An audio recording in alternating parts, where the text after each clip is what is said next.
Hey, Robin, were you able to fix it? I think so. Let's check right now. If somebody wants, us to put it up, we'll gladly do it. Okay, thank you.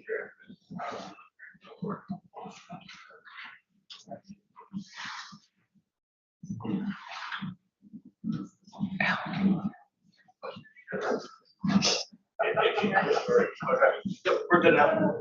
We're good. Thanks. Is there something I need to hit up here? Is it, you said it's our front camera? I think it's called ceiling camera, and then you have to do full screen self view. So it's green right now. So yeah.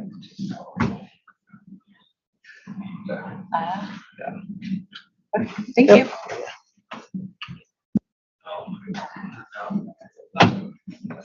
Okay.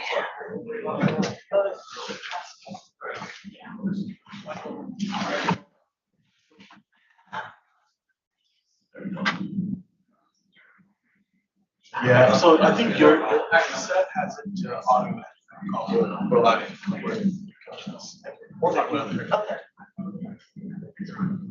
And the second one, so it should be good now.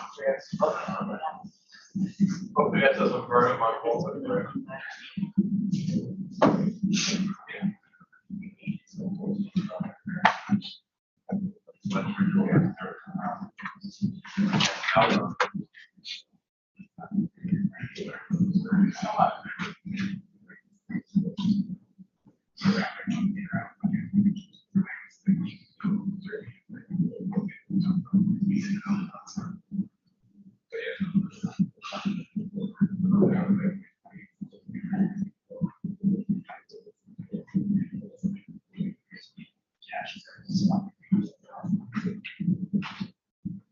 It works pretty good. I watched it.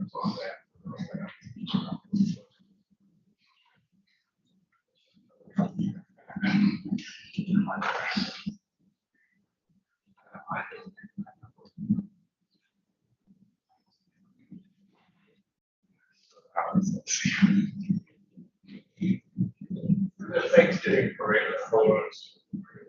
I went to Simsbury Celebrate Saturday night. Their like downtown block party. Yeah. It was pretty cool. They had like 15-minute previews of the Nutcracker ballet at the library, like a bunch of food. They had Santa, they had trolley rides, like a moon bounce thing with penguin. The kids loved it. It's very nice. Yeah. Oh yeah, is that the thing with the carriage rides? There's carriage rides, but all the stores right there. And Yeah. the band playing. And Okay. Coco, shops. Simsbury's nice. It's a nice town. Yeah, we had a good time. All right, are we all set? Okay, are we all set? Chairman, I actually have two witnesses in the restroom. I apologize. Oh, sure, sorry. All right, one more minute. I'm fine, thank you. Nice to see Nice you. to see You had a you. nice Thanksgiving. How about you? Very nice, yes. It's a great holiday, Yes, right? it's my favorite, actually. It's fun. Okay, if we can come back to, we'll go back on the record in 220701 for redirect, please. Thank you very much. And Mr. Ulrich, do you recall the line of inquiry earlier today between yourself and the chairman where we talked about E. coli and one of the smaller water systems near Danbury? Do you recall that exchange? I do. Can you provide some additional context just to help us understand our reaction to that and also how recently acquired the system was? Yep. Thank you. So, it's in our documents and our history that we had acquired a number of small systems. At that time, 18 of them were unchlorinated. This was an unchlorinated system, so it was a much higher level of risk than a chlorinated system. And we were going through the process of how to handle that issue. Once this did happen, we made a decision as a company that we would chlorinate all of our systems. So we've gone through the process now of investing in these small systems and chlorinating them to eliminate that risk that we experienced at that facility. Okay, there was also discussion in that context about $2,000 that was paid. Could you please clarify what the $2,000 represents? What that was is so for a period of time, we couldn't use our wells and we needed to supply the customers of the neighborhood water. And Danbury was right there, right down the street there in their distribution system. So we created a temporary connection from ourselves to Danbury so that we could bring water in our system. And that charge was purely just to at the approved Danbury's rate to reimburse them for the cost of the water that our customers used until we could get our facilities in place. Okay, and just to clarify again, the $2,000 was not a fine by a governmental authority. It was for the usage of water. It was correct? a water usage fee. And was that $2,000 in the 2021 test year for this case? No, it was prior to that. Okay, thank you, Mr. Ulrich. I'm all set. No questions. Thank you very much. In that case, this witness panel is excused, and we will pick up with our next witness panel from the Office of Consumer Counsel. So we'll just pause here so we can do a little reshuffling, please.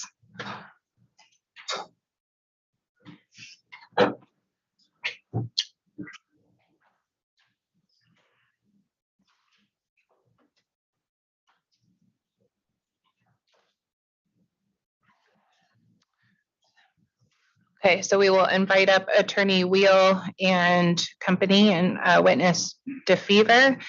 And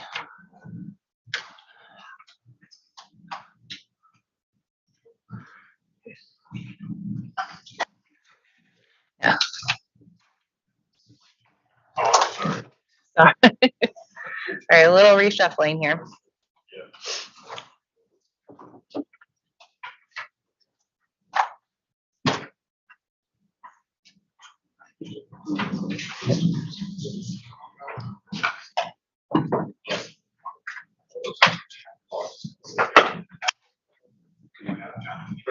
Oh, okay, my mistake.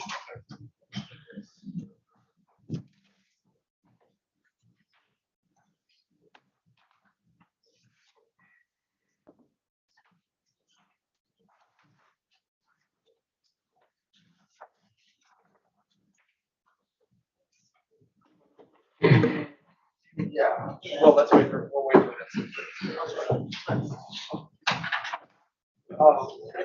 Yeah, I would wait.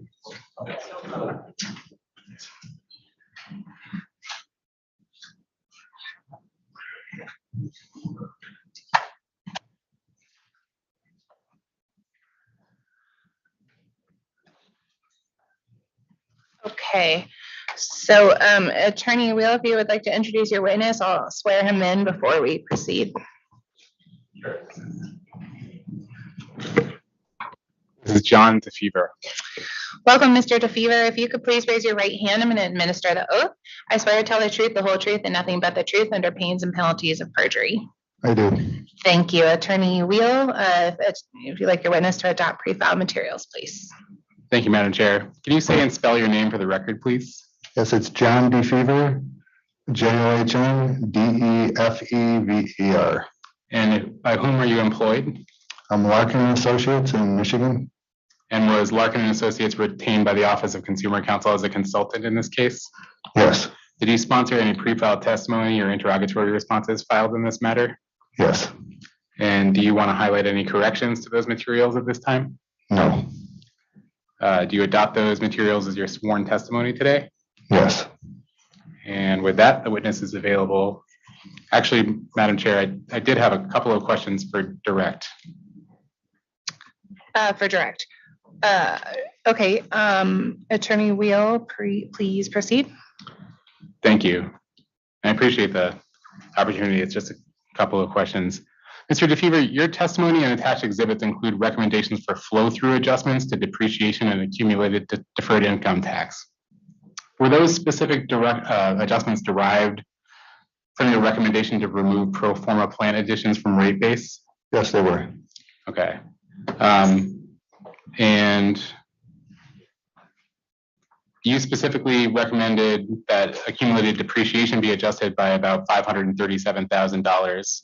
And is that related to your estimate of the amount of plant that would be removed from rate base as of the last hearing date in this docket? Correct.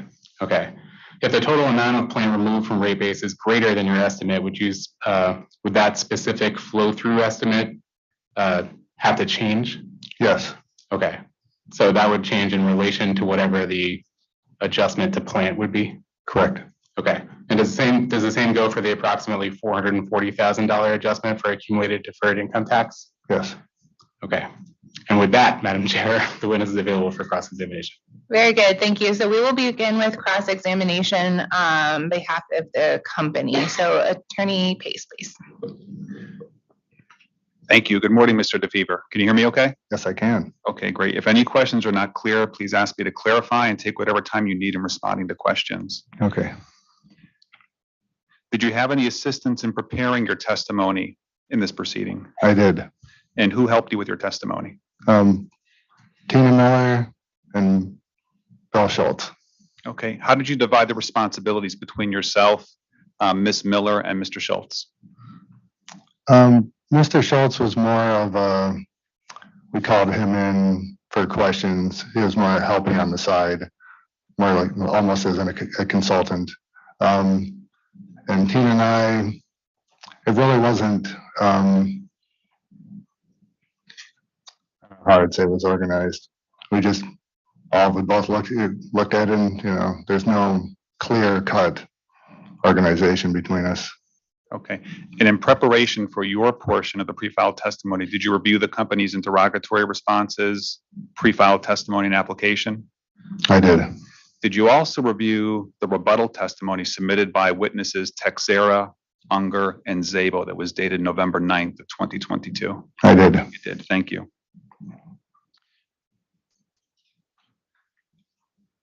I'd like you to please first turn to pages 4 and 5 of your pre-filed testimony. Let me know when you have that. Okay. Up on here.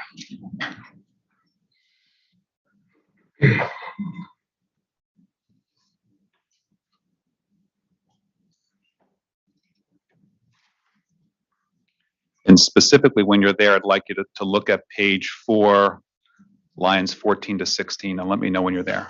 Okay.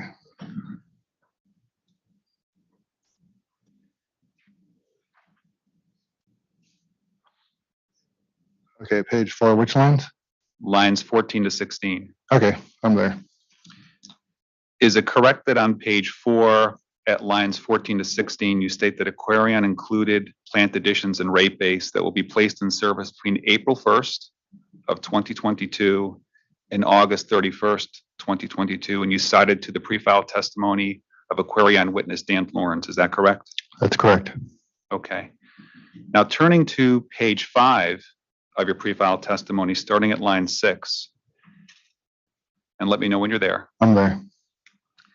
Is it your recommendation that you would have the company remove projects that were not at least 75% complete as of the last hearing date or the close of the record in this proceeding? Is that correct?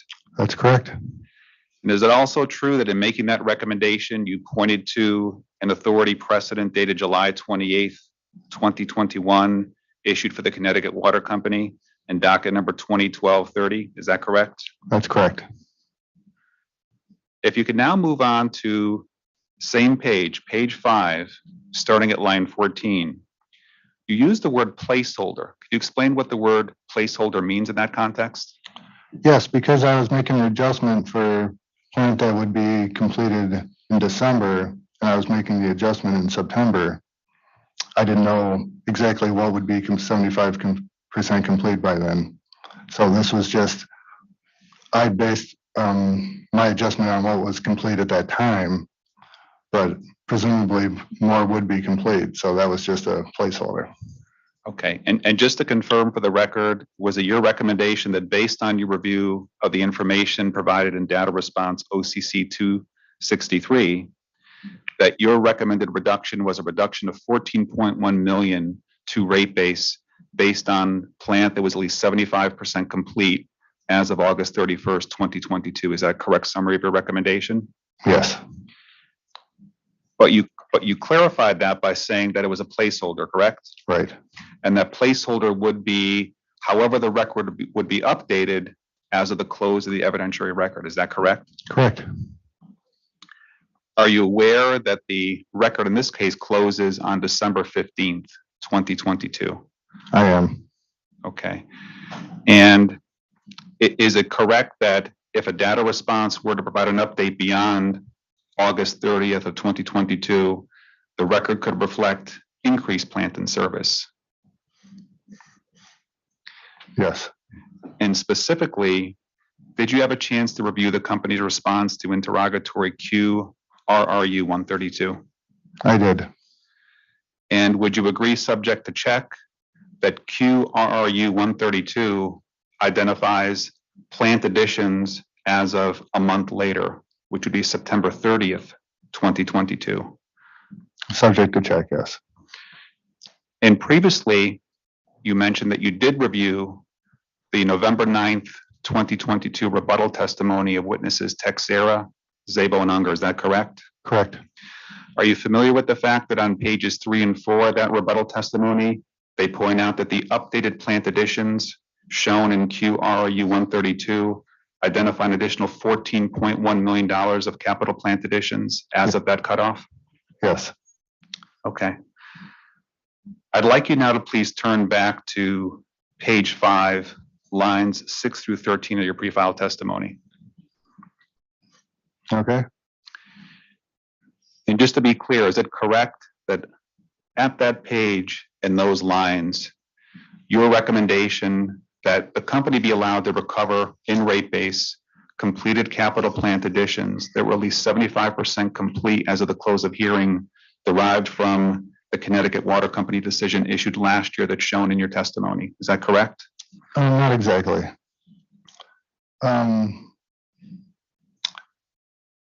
What I'm recommending is what's removed, not what's included. Can you clarify what that means, please? Yes, you said, am I saying they should include what's 75% complete or in service? And I'm not referring to what should be. I'm saying they should take out what isn't up to that. So is it fair? Completion level. So is it fair to say, stated another way, you would support, consistent with the Connecticut Water Company precedent, the company be allowed to recover in rate base those capital projects that are at least 75% complete as of the close of the record in this proceeding? Is that a fair summary of your recommendation? Again, the way you're framing it is in the positive, and my adjustment is in the negative. I can't recommend the inclusion of any of the plant without a thorough review of it. My only adjustment is to take out what isn't 75% complete. I don't have a position on what is complete.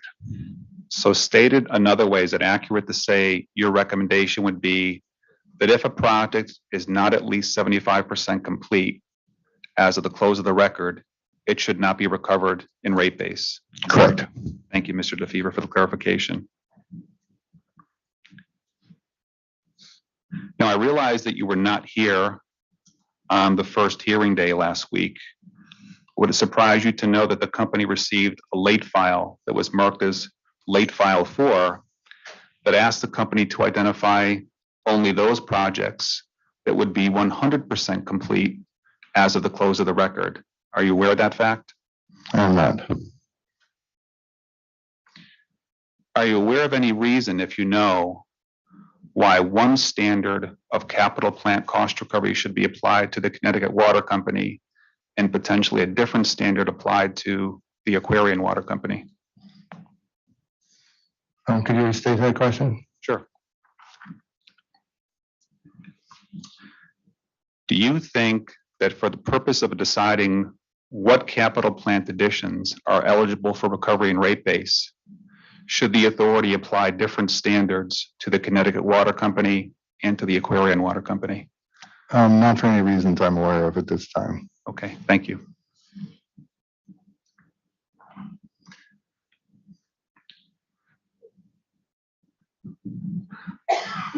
Now, you indicated earlier that you did review the company's application and pre-file testimony. Is that correct? Correct. And are you aware that the company has asked the authority for permission to have a second and a third rate year? Are you familiar with that proposal? I'm familiar, yes, but I didn't really dig into it. Okay. Would you agree, subject to check, that the company's request for a second and third rate year is limited only to those capital plant additions that are 100% complete, subject to an adjustment for depreciation with no adjustment for O&M expense? Does that sound familiar to you based on your overall reading of the company's application? I can't say. I'm not that familiar. Hearing the description of that proposal, do you have any objection at this time to the authority granting the company's request for that limited adjustment for rate year 2 and 3? Again, it would not be any pro forma or projected capital. It would be actual completed capital plant additions with an adjustment for depreciation with no O&M adjustment. I don't have an objection at this time. I can't say that I support it either. Okay. And to clarify, there was no objection also to that rate year 2 and 3 proposal in your pre-file testimony? Correct. Would you agree that if the authority were to implement the proposal in this rate case that limits recovery and rate base to capital plant additions that were 100% completed, isn't the company's proposal for rate year 2 and 3 consistent with that line of reasoning? With which line of reasoning? The line of reasoning that says that, at least potentially in this case, through late file 4, the authority has asked for the company to identify only those projects that are 100% complete as of the close of the record to be recovered in rate base. I mean, it sounds consistent. I'm not sure. Would that proposal for a rate year 2 and 3 have the added benefit to all the parties gathered here today by enabling customers and all of us to avoid a near-term rate increase if that adjustment were made for rate years 2 and 3? I didn't review enough to have a position on that.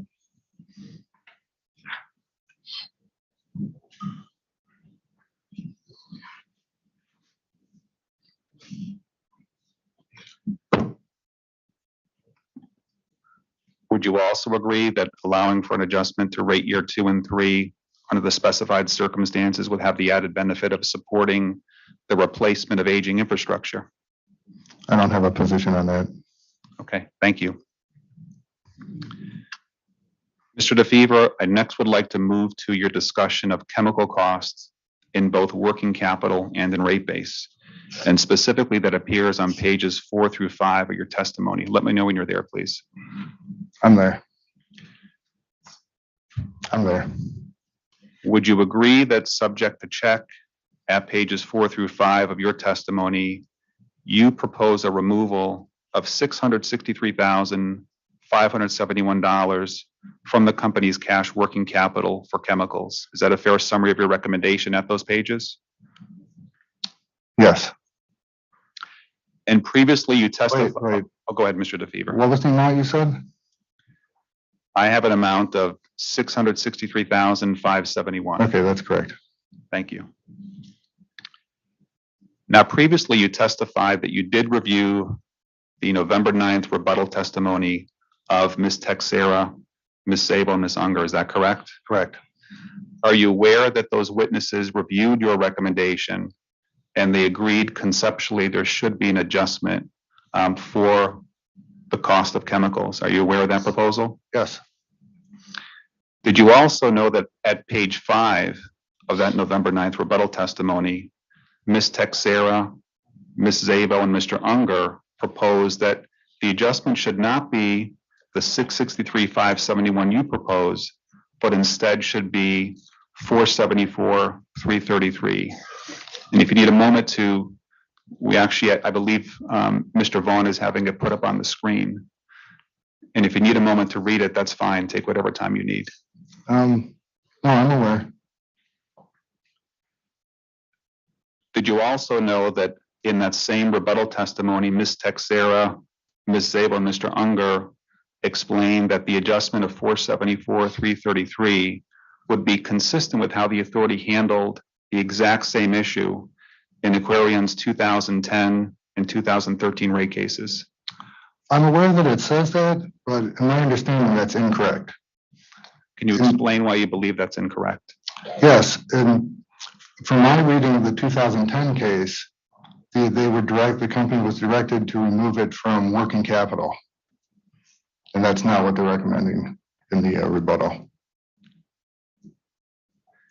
And so to clarify, you continue to view that the adjustment should be for the 663,571 and not the 474,333. Correct. And that's based on your interpretation of the 2010 and 2013 Aquarion rate cases? Just the 2010. I'm not familiar with the 2013. So let's turn back. I was actually going to ask about that. And so if that treatment were allowed in the 2013 rate case for Aquarion, would you now be modifying your answer to say that the adjustment proposed by Ms. Texera, Ms. Zabel, and Mr. Unger would be reasonable? What do you mean by allowed? The rebuttal said they were directed to do that. If they just put it in and nothing was said about that, I wouldn't consider that directed. And I wouldn't consider it more compelling than what happened in 2010. But if the authority in the 2013 rate case approved that approach, wouldn't that be the direction the company would be given, that the recommendation put forth by the company was found to be permissible by the authority? Could you restate that? If an applicant in the 2013 rate case submitted a proposal and it was not rejected by the authority, wasn't it in fact the approved approach that the company was allowed to implement? I'm going to just jump in and object for speculation. I think the witnesses offered that he's not familiar with the rate case Mr. Attorney Pace is asking about. And without benefit of review of that rate case, it would be speculation for the witness to testify as to the reasons why any party was ordered or wasn't ordered to do anything. I'm fine with that. I just have one final question for Mr. DeFever, and that is just to confirm for the record, you said that your recommendation was based on the 2010 rate case, but you have not reviewed the 2013 rate case as to this issue. Is that a correct summary of your testimony? That's correct. Okay. Thank you, Mr. DeFever. And just to clarify for the record, Mr. DeFever is appearing as a witness on future panels. So our questions for today only focused on rate base and capital. We'll save our remaining questions for the future panels. Thank you, Mr. DeFever. Thank you, commissioners. Thank you. Thank you. Thank you. So we will move on to cross from other parties. Attorney Marshall, does Deep have any cross for this witness? Thank you, Attorney Marshall. No questions from Deep. Is the Attorney General's office present? Okay, no cross from the Attorney General's office. Attorney Sherry or Attorney Alexander, any cross from EOE for this witness? No cross for EOE, thank you. Mr. Vacalina, any cross from Pura staff for this witness? No cross from Pura staff for this witness. Commissioner Karen, any questions? No, Madam Chairman. Mr. Vice Chairman? No questions, Madam Chair. All right, thank you. I have one, maybe two questions for Mr. DeFever. If we can go back to the concept that the company's witness was crossing you with respect to the 75% versus the 100% of plant, and that question about what should be allowed for recovery. I just want to try to unpack that a little bit further. And I apologize if this is overly duplicative of Attorney Pace's questions, but so is it a fair characterization to say that the OCC's position is in support of the 75% standard that was applied in the Connecticut water case, as opposed to maybe the previous positions that were allowed by the authority where projects that had not yet been complete were allowed in rate base? I'm just trying to understand if 75% is your recommendation or it's your recommendation as opposed to what the authority has previously done. That nuance makes sense. Actually, it was based entirely on what the authority did with the 75% in the prior case.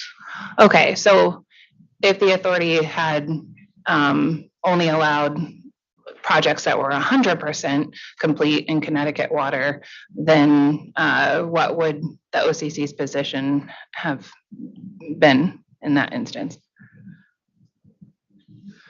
I'm not sure. I might have to think about that, but Okay, thank you very much.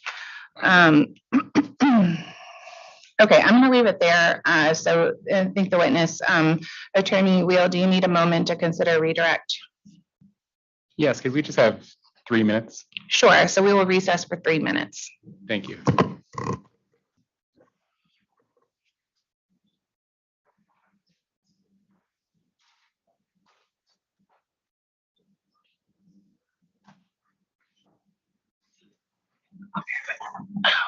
I need to stand up for a second.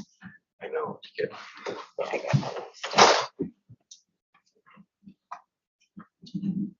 Hopscotch.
Okay, if we can go back on the record, allow any redirect from the OCC of this witness panel, please. Thank you, Madam Chair. Mr. DeFever, Mr. Attorney, I apologize to Attorney Pace for miscalling him Mr. twice. Attorney Pace was asking you some questions about a proposed multi-year rate plan. Are you familiar with any Connecticut case involving a water company with a multi-year rate plan in the past? I'm not familiar with that being accepted. I think I remember it being rejected in the past.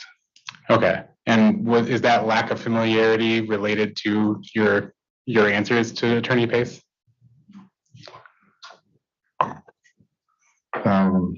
Yes. Okay, in other words, if there had been, in your awareness, a multi-year rate plan approved by the authority here in Connecticut, would it have been easier for you to answer Attorney Pace's questions? Yes, I would have dug into it more. Thank you.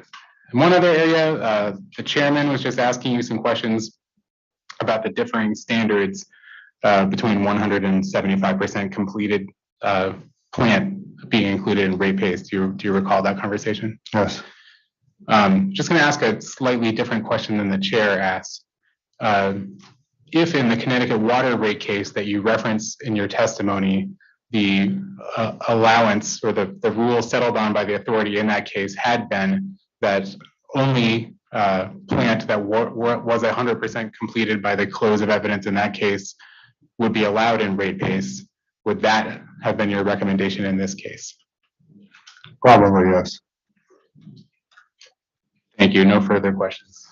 Very good. Thank you. Witness DeFever, you can step down for the time being. We will see you on a future panel. Thank you very much. Okay, so we will have another little bit of reshuffling here. We're gonna move into our operating and maintenance expenses, taxes, other accounting and operating income panel. So we will see the Aquarion witnesses retake the stand. And I'll just need Attorney Pace and Attorney Vaughn to remind me, both these witnesses have been sworn in. If there's any additional pre-filed materials for them to bring in, we should start there.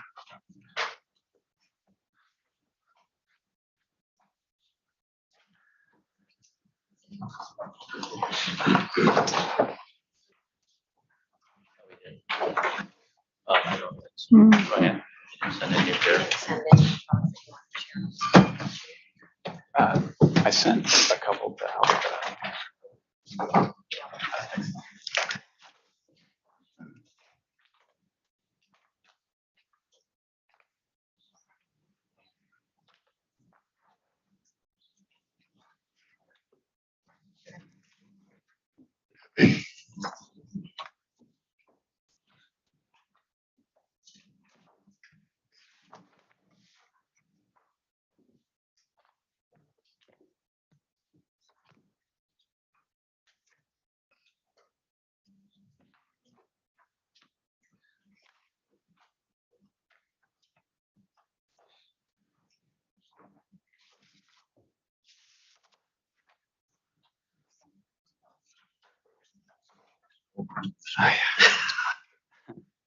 Well, it's allows me to keep working on it. Chairman, the only new witness we have with this panel is Ms. Texera. Very good. All right, Ms. Texera, if I can administer the oath, please. I swear to tell the truth, the whole truth, and nothing but the truth under pains and penalties of perjury. I do. Thank you. And Ms. Texera, could you please identify your full name and title for the record? Lucia Texera, Vice President of Customer and Administrative Services. And in connection with this proceeding, did you sponsor pre-filed testimony, interrogatories, and rebuttal testimony? Yes, I have. Do you have any corrections at this time to those materials? No, I do not. And do you adopt those materials as your sworn testimony under oath? Yes, I do. Thank you, Ms. Texera. Okay. Very good. We will move into cross-examination of this panel, first by Pura staff, and we will turn first to our consultant acting as an extension of staff this morning. Good morning. Good morning. Hello, my name is Ryan Paff, and I'm a consultant with Pura staff. And this is a little different for me. I'm usually on that side answering questions, so this is different, but we'll see how it goes. And my questions will primarily relate to the Tax Cuts and Jobs Act. And in my analysis, I know that this is and I'm sure in your analysis as well, we know that this is a large number. We know that this is a unique issue that hasn't been presented to commissions for basically a generation, since the 80s, mid 80s. And so that's what most of my questions will relate to. And I know that, is it Zabo? Am I pronouncing that correctly? Yes, that's correct. Okay. Ms. Zabo, I know that you co-sponsored testimony with Mr. Unger, but for since you sponsored the discovery responses related to this area, I'm going to direct my questions to you. But if anyone else on the panel would like to add anything pertinent, obviously feel free. Ms. Abo, on page 21, beginning on line 17 of your direct testimony, you state that the TCJA, the Tax Cuts and Jobs Act, gave rise to excess accumulated deferred income tax owed to customers, as well as tax savings to the company. And I can I can wait, but do you see that statement? Can you provide the page reference again? It's page 21, beginning on line 17. Okay, I'm there. Okay. And you say excess accumulated deferred income tax owed to customers as well as tax savings to the company. The TCJA gave rise to those items. Correct. So for the rest of my questions, I'm going to use EDIT as the abbreviated acronym for excess accumulated deferred income taxes, just to make it easier to say. Can you explain what EDIT is and why EDIT resulted from the Tax Cuts and Jobs Act? Sure. So in this context, the EDIT is the reclassification of the deferred taxes the company had accumulated on its books as of the date of the change in the tax law. So we had been accumulating deferred taxes at a rate of 35%. When the tax rate was reduced to 21%, that delta is what was reclassed as excess accumulated deferred income tax and set up as a regulatory reclass from deferred taxes to a regulatory liability owed to the customers. And when you say owed to customers, would it be fair to say that the customers were have essentially funded this amount because it was based on a tax rate that is higher than at least what the current tax rate is? That's correct. Okay. On page 37 of your direct testimony beginning on line 8, and I'll wait for you to get there.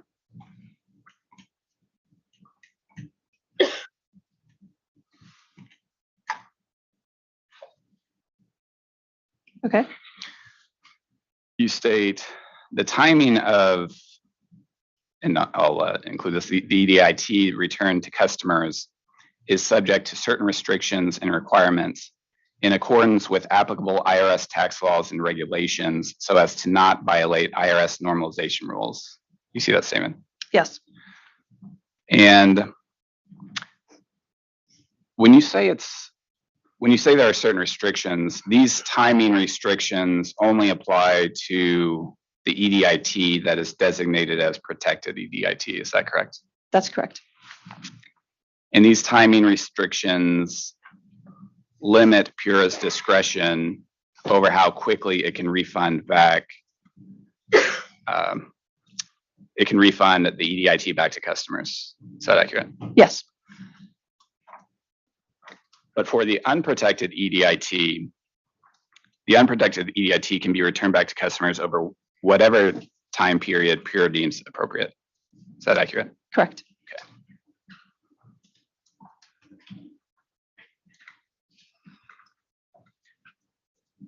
On page 37 of your testimony, beginning at line 14, you describe the different amortization periods for the protected and unprotected portions of EDIT.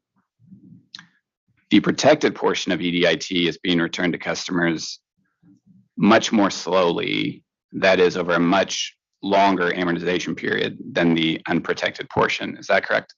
That's correct.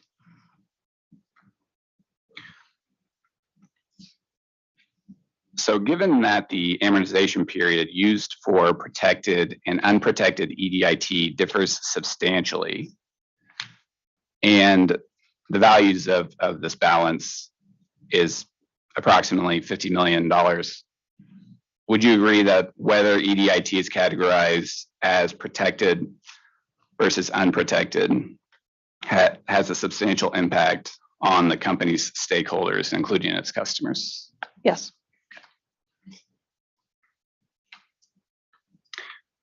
Do you happen to know approximately what percentage of the EDIT resulting from the Tax Act has been classified as protected versus unprotected in the company's rate filing?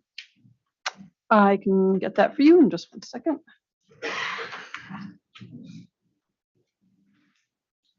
So of the 50.7 million, 98% of that is classified as protected. Okay.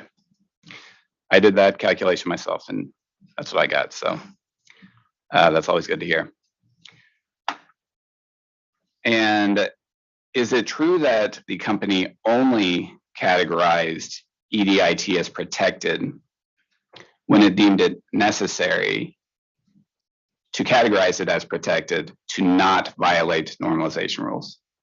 That's correct. Okay.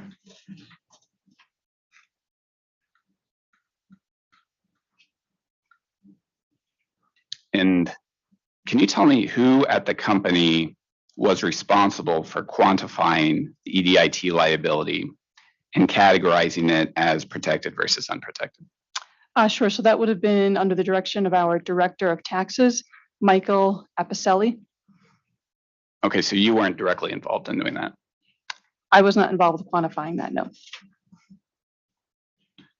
And do you know what the company's process for calculating and reviewing the accuracy of the EDIT regulatory liability was?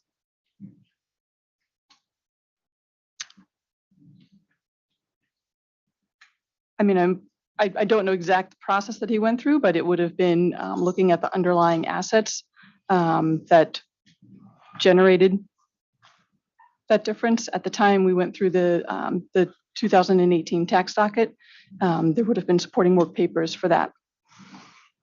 Okay, and would these supporting work papers have shown, for example,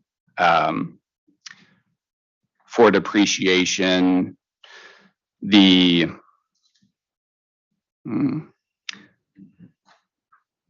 different classifications within the depreciation category of what type of property that was?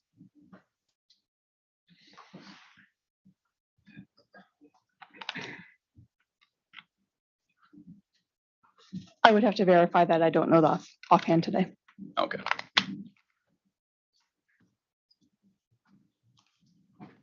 Just to clarify, does the authority want a late file for that? Mr. Pat, do you want to, would you like that provided subsequently? Well, the reason why I was asking is because in RRU 221, the company was asked for any and all work papers that were developed and relied upon for purposes of establishing the EADIT regulatory liability. And so what I'm trying to understand is whether or not we actually received everything, and if we didn't, why that wouldn't have been the case. Okay, very good. So Attorney Pace, let's do this. Can you please review the response that the company provided to RRU 221? And if I'm going to go ahead and assign a late file number to it because I'd like an affirmative response. So we'll make that late file 12 and we'll say provide an update to RRU 221 if one is available, along with an explanation as to why the materials were missing the first round. And if there is nothing to supplement, the response can simply be refer to RRU 221 response. Thank you, that's clear. Thank you.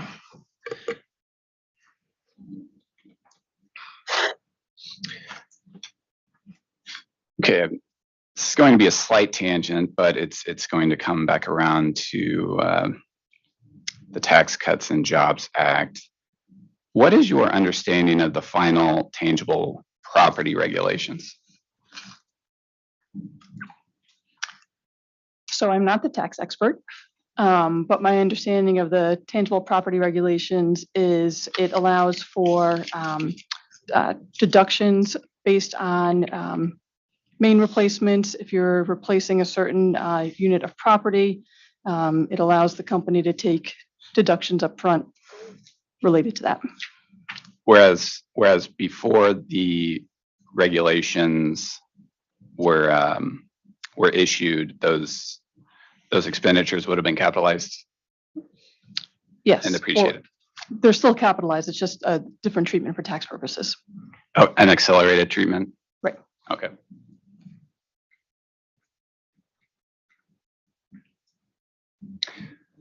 And can you go to RRU 213?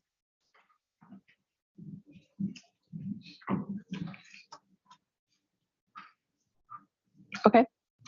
So in subpart A of your response to RRU 213, you stated that the final tangible property regulations issued by the IRS has not changed the manner in which the company accounts for the costs it incurs. All assets that are deductible under the tangible property regulations are still capitalized for book purposes. When I read this, I interpreted this response to mean that the tangible property regulations have not been adopted by the company and has not impacted the company in any way. Is that true? No, that's not true. The intent in this response was talking specifically to the impact on book-related costs. So I can understand the confusion. The company did adopt the tangible property regulations, and it changed the manner in which it accounted for such eligible property for tax purposes. Okay. Is there a reason why why when you responded only from the perspective of from book accounting? I'd like to take a minute to just look at the schedules that it was referencing. It might have been an interpretation based on that. So let me just take a quick look.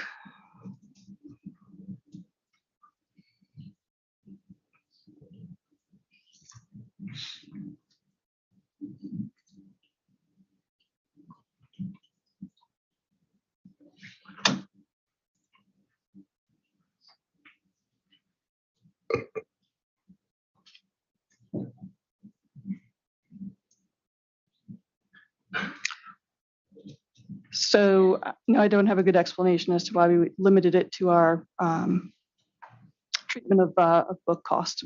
Okay. Thank you for that clarification. Are you aware that there have been several private letter rulings issued by the IRS since the Tax Cuts and Jobs Act was passed that clarify whether EDIT should be categorized as protected versus unprotected? I am not aware. Okay. My next, well, you're not aware. Are you aware if the company has a process for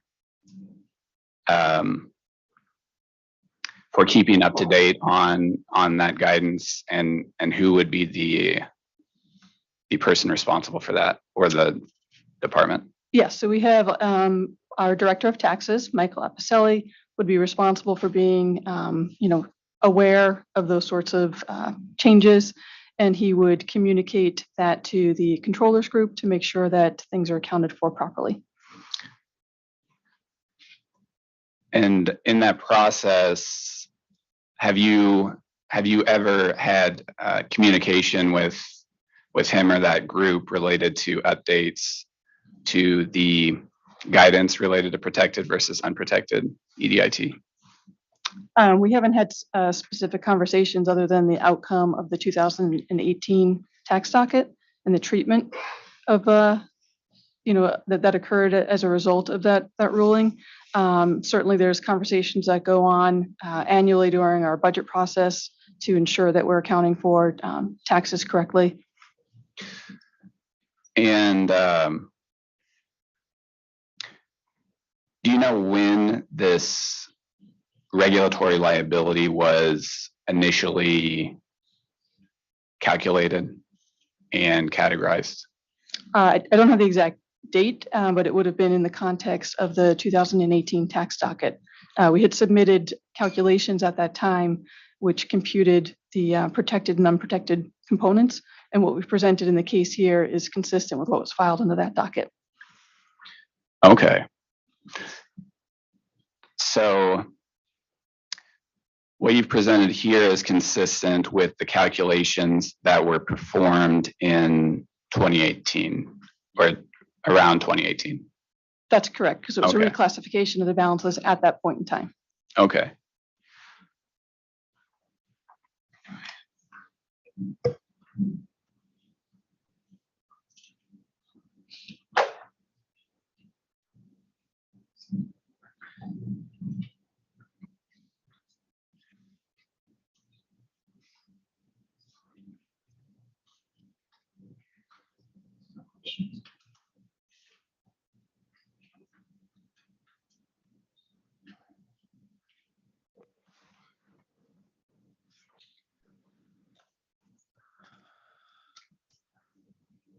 The remainder of my questions were asking more detailed questions about the private letter rulings that the IRS has issued subsequent to the Tax Act.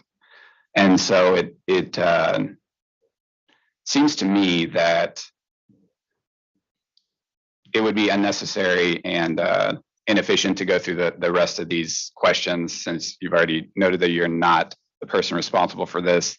And you've also noted that the 2018 calculations is consistent with what the company's providing here. And so if the company could provide a late filed exhibit explicitly detailing the processes that the company has gone through and providing evidence to the extent that it can, that the company's gone through to update the these calculations and incorporating the IRS guidance, because some of these private letter rulings, in fact, all of them that I was going to reference, have been subsequent to 2018. So if the company could provide that would as a late filed exhibit, that would be appreciated. Okay, so that would be late file exhibit 13. So just to clarify, so the processes undertaken by the company to update the calculations since the 2018 docket is how I understood the question. Chairman, can I ask a clarifying question? And that is, it sounds like one of the objectives behind that late file is to ensure that we provide some analysis to respond to some of the IRS private letter rulings the authorities consultant referenced. Would there be a way that the consultant, not right here and now, but could tell us what those letter rulings are, just in terms of the date or any other way we can know what they are, so we can actually respond to those and provide you with our analysis of those? If there's a few of them and he wants to identify those now, terrific. If there's another way to get the information to us, I think that'll get the authority what it's looking for. I just want to try and be responsive. Thank you, Mr. Papp. How many rulings are we talking about? Well, I actually would like the company to provide the analysis that it has performed, because if I gave you a list of private letter rulings and that wasn't exhaustive, I wouldn't want to limit it to that. Okay. Okay, so we're gonna have late file exhibit 13, detail the processes undertaken by the company to update the calculations on EADIT since the 2018 docket.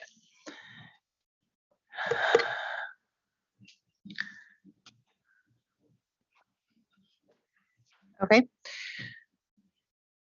Thank you. Mr. Zablowski is going to be up next. If you can just give us a moment to shift staff here.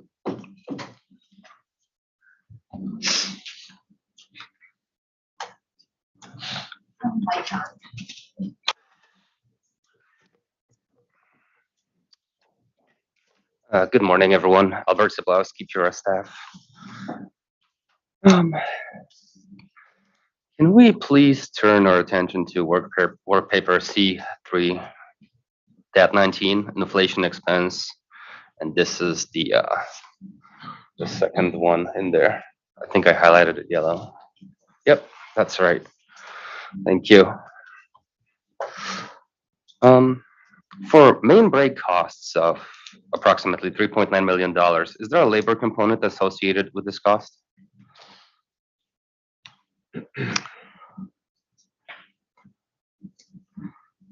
I just want to look that up before I answer. Sure. Take your time.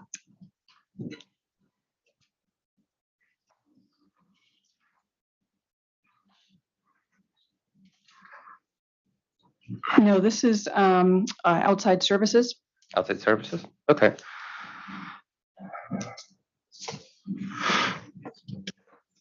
And is any of that expense contracted?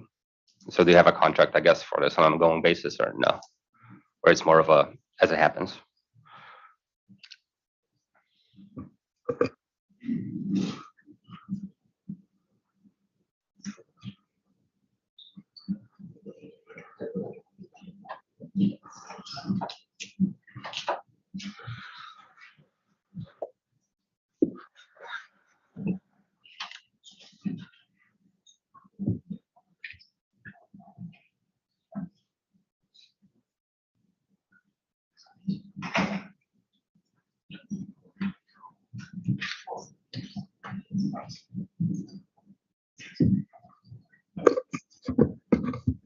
So our main break expense is based on an annual contract. Okay. So if you have an annual contract, right? I imagine it has if it's on an annual basis, you wouldn't necessarily apply inflation here, only because you do it on an annual basis, correct? I think just to clarify, we have main break costs. It's not when he says we have a contract, we have arrangements with contractors to provide that service, but the cost per year is not a known value. So the expense can fluctuate year by year based on the number of main breaks as well as the complexity of the main breaks. Okay. So there's certain fixed cost in there and then variable cost based on, let's say, the amount of the actual main breaks, I guess. There are no fixed costs. Okay. It's purely in the annual agreement we have with our contractors. We pay them based for responding and performing the work. Okay, thank you. Operating expenses of 2.7 million on this list. What constitutes this expense? If you could be a little bit more specific. So I'm just looking at the component of operating expenses, which is extensive. So I'll pick out a few of the larger ones here. Sure. We have what do we have here? Outside, again, there's some outside service costs in here related to transmission and distribution lines, meter expenses, pumping. It's like I said, a lengthy list of various operational type expenses, building services. Yeah, that's fine. Thank you. You just was just looking for a better description of that line item. So for on operating expenses, how did the company arrive at the breakdown of items unadjusted for inflation of 2.74 million and unadjusted items excluded from inflation for about $100,000? If I'm looking at it correctly. Sorry, could you just repeat the numbers again? Sure. So there's, I believe, 2.74 million that is unadjusted for inflation, and then just 133 or so that is excluded from inflation. And I guess how did the company arrive at this amount, at the breakdown? Just looking at one other item here. Let me see.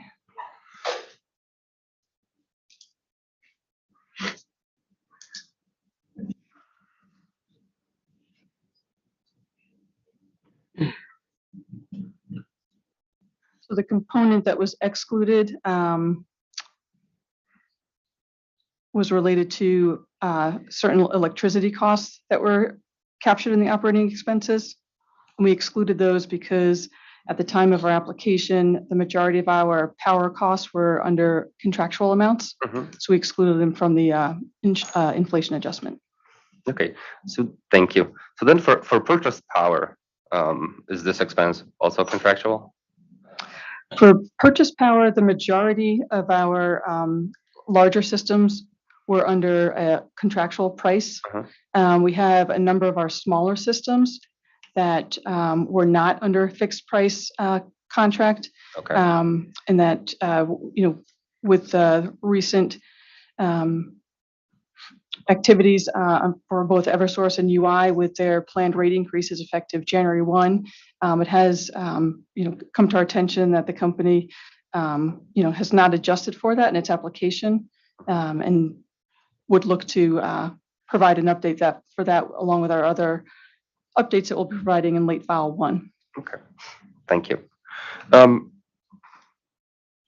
For maintenance expense of 3.1 million, is there a part of this expense that's labor, or is it really more contract driven? There's no labor in those maintenance expense, I don't think. Let me just verify that. Hold on 1 second. Mm-hmm.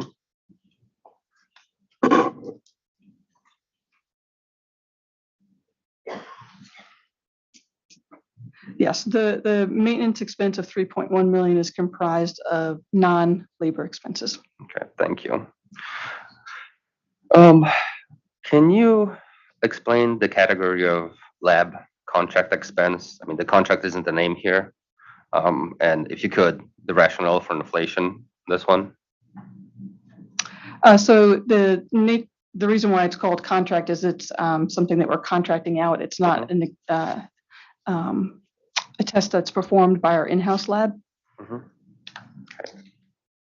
So I guess just more broadly, why you're applying inflation to this one, and an inflation adjustment to this one. It's our expectation that we didn't have a known and measurable change to incorporate into the application. Mhm. And so this, along with, other costs, were ones that we felt, or certainly be subject to price increases. And, if I could just back up and explain the company's approach when we identify what was left in this inflation category. Our first approach is to look at expenses and identify those in which we feel we have a known and measurable change for, which leaves a category of costs that we have unadjusted. We look at those category of costs and strip out from that certain expenses that we know would not be subject to inflationary pressures and pull those out. And what remains is a basket of residual costs. And it's just common rate making practice to allow for an inflation adjustment for these residual costs as opposed to doing a line by line analysis of each one of them. Okay. So a couple more on inflation here. For sludge disposal of 1.5 million, is this expense increasing every year or not?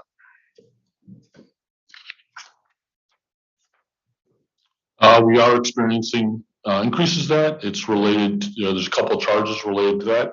There's a disposal cost of where we dispose of that sludge. And there's also the transport cost, which requires on outside contractors, which have also been increasing. Okay, so I guess in Mr. DeFever's testimony, he shows us a table where this particular expense certainly varies in cost year over year. It doesn't certainly go up every year. I guess my question is, what certainty is that it's appropriate to inflate this expense for rate year 1?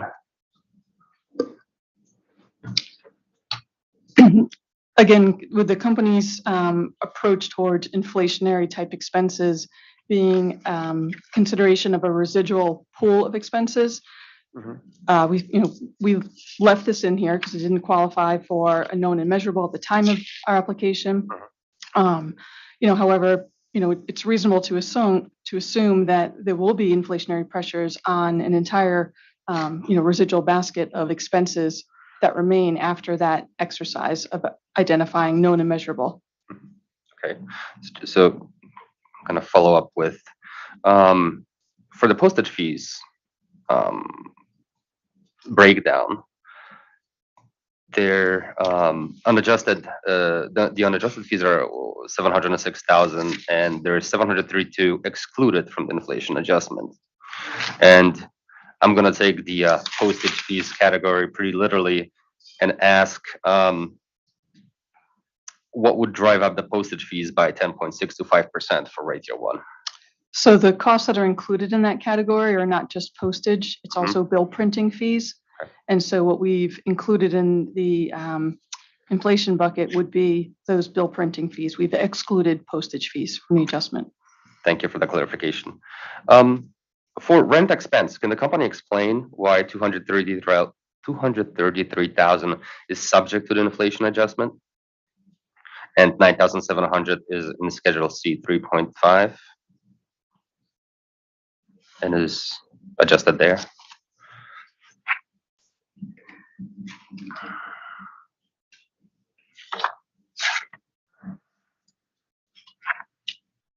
So I'll speak first to the $9,000 adjustment.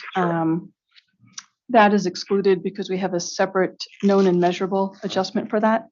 And that's related to the rent that the newly acquired Valley water system pays to its New England Service Company. The other components, there's some equipment rental in there. Again, I'll go back to the company's position on costs that are subject to inflation. We're looking at them as a entire residual balance, which we've seen in our prior rate cases, that it's a common rate making principle to look at unadjusted expenses and apply a inflation factor to it.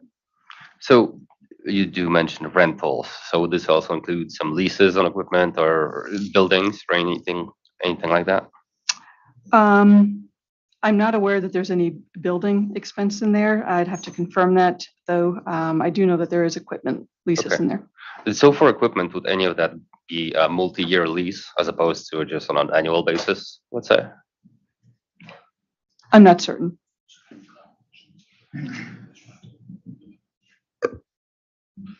And the only reason why I'm asking, because if there's a 3-year agreement and the agreement already calls for, let's say, an increase in prices for year 2 and 3, or not, or it's a fixed price for 3 years, right? Then the 10.65% inflation adjustment, would be inappropriate in that scenario.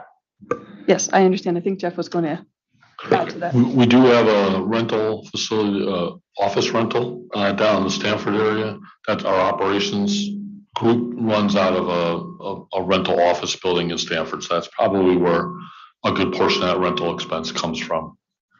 Okay, and is it possible to get that as a late file? Assuming there's a, let me back up a second. And would that rental agreement, I guess, be a multi-year agreement or? I don't know off the top of my head. So is it possible to obtain that information in a late file? You can provide that, yes. Thank you. Okay, so Mr. Dazbowski, are we looking for actual copies of all the building and equipment leases, or are you just looking for an accounting of whether each of those equipment and building leases have existing provisions for inflation? Right, so essentially if I could get a summary of if any of these rentals are multi-year agreements or if they already have an inflation kicker built into those rental or lease agreements, so that we could possibly exclude those if that applies. So. Okay, so that would be late file at 14. Are there any clarifying questions from the company? No. Thank you. Thank you. In the company's last rate case, the authority has taken out roughly 2/3 of the total items subject to an inflation adjustment that the company proposed. That was roughly $12 out of $18 million subject to that inflation adjustment. Can the company speak to which items were removed from the original schedule submitted in the last rate case? I do not have that before me, but I can say that at the time of the 13 case, the company in its application made no exclusions. And to your point, it was removed, as a result of that decision. In this case, the company did, in its initial application, exclude 11.9 million of expenses from the total unadjusted expenses, which I think approximated $33 million. Okay. So approximately 1/3 as well. So just on the last rate case then, did the company object in the written exceptions or oral arguments last time around to this adjustment by the authority?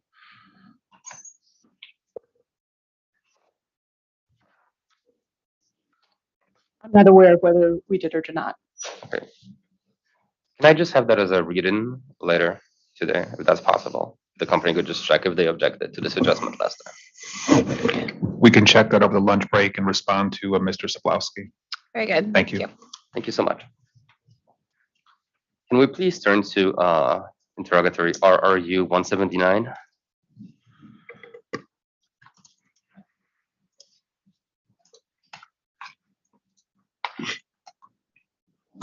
Okay.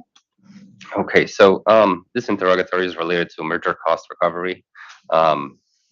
Here we asked the company to update schedule C 3-13 for missing allocations to Massachusetts and non-regulated water.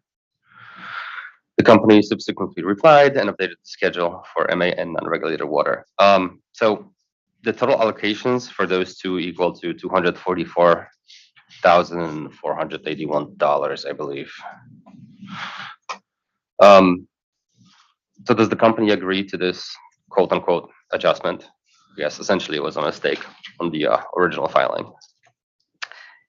The company does agree to this adjustment, but I would also just like to draw attention to revised discovery responses that we had submitted that also impacts these numbers, which I believe was RRU 413, 414, and 435. So the company also shows an allocation of approximately $250,000 to New Hampshire. Has the company already recovered this in a New Hampshire rate case? We have not begun, rates haven't been effective yet, but we do have a decision and order in that case, which authorized the recovery of that amount. Okay. So in the New Hampshire proceeding, did the company request that amount, or is that the amount that is allowed to recover in New Hampshire? Essentially, I'm looking for whether the company recovered its full New Hampshire allocation or whether a part has been disallowed. The company received the amount that it requested. Okay. And that is the full amount, correct? Yes. Okay. So just to be clear, no costs not recovered in other states are in the amount allocated to Connecticut in this schedule. Correct. Correct. Okay. And has the company identified any other areas where the allocation to Massachusetts or non-regulated water was missing or applicable anywhere in the application? No, it has not. Thank you. Can we please open up RRU 414 supplemental on the screen?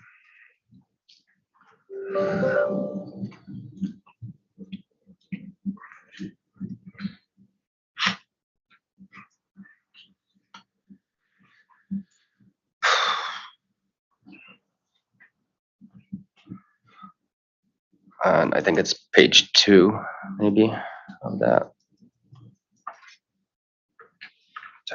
Yep. Okay, thank you. So, so here the company has found another $390,000 in expenses that needed to be removed from the merger cost recovery, I believe. Yes. Okay, so then essentially, if we take the original amount of approximately, what was it, $5.7 million, correct? Yes. We would then remove the allocation to Massachusetts, non-regulated water, what was recovered in New Hampshire, and then the $390,000 for PwC. That was unrelated to this merger cost recovery, correct? Yes. And are those old items that should be, I guess, removed? And the company hasn't identified any other items? That's correct. Okay, thank you. If we could turn to RRU 91. And this deals with chemical expense.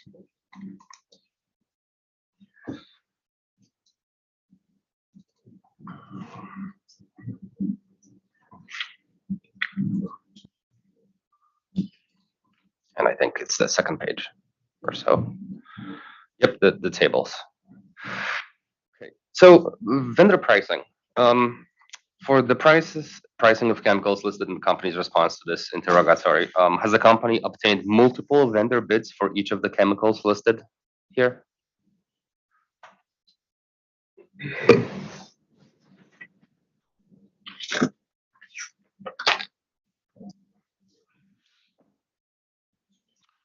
We publicly bid every year, or submit request bids for all of ours. I don't know off the top of my head if we received multiple quotes for each of the chemicals, but we generally receive multiple quotes. Okay, so then if you receive multiple quotes, the percentage increases that we see, change in price, are the lowest you've ever received, correct? Correct. Thank you.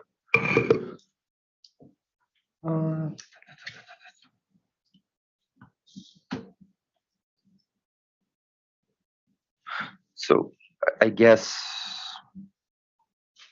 in its price forecast, the company has used multiple vendors for those predicted prices, correct? I didn't understand that question. I'm sorry. Can you repeat? So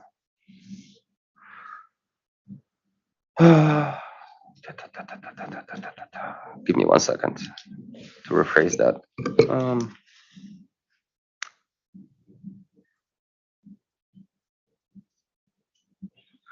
I guess the question is that when company gets different bids for chemicals, do they also come in for each separate chemical here used, or is it more based on like a distributor and they give you a price for several items at once?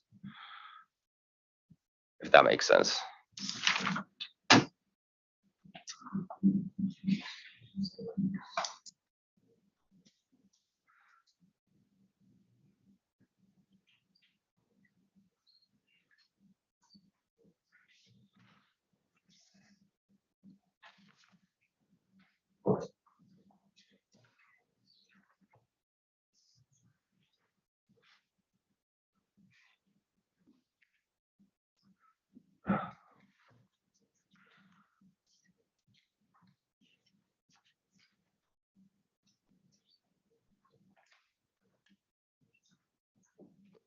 So your question is on 2023 pricing or past pricing? No, for future pricing. So if we're looking at forecasts, Yeah. the company reaches out. So we did reach out to multiple vendors. Okay. And asked for their estimate. Many gave them to us, but some chose not to give them to us. Okay, thank you. Could we please turn to work paper C-3.22, acquisition adjustments?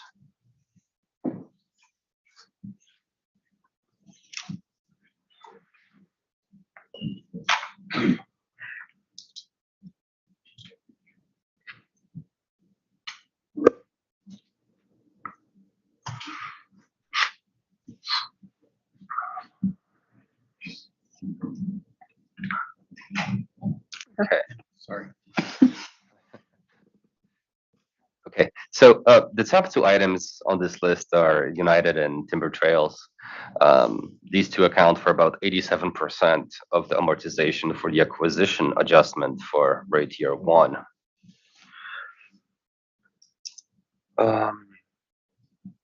Does the company think it's appropriate to carry this level of amortization until its next rate case, where it has only 2 years of amortization left in those two, and they do account for the bulk of the amortization adjustment here? So the company did provide, I don't know if you have the reference number, in response to one of the interrogatories, an adjustment where we were proposing to take the unamortized balance as of the date of the, did we bring it to the test year? I mean, to the decision date. But we were looking at whatever the unamortized balance was and rolling that into a new amortization period as opposed to keeping it at the current level. Okay, and what the length of time that the company thinks is appropriate, what would that be? We were proposing, I think, a 3-year period consistent with the other deferrals that are reflected on 3.22. So 3 years. So for the oh, sorry, for the other items listed here outside of those two, um, why did the company amortize those amounts over 3 years specifically? The company felt that that was an appropriate time period, knowing that it could potentially coincide with a cycle for coming in for a next rate case.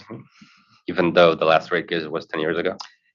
Even though the last rate case was 10 years ago, due to the fact that over this last 10 years, there's been, primarily the favorable tax position of the company is really what's allowed the company to stay out for that many years. And we don't anticipate that occurring in the future. Going forward, okay. And so what happens to this expense if the company does not file another rate case in 3 years? So from a book standpoint, the company would cease recording the expense once the deferrals are fully amortized. And from a rate perspective? From a rate perspective, there would be no change.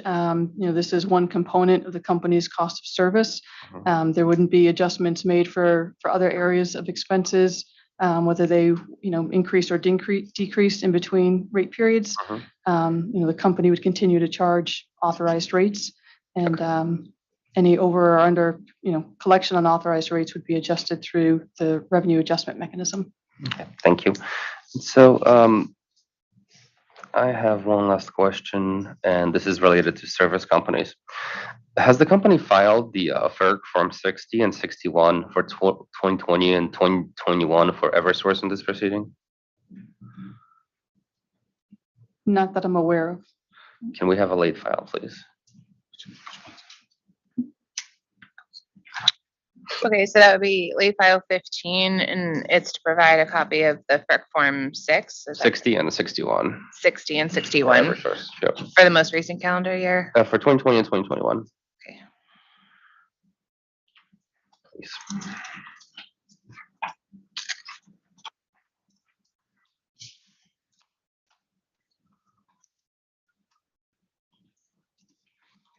Thank you. And just to clarify, I just want to make sure that we provide what the authority is looking for. I just want to confirm, is the limited purpose for the question for the FERC Form 60 and 61s, is it related to any type of service company allocations? I just want to again confirm the relevance of the document for Aquarion. That would be correct. Okay, thank you. Thank you. Thank you. Those are all my questions. Very good. Let's continue with Ms. Piedimonte, please. Thank you, Madam Chair. Good morning, Commissioners. Good morning, panel. Kathy Piedimonte, Pura staff. Looking at WPC 3.5, please. And also referencing OCC 244.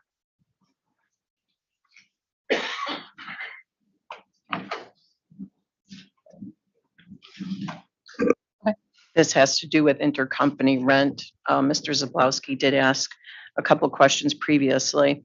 The lease agreement between Aquarion Water Company of Connecticut and NESC expires December 31st of this year. Is that correct? I believe so. The lease states that there's an option to renew within 60 days of expiration of the current lease. Has AWCCT exercised its option to renew?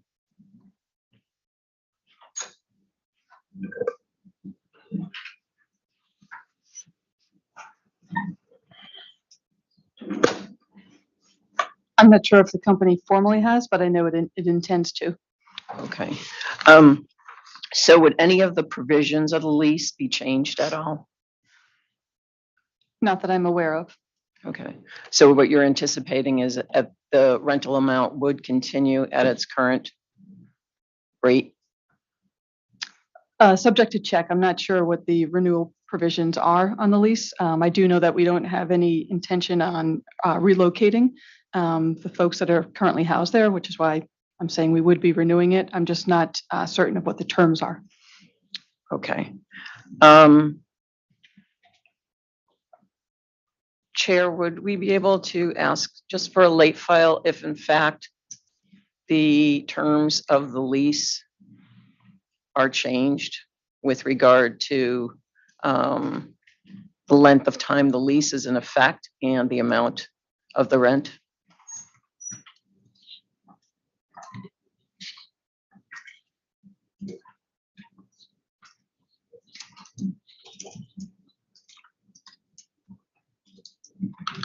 Okay, so late file 16 is to discuss whether the terms of the lease, particularly the length of the lease and the rental amount, have changed moving forward. Yes, please. Okay, thank you. Does the company have any clarifying questions? No, we don't. Okay, thank you. Moving to WPC 3.12, rate case expense, and also RRU 352. I know you had mentioned previously that you'll be providing in late file 1 updates. I want to know, would the rate case expenses be updated in late file 1? Yes, we would update those. Okay. Regarding the request for legal fees of $390,000, why does Aquarion Water Company of Connecticut need outside counsel when it has access to Eversource's legal counsel at this point? Although the company does have access to inside counsel through use of Eversource, there was still a demand or a need for external counsel based on resource constraints through what was available to the company from its internal legal counsel. Okay. So would you say that these legal fees for rate case expense are comparable to what you would have occurred for legal fees before Eversource acquiring Aquarion Water Company?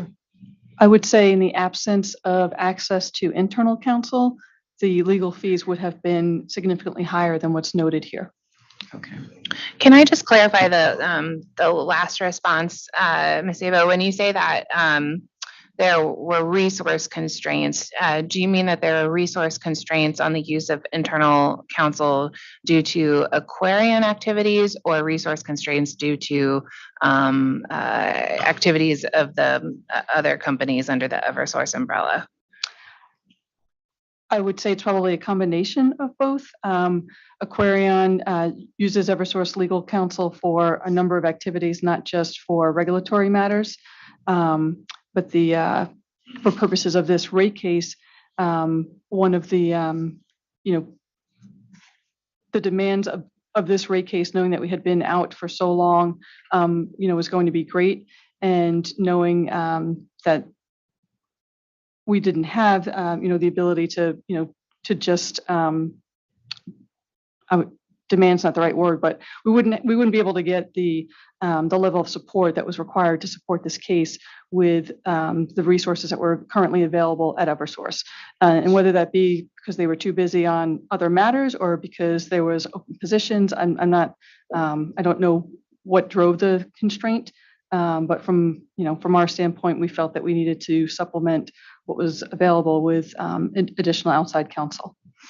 Thank you. And when you say that you rely on Eversource counsel for matters other than regulatory, can you provide a few examples? Sure. So for example, I know our purchasing group consults in terms of developing our contracts. So making sure that, there's legal oversight on contracts. Also our real estate transactions, there's matters that the real estate group will consult with Eversource attorneys on as well. Thank you. And when I imagine that the team gathers in advance of a calendar year to do some kind of planning for the next year in terms of planned regulatory actions, perhaps. Let me stop there. Does the team gather to do that kind of planning, like a 1 year, 5 year, 10-year lookout into terms of what regulatory actions that the company plans to initiate?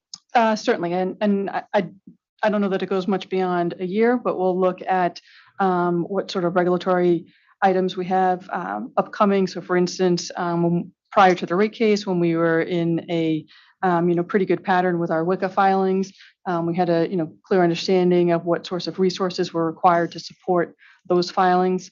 As we looked forward to a rate case, we knew that that would require significant increase in the number of hours that we would be looking for preparing and both conducting the rate case.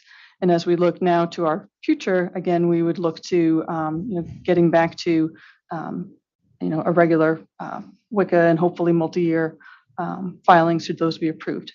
Thank you. And when you do that forward-looking projection, do you break it down in terms of the type of resources needed? And in this case specifically, do you project the type of legal support you may need for those regulatory efforts?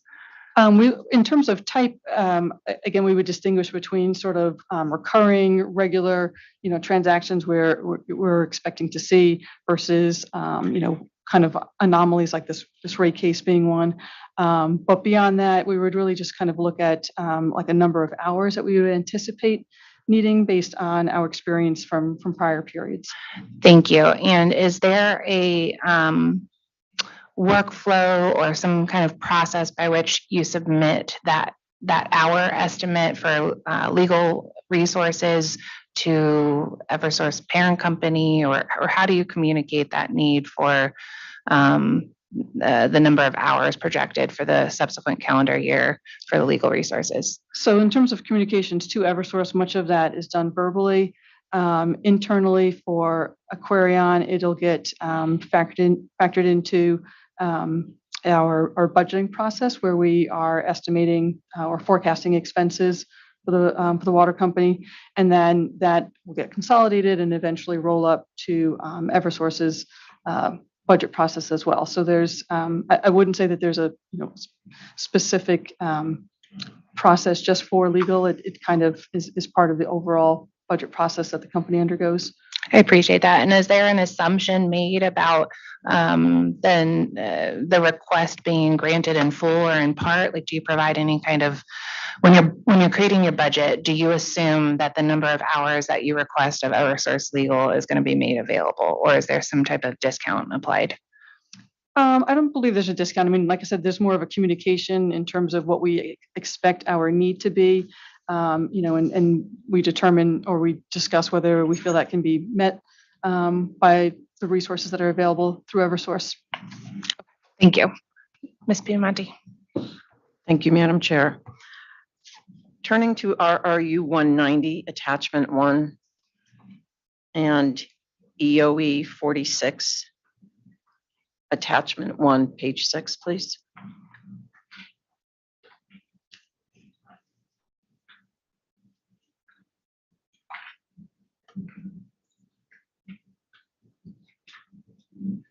Okay. In calculating the cost allocations using the MAS formula, where would NESC be reflected?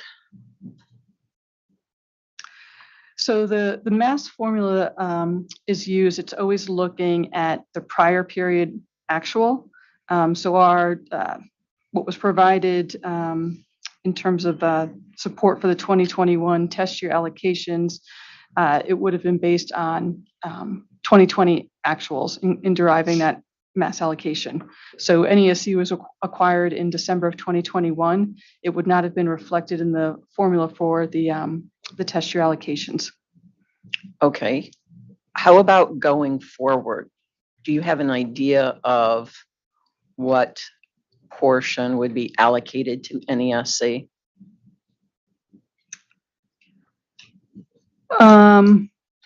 I don't have that before me. Is that something that the company has already looked at going forward? My expectation is in terms of our upcoming 2023 planning, it would have been perhaps contemplated in the formulas for our 2023 budgeting purposes. Like I said, I just don't have that before me. Okay.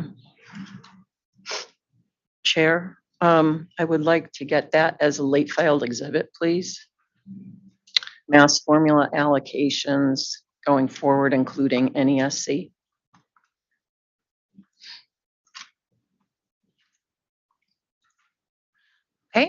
And that will be lay file exhibit 17.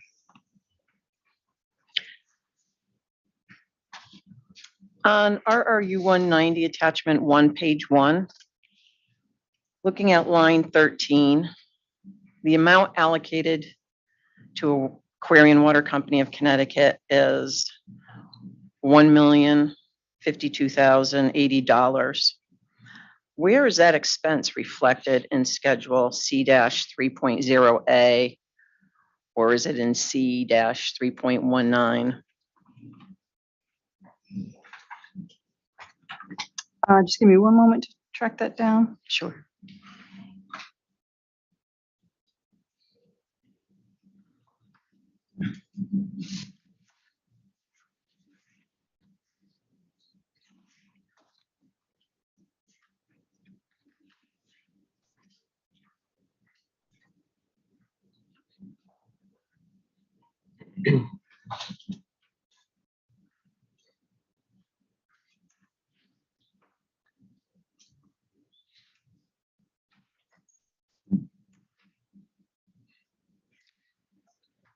So the management allocation is part of 3.19. And it should be $1,207,000 because it's the sum of the management allocation as well as a corporate office allocation of $151,000. So on 3.19, Right, I believe that might be line 32 on 3.19. Is that correct? hold on, I'm in the wrong spot here.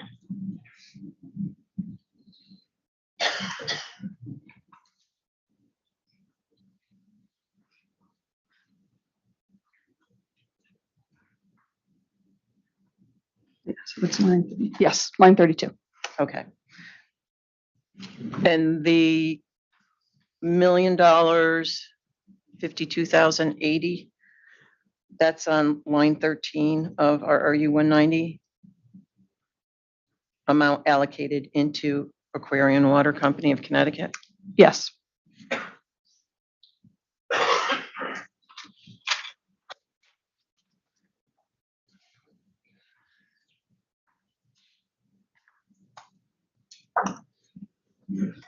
Where would that? So the $1,052,000 is the calculated value, and that corresponds to what's on line 15, which is the $1,055,000. So there's a slight variation there between what's actually in the general ledger versus the recalculation. So the $1,055,000 is what appears in Schedule 319 on line 32. So it's that $1,207,000. The sum of Okay, so the $1,052,000 is included in the $1,055,000. Is that what you're? correct, right? Okay. Okay.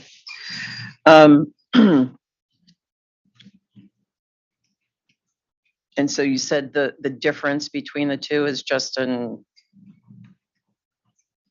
calculating, rounding? Yeah, I mean, without going back and looking at every month's calculation, it's hard for me to determine what the $3,000 or $4,000 difference is. Okay, thank you. What about the affiliate charges out of Aquarion Water Company, Connecticut? Where would those be reflected in either schedules C-3.0A or C-3.19? Yep. So 808 there. So the line 20, which is the allocation of customer service expenses, would correspond to C schedule. Let's get here. 3.11. And let me just get there.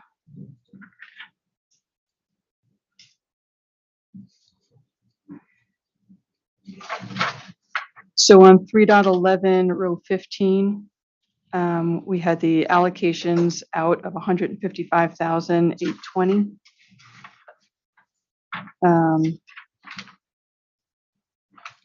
Again, there's a slight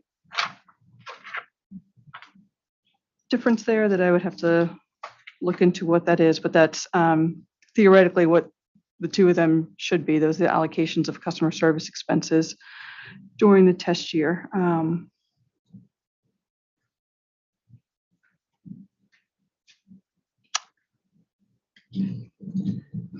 Oh, and I can see here what the difference is. So on 3.11, it's 155,000 versus the other schedule had the 162,000. The difference is an allocation to our non-utility homeowner safety valve program. So in hindsight and looking at this, 3.11 should be corrected to include that additional $7,000 allocation. Okay.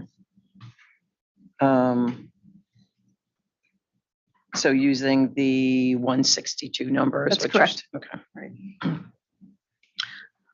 right. So would the same be true of the allocated IT expense of the 363? So allocated IT expense, you'll find on schedule 3.14 on row 28. And that number should match 363,000. Okay. The reason why it was an oversight on the schedule 3.11, it's actually recorded in a separate general ledger account, which is why we missed it on schedule 3.11, but the allocated IT expense all is housed in the same account number. So there's no adjustment necessary for that. Okay. And then the allocated out facility overhead, what is that specifically related to? Let me see where that is.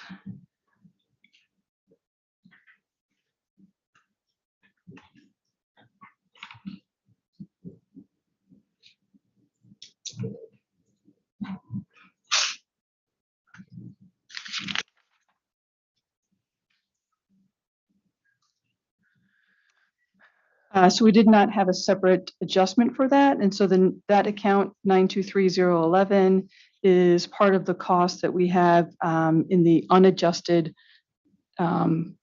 category of expenses that are not adjusted for inflation. Okay. So that would be part of the 11 million that I had referenced before. Okay.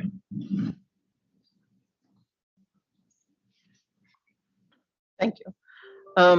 Looking at the management charges on RRU 190 of $778,536.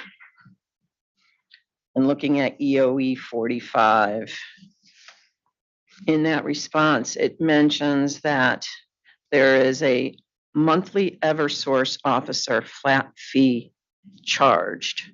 So how is that flat fee amount for Eversource officers determined?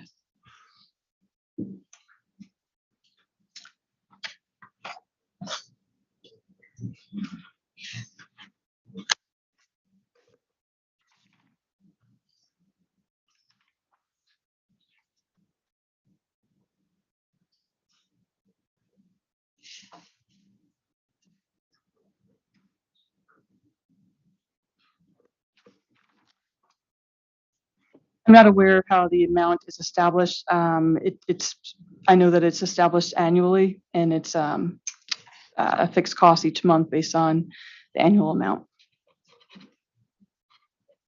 Okay, so you wouldn't know whether or not the officer's time spent on affiliates is tracked at all?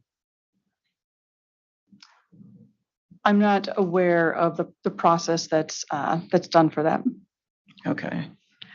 And would you know what the Eversource officers provide to Aquarion that Aquarion's officers didn't have previously prior to the merger? At a high level, I would say that they provide, strategic oversight, And prior to the Eversource acquisition, Aquarion was owned by another company that also provided management services, in which the company had incurred comparable management fees prior to the Eversource acquisition as well. When you say comparable, would you be able to provide a number that was charged to Aquarion Water Company of Connecticut when it was owned previously by Macquarie? Is that correct? Macquarie, yes. I think we had a discovery response for that. I'm just checking my notes here.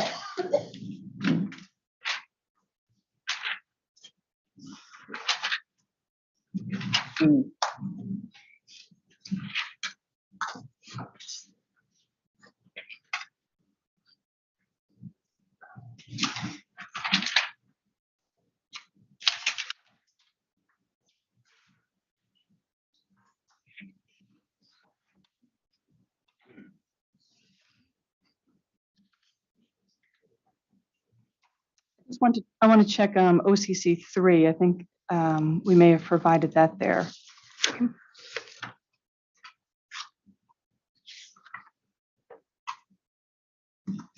Yes, so in OCC 3, prior to the Eversource acquisition, we have reported there in fiscal year 2017, management charges of $399,788. That would be comparable to the $474,550 that we presented in the test year. Okay, thank you. Would there be, or would the company would be able to provide a detailed listing, excuse me, of the officers included in the flat fee that Eversource charges AWC? I know you said it's determined annually, but would you have any documentation as to I don't have it before me, but as a late file request. You could? Okay, that would be great. So in that late file, would you be able to provide the listing of the officers included in the flat fee, the amount charged for each officer, and then the percentage of the officer's salary that that flat fee represents?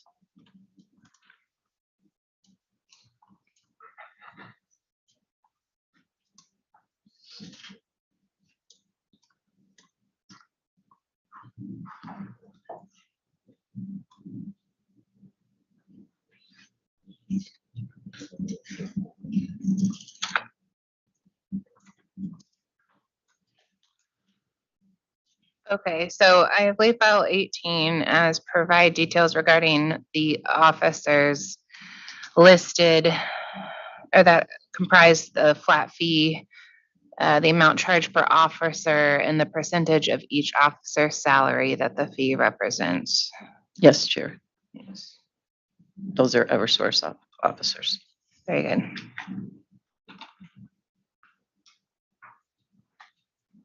Okay. Just a few questions, just to clarify. Looking at OCC 3 and RRU 424, just a few differences in there.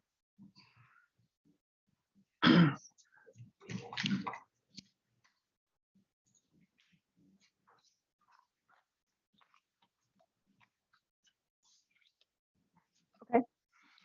So for the 2021 affiliate charges on OCC 3, it shows a total of $804,000. RRU 424 affiliate charges, total $808. Just looking for clarification for the difference.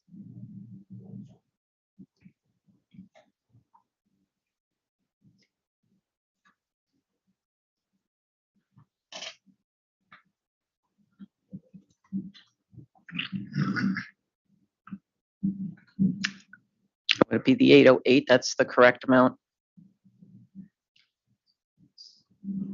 I just want to do one quick comparison here.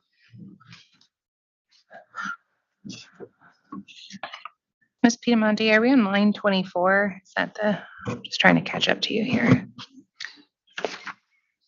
Hang on, Chair, I'm gonna double check that. So on RRU 424, it would be looking at rate year 2021, yes. Line 24. Okay, thank you. And then on OCC 3, it would be 2021, and it's the bottom there, 804. Okay, thank you.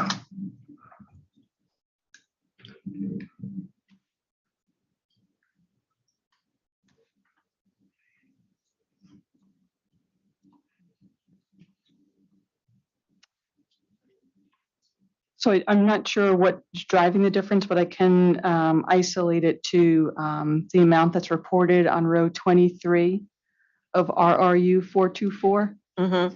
That's reported as 145,058 in comparison to 141,694. That's reported in OCC 3. All other amounts that comprise the 808,000 and the 804,000 are consistent in those two responses. So the difference is isolated to that one line, and it's a $3,364 difference that I do not know what the cause of that discrepancy is. Okay, but the correct number you would believe would be the unable to confirm right now whether it's the 145 or the 141. Okay, thank you. Do you want to provide a reading on that, Ms. Piemonte or Chairman? We can talk about that at the lunch break and provide a reading if that's helpful to the authority. I'd appreciate that. It would be the second read-in, and then if we can include that in the updates that we're seeking in late file exhibit 1. And while I have the mic, can I ask Ms. Zaba to tell me what the CS stands for, allocated CS? Certainly, CS stands for customer service. Okay, thank you.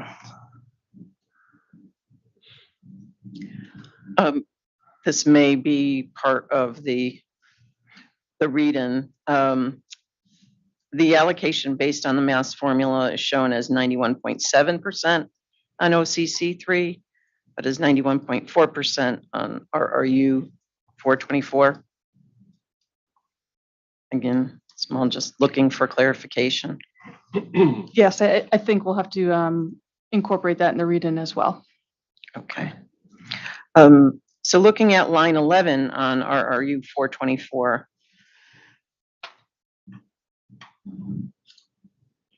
Okay. Can you provide an explanation for the increase from the 86% allocated to Aquarion Water Company CT in 2019 to the 91.3% allocation in 2020, which is approximately, subject to check, a 5% increase?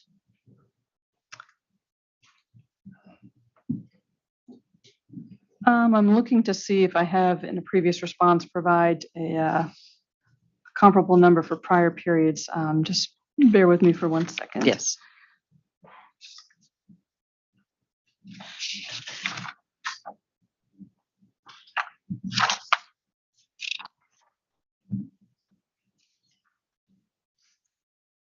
So the increase is, I would say, primarily driven by the sale of our Hingham and Hull portion of our AWC Massachusetts operation. So by that affiliate becoming smaller in size, it resulted in a larger allocation to Connecticut. Okay. And what year did that occur? So when did that get finalized? 18?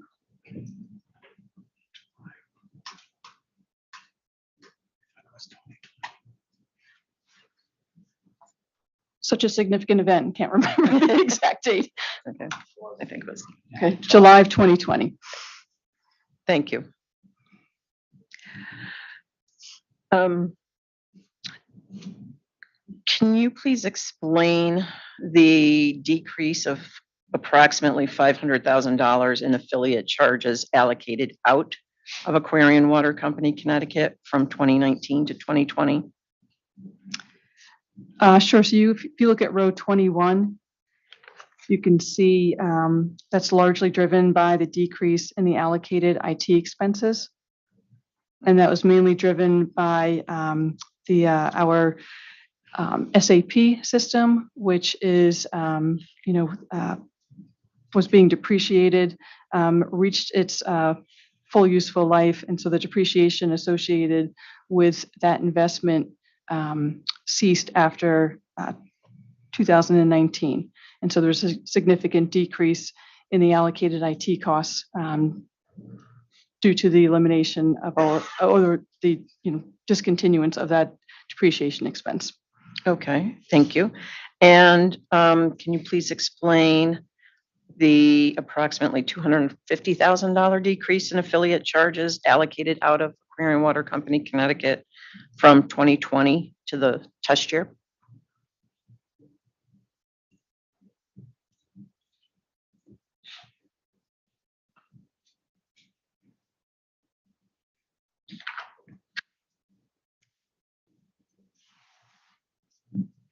So again, a portion of that decrease we continue to see on the lower IT allocation expenses is driving approximately 100,000 of that.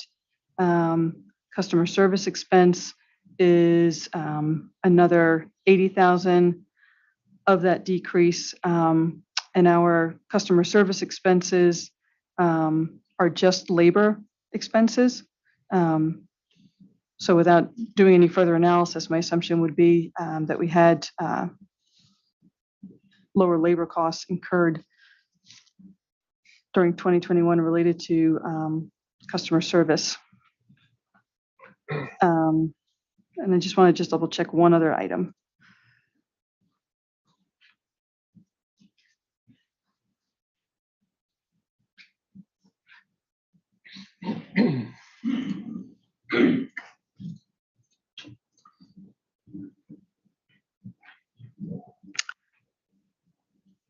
Just confirming that the allocable costs from customer service are just payroll related.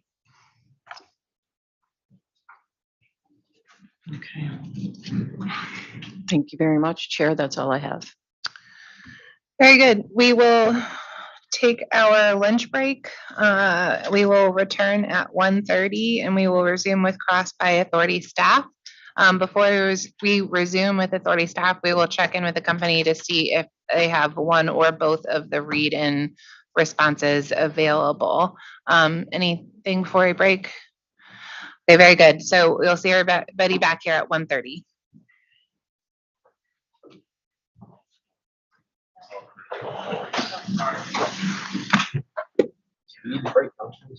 Sure, I want.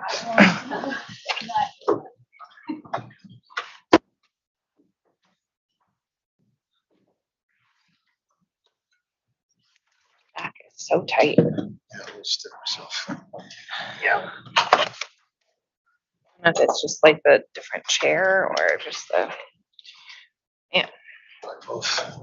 Yes.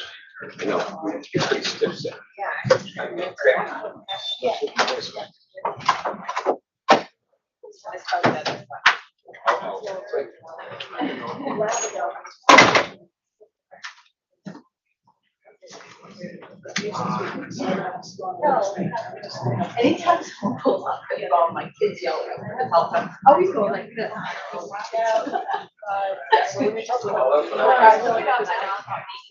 got it right here. Oh, it's one of those names. I don't know.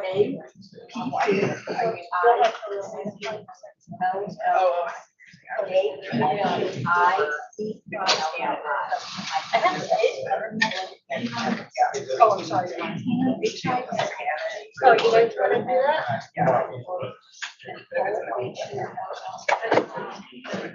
guys want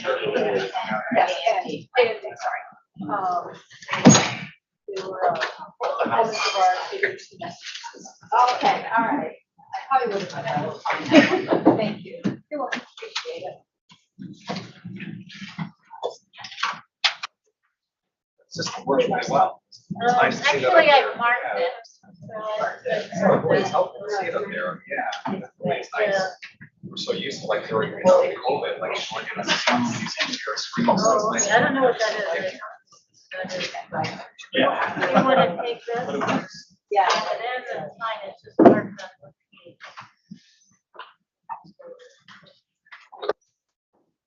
It might be, found it? This, yes. Okay, I have no idea.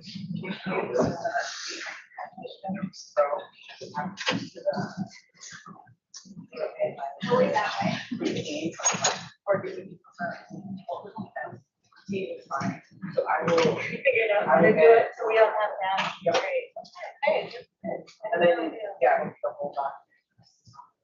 Yeah. Work around. I wouldn't know how to do that. I didn't even know it was like a part of that.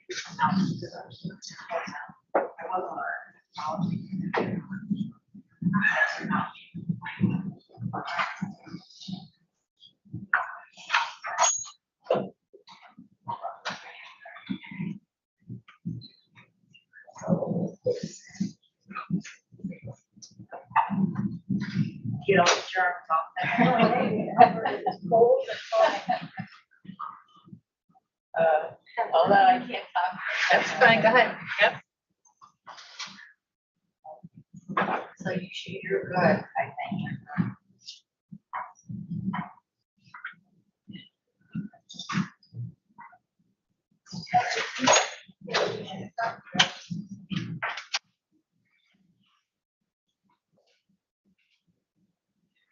I'm sorry, I couldn't picture that. No, that's okay.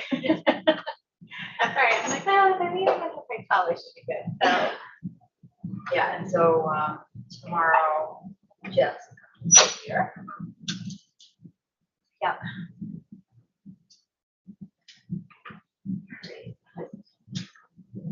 Do you know Jessica? No, I think she did Pura before. She did, remember that other daily we did, she did a short portion of it. Oh, okay, So gotcha. I called her, texted her something. Gotcha. She's like, Yeah. I don't think I've ever met her. So that's why I was like, you know her? she's very confident, which is good. Is she? Yeah. Okay then. Well, she'll have an easy day. Yeah, right. She's like, oh, it's really easy. I thought I never know her. Yeah, I'd be like, really?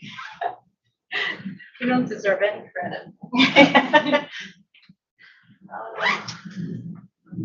This morning looks like it was pretty good. The lineup. Yeah, this morning, yeah. Yeah. I was watching it to see if she Yes. The one witness to be. Yeah. I love that one. Yeah. Yeah. I know I tuned in and I thought maybe she would, I thought maybe she had the, she would say, hey, you know. Or, Yeah, give a heads up. Yeah, yeah. No, there was none. Well, the funny thing was that you couldn't hear the first like 25 minutes of it. Oh, wow, you streamed it? I did, yeah. Oh.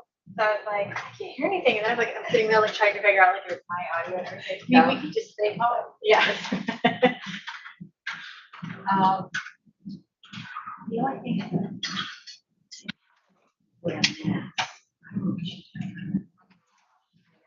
I know. Outfitting. Oh. Numbers. It is, yeah, absolutely. And then you try. She's like, oh, listen, I can't do both. It's hard. It's hard. Yeah. You know, when you do a deposition, they give a different name that's on the notice.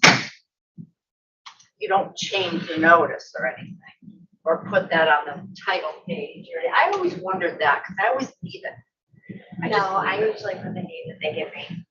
Yeah. The correct name, yeah. If they have a middle name, you put that, Yeah. even though, but not, you don't change the notice if they're in the notice. Right, yeah, no. All right. No, because I figured, because I'm taking the deposition of the person who hearing me, so I put it in what they give me. All right. I'll put, obviously say that, but. So you had a nice Thanksgiving? I did. Good. Yes. Did you go away or did you have everybody here? I went away, so I made a few things, but I like to cook. Yeah.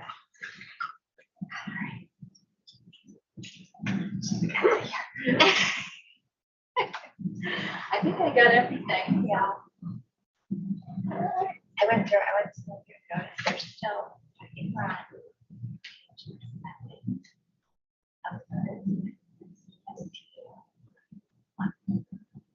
oh, there's 10.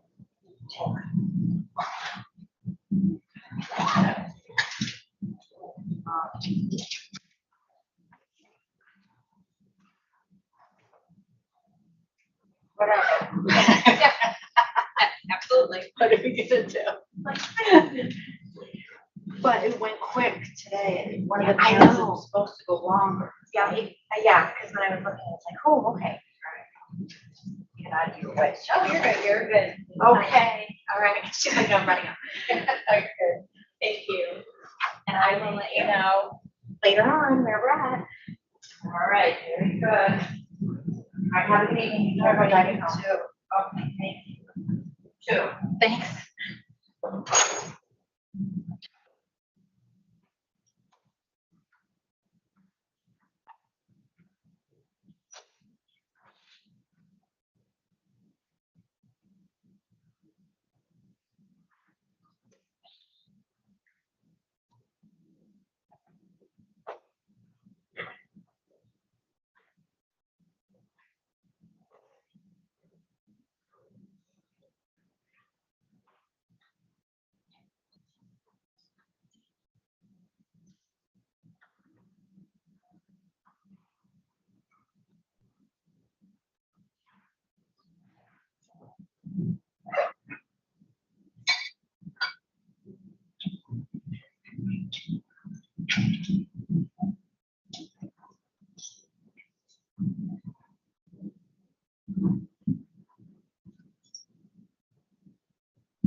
Oh, yeah. Thank you.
Side of the parking space. A one slide PowerPoint. I did that.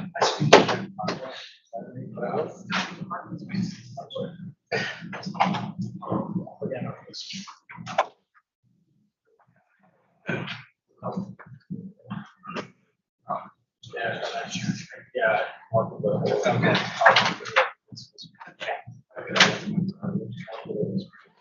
the other.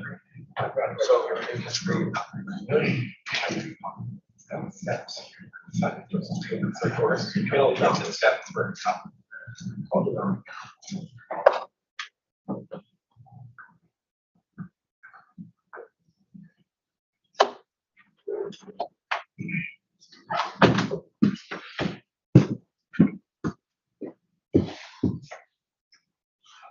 So it's just this is full one, so it's just quick full screen.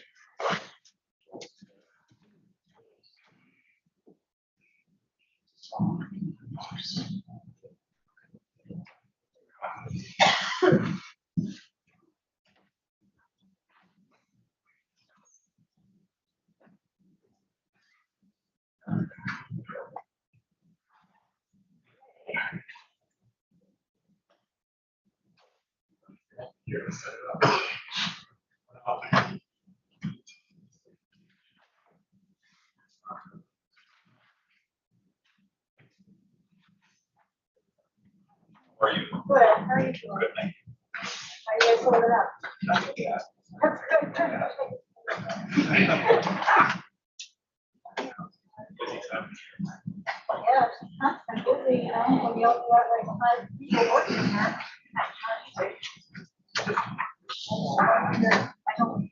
Is that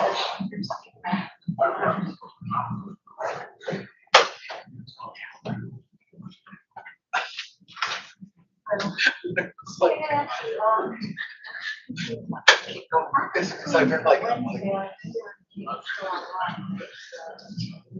I've been up so.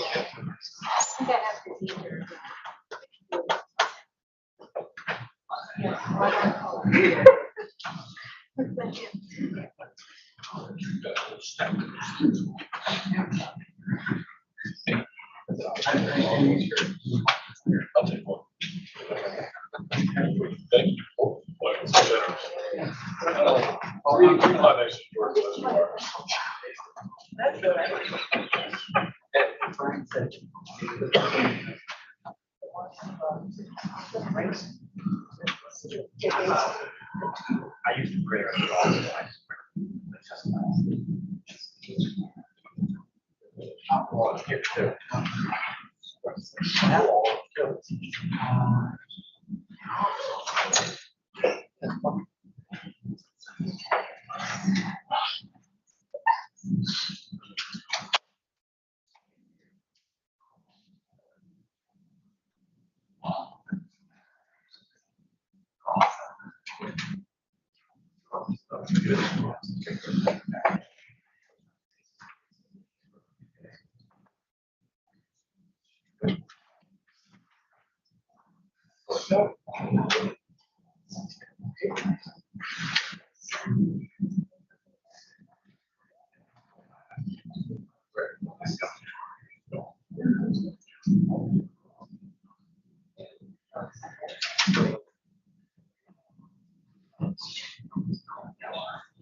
Welcome back. Please be seated.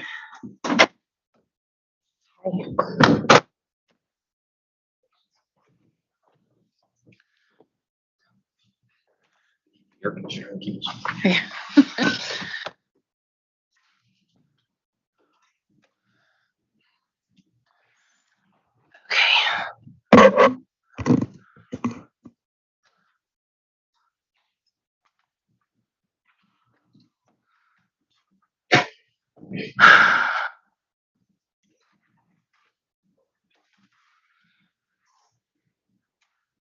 Okay. We are going to go back on the record in 220701. We are going to, unless there are the read-ins, do we have the read-ins available? Yes, we do, Chairman. Very good. So Ms. Sabo, starting with read-in A, and that was the read-in that asked by Mr. Sablonsky to look at the company's written exceptions filed in its last rate case in 2013 to identify what the company's position was as it related to adjustments in the authority's draft decision for unadjusted O&M expenses and the company's request for an inflation adjustment. Do you have the response that was requested? Yes, in the 2013 case, the company did not submit written exceptions regarding the inflation adjustment. However, also in that case, I'll note that the company had not made any adjustments for the unadjusted expenses in its initial application, which is different from what we have done in this application, where the company has excluded $12 million of unadjusted expenses from the inflation adjustment. And thank you. If that's acceptable, we'll proceed now to read-in B that was asked by Ms. Piedamonte. And Ms. Piedamonte had asked the company to reconcile an approximately $3,000 difference in reference to a discussion involving QR 424. Can you proceed to provide read-in B? Yes. So the question that was asked was, which is the correct number? And so I first want to just qualify the statement. When I'm referring to the correct number, what I'm going to refer to is what's recorded in our general ledger. That's not to say that the calculations that were provided were incorrect. There are times throughout the year where there might be minor adjustments that are made on a month-to-month basis. And when we provided a view at what the calculation looks like for the full year, you don't get, those differences kind of fall out there. So in terms of what's recorded in the test year, I'll refer to that as the correct amount. And in terms of the difference between the $145,000 versus the $141,000 expense, the $145,000 that was reported on line 23 of RRU 424 is the correct amount as reflected in our general ledger. There was also a question on the $1 million on that same RRU 424. The correct amount is reported on line 15, which is $1,055,677. Thank you, Chairman. Thank you. Are there any other administrative matters before we resume with cross? Okay, very good. So we will resume with cross of this panel by the authority staff, and we are up to Ms. Skouras, please. Wait, just check the mic for me, please. The button. It on? Oh, thank you. Thank Thank you. you very much. Good afternoon, company Rita Skouras for RRU staff. My question right now will be very brief. Earlier, you answered some questions related to inflation and the items you were applying them to. I will now ask you some questions about your inflation calculation, the rate itself. If you reference RRU 41 and attachment 1, page 4 of 19 to RRU 41. Okay. Based upon the application, the company calculated its proposed inflation rate based on April 19, 2022 blue chip financial forecasts. Is that correct? Yes. Since the April 22 publication, there's been some talk in the media, the financial news, that inflation has kind of peaked and possibly trending down. Is the company familiar with that line of discussion? Yes, I would say though that the company has also looked at those values as reported in the September 2022 reports, which actually show a higher level of inflation versus what the company has in Schedule 3.19. Yes, thank you. That was going to be my next question. I was going to refer you to reference RRU 42, the attachment 3. As you note, that's dated September 2022. In that calculation attachment 3, you basically use the same methodology of midpoint of the rate year, starting with test year, midpoint, going through midpoint of the rate year as the term of the inflation factor. Is that correct? That's correct. And you use September's data. We're now pushing December. Have you had the opportunity to look at October or November 22 blue chip financial forecasts? We have not. Okay, do you have that available to you? Let me check. I guess it might be just, given the nature of the calculation, I would prefer we have a late file Okay, document. let's pause, Ms. Dabo. Do you have those available to you?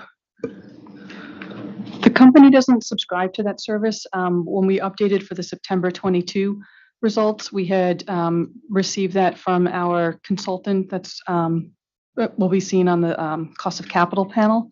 So we could reach out to him. I can't confirm right now whether or not that's available. Okay, so let's make this late file exhibit 19, and subject to that caveat, Ms. Garris, if you can say what you're about to say with respect to the late file exhibit request and the calculations you're requesting. Yes, thank you. I'm looking for the company to update RRU 42 attachment 3 based upon the latest, whether that be October or November 2022 blue chip financial forecast document. So I would like you to both provide the document and make the calculation, which I believe in RRU 42 is the attachment 3. And I have some specific instructions. So I'll let you get that down. Okay. Specifically, I'm looking in the calculation for the company to use the same methodology presented in the attachment 3, merely update the months to reflect the most current available blue chip financial forecast estimates over that time. Part B would be to indicate if the inflation rate itself is up or down. If it's down compared to what's filed in the proposed in the application, I would like them to do a part B to the analysis, which would be to go through and update the WPC work paper -319. And that would be taking it to the step where you're applying a new rate to the items that you've proposed be inflated. Okay. And if it's further, and second part or part E would be if the new inflation rate is lower than the 10.625 initially proposed, if the company is willing to adopt that for the application. So that would probably transfer to what you've identified as late file 1, if I recall correctly. Okay, so I'm not gonna be able, there's not enough space in the prompt on Lotus for me to capture all of that. So what I can input is to update RRU 42 attachment 3 based upon the latest blue chip forecast document, including documented analysis. But I'd pause and ask the company if any of that needs to be repeated or clarified, because I'm not gonna be able to capture that in Lotus. Full. No, we're clear. Okay. Okay. All right. Thank you. Thank you. That's all I have for this panel. Okay. Very good. Then Mr. Vacalina, you are up. Thank you. Jim Vacalina, Pure Staff. Good afternoon. Sticking with inflation on WPC 3.19, why is the starting point 7/1/2021 for the calculation of inflation? Can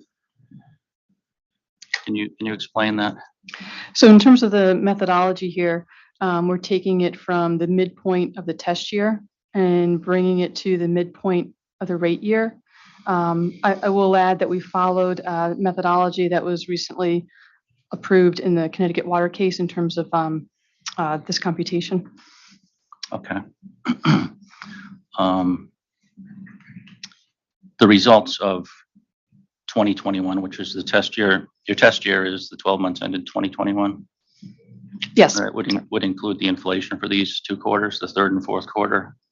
Those would be within the numbers themselves. Any impacts of inflation? Presumably, yes, to the extent. Okay, thank you. I'm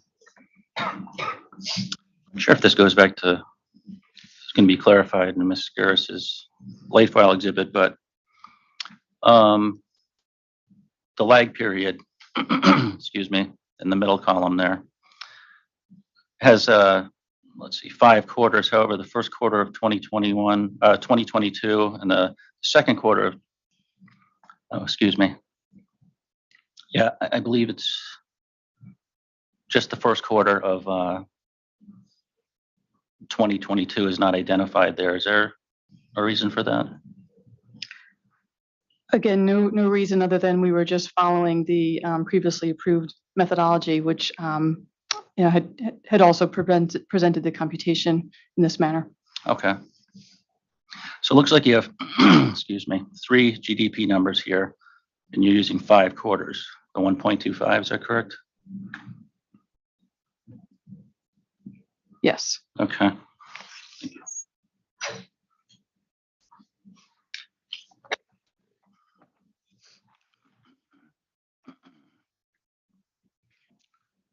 There's some testimony earlier on the utility plant acquisition adjustment, and if you could just turn to 338, RRU 338, please.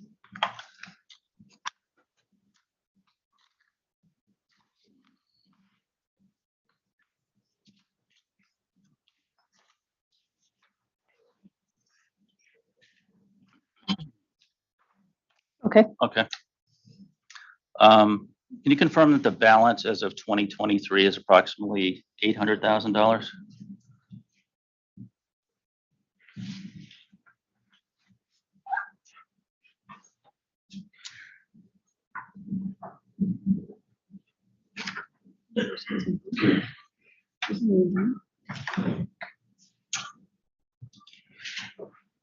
So I'm looking at RRU 38, attachment 1, column T, which would show the December 31, 2022 balance is 1,006,472. Okay. And then carried out further, do you have 4 more columns there that bring you out to March of 2023? Yes. Okay. So yeah. So the March 2023 balance is 799,765. Okay, thank you. And in rebuttal testimony, you addressed the OCC's position of continuing these costs and rates, that being the amortizations for United and Timber Trails and deferring those. The company does not agree with that position. Is that correct? Can you repeat the question? So in the OCC's rebuttal, in your rebuttal testimony to the OCC's position, they recommend continuing these deferrals and accruing the balance into a regulatory liability to be addressed in a future rate proceeding. However, that's not the company's position. Is that correct? That's correct. So what the company is proposing is to take the balances as of March 2023 and amortizing the total over the same amortization period of 3 years. Okay.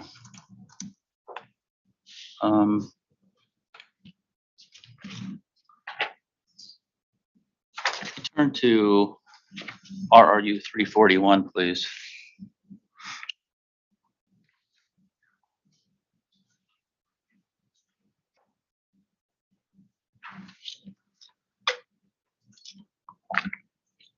And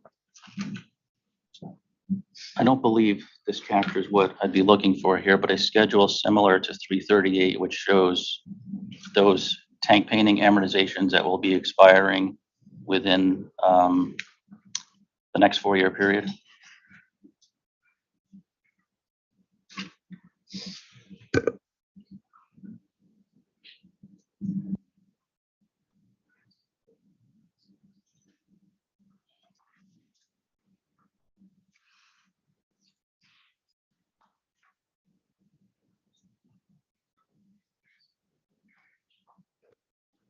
We're just taking a moment to check. I think we may have addressed that in another response. Okay.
Actually, as we're looking, I am noticing that there are a few tanks that do not have an additional 3 years of amortization expense left in them. So we could go through the same exercise that we did in 338 to identify those that would be fully amortized. Yes, I'd request that as a late file exhibit, please. Okay, so we're up to late file exhibit 20, which is to provide a similar analysis for, what was that, RRU 34? Can you restate that, please? RRU 341, storage tank painting amortizations.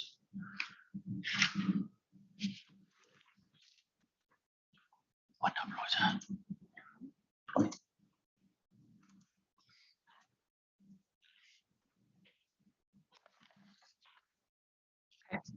All right, thank you.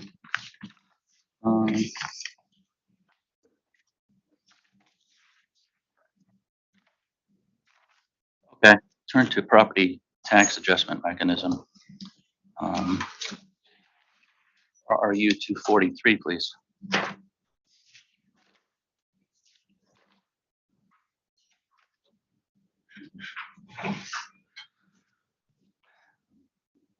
Other than the property tax expense, are there any other expense items that would be reconciled between rate cases under the company's proposal?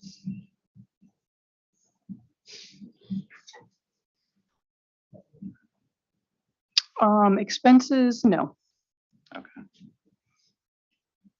Okay, and if approved, the property tax adjustment mechanism, property taxes would be adjusted between rate cases and change the revenue requirement that will be the result of this rate case. Is that true? Yes. Okay. Is it possible that other expense items will decrease in subsequent years from what is awarded in the rate case? It is possible, yes. Okay, thank you.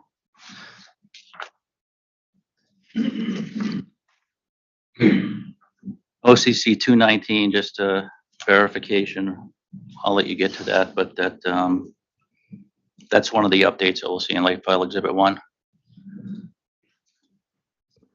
That's correct. Okay. And this reduction, was that the result of a less than anticipated mill rate increase? Or how did that come about? So in the original filing, we had projected an inflationary adjustment as part of the projection because we hadn't received the July tax bills. In our update to OCC 219, we provided the actual property tax bills received in July. Okay. That would have been the same inflationary rate that we have been discussing here, or something different than that? You wouldn't Well, contract that far? Yes, it's partially that because of the tax year and when property taxes are, because it's in October to the following October, when the bills are issued, because it's based on that time period, the company had projected the actual tax bills received. If I reference the schedule, hang on, because we referenced it within the schedule on the bottom, how we reflected the adjustment. So just.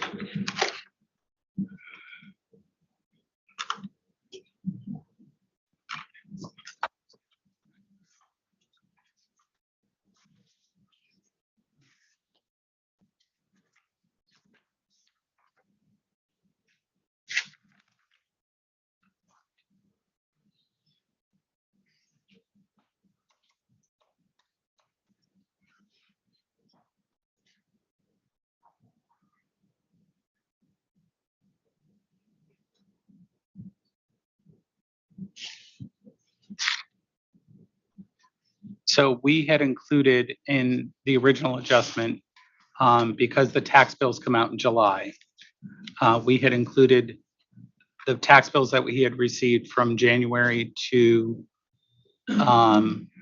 June.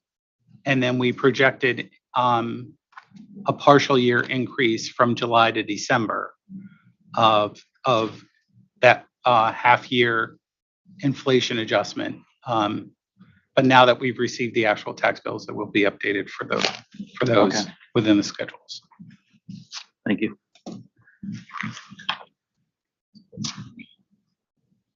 And there was talk earlier about allocations to non-utility property. What is the basis for what we see here, the $164,000 property tax being allocated to non-utility property? There are certain tax bills that the company pays, which are included, and these are the non-utility properties that we have that are not in rate base. Okay. So they're excluded. Thank you. And does that all go back to HSB? Do I have that correct? It's not just. No. This has to do with property that was excluded from rate base probably around 2002. Like there are certain company houses that are not included in rate base. We still have to pay property taxes on them. So the property taxes are excluded from the rate case filing. Okay, thank you.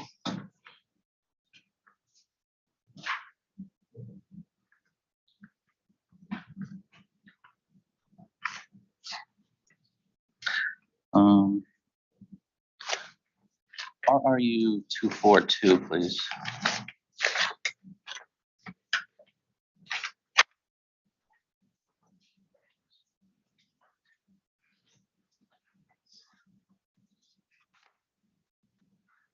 So it appears that the company, through the WICA program, will collect approximately $1.7 million in property taxes for, I believe it's the period ending 2024. Is that correct?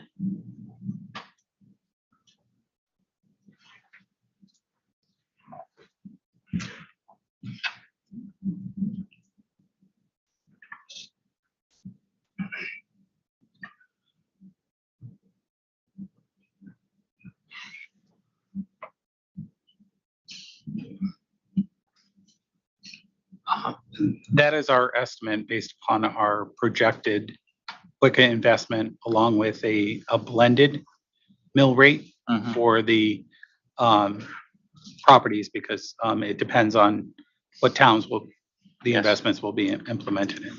Okay. One other question on this exhibit.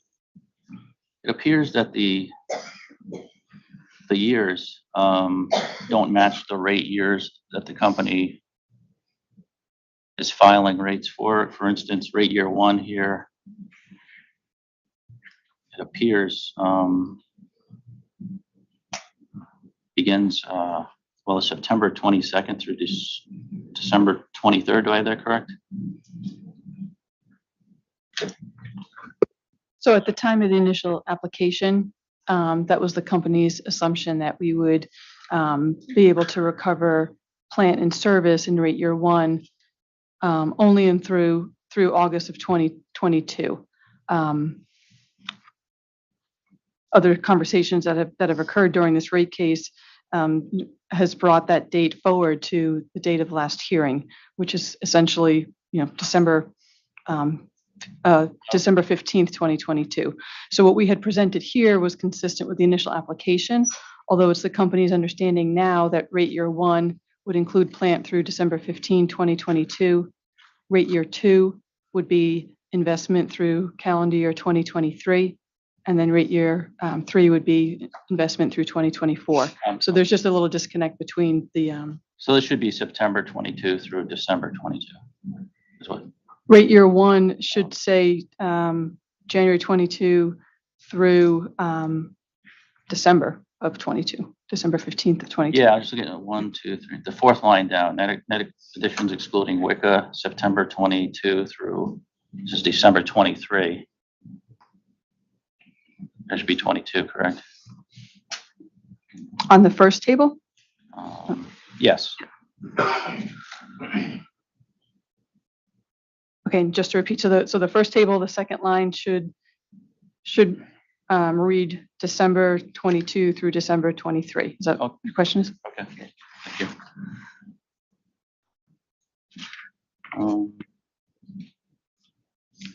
And again, just, as a point of clarification, some of the responses at the time when we were doing them were in the context of what was in the initial application. As we went through the discovery process and where we are today, is the company's intent to update the schedules to reflect rate base through December 15th of 2022. But that wasn't contemplated when we initially submitted it. So that's why some of these responses have a little bit of a different definition for the commencement of rate year two. Yeah, that was one point I wanted to clarify. LFE 1 is agreed upon adjustments and changes to the course of discovery, but that's also going to include updated schedules. Yes. So essentially the standard filing requirements. With one caveat. So for late file one, our intent was to update schedules for identified corrections and adjustments for O&M.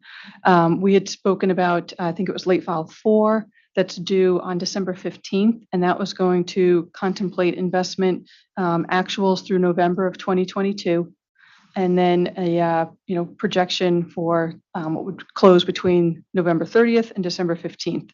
So our intent was for late file 1, that information won't be available yet. Late file 1 is due on December 5th. So we were going to file late file 1 with adjustments for the known O&M adjustments, and then file a late file 1 supplemental at the same time that we file late file 4, which updates the plant balances.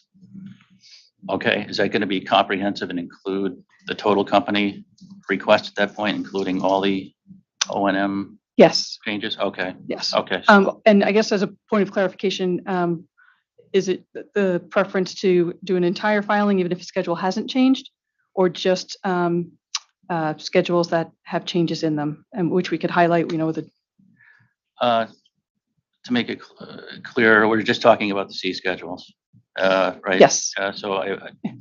Filing. And the B schedules, I'm sorry, B schedules are planned, so that would be part of late file 1 supplemental. Yes, if you could please file a complete. Okay, so we'll do a comprehensive one, and we'll just note which in our filing, and we'll make reference to which schedules actually change, but it'll be a complete set. Late file 4, all right. And including in the late file exhibit 4, that's also going to include, those are projects that were less than 100%, but also identify what portions of what depreciation expense and property tax was associated with those particular items that were not 100% complete.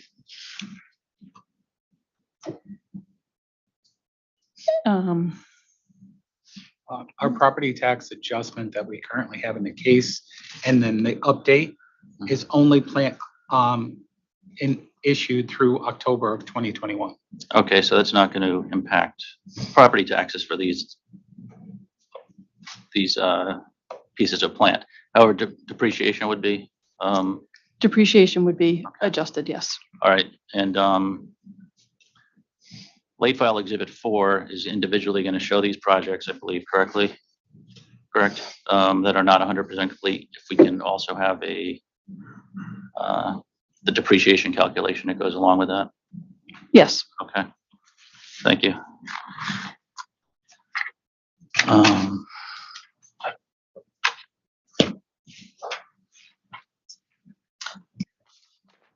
RRU 244, please.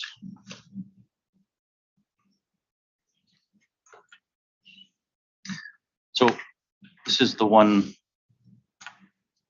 example that the company has received a property tax reconciliation adjustment or a property tax adjustment mechanism.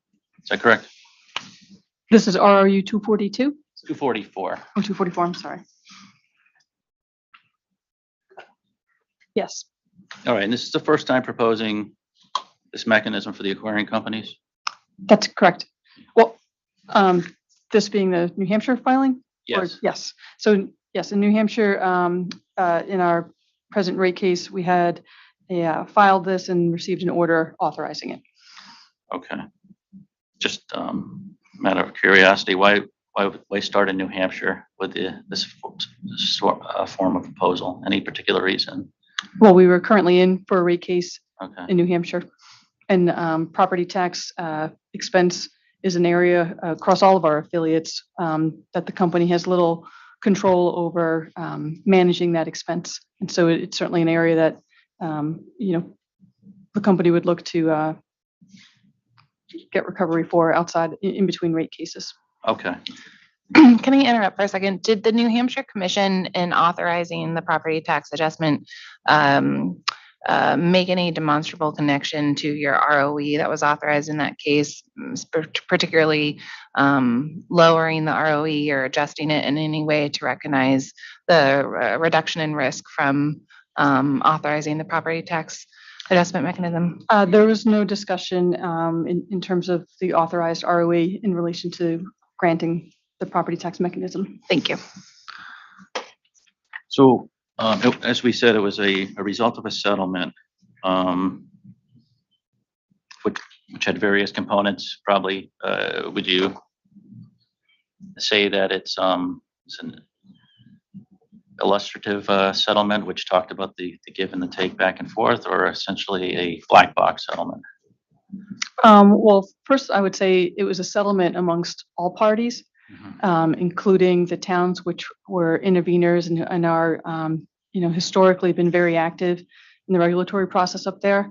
So it was the company, DOE, the Office of Consumer I can't say that word, but it's their equivalent of the OCC, and the intervening towns. So the fact that all parties were willing to sign on to this, I think, speaks for itself as being a fair settlement. And so, yes, there were, various areas of give and take across many components of the settlement. Okay. New Hampshire has a WICA program. It does. Is it a permanent or a pilot program at this point? Well, it's not permanent in the sense of it's not in the statutes as it is here in Connecticut. So I would say it is, individual to the regulated utility. We have had that in place 10 plus years. It was in place since 2008, and in our most recent rate case was authorized to be reset and continued. Okay. And is there a cap equivalent to the 10% that Connecticut has? Yes, in New Hampshire it's 7.5%. 7.5%. Okay. Just as a reference, the original authorization of the New Hampshire WICA was based on the Connecticut one. Oh, so they liked what we did here. Yes, it was a follow-up to what from Connecticut. Okay. Concerning the treatment of rate base and its measurement in New Hampshire, when is the cutoff period for that for a rate case? So, valid question. We actually are in the process right now of awaiting an order on what New Hampshire will refer to as a step adjustment. So our rate case was filed with a 2020 test year, and we are pursuing a step adjustment that would provide for recovery. Oh, sorry, 2019. It's been going on for a long time, so. So 2019 test year, and we are, through our step adjustment, getting recovery for investment through 2021. Okay, so the test year was 2019. How far past that does New Hampshire go in the base rate case? So Never minding the step adjustments. I'm not sure what you mean by how far past Okay. that. For instance, here, we're talking about the end of proceedings. When is the cutoff period for New Hampshire for rate base? I don't know that they have a defined period. They actually have a docket that's been opened right now to somewhat address that there is, there's not a uniform formula for step adjustments.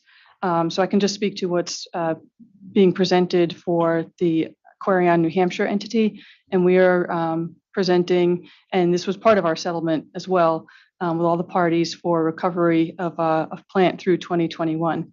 The proceeding in New Hampshire has been extended a little bit because when we filed our application, the commission had the ability to extend it an additional 6 months in terms of the regulatory timeframe due to COVID. So the base proceeding extended, a little 6 months longer than I think would have normally been the case.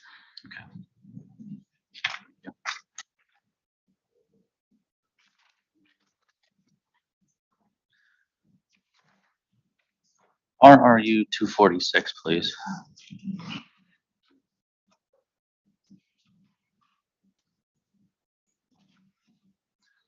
Just to get a magnitude of what these assessments would be, and these are challenges that you have with the town of Fairfield and Easton, approximately $12 million. So I believe your weighted average mill rate was 23. If you use that, we're looking at an impact of about $200,000 here. Does that compute? I think I have some detail on that. I just need to uncover it here. Just give me 1 second. You said that wasn't.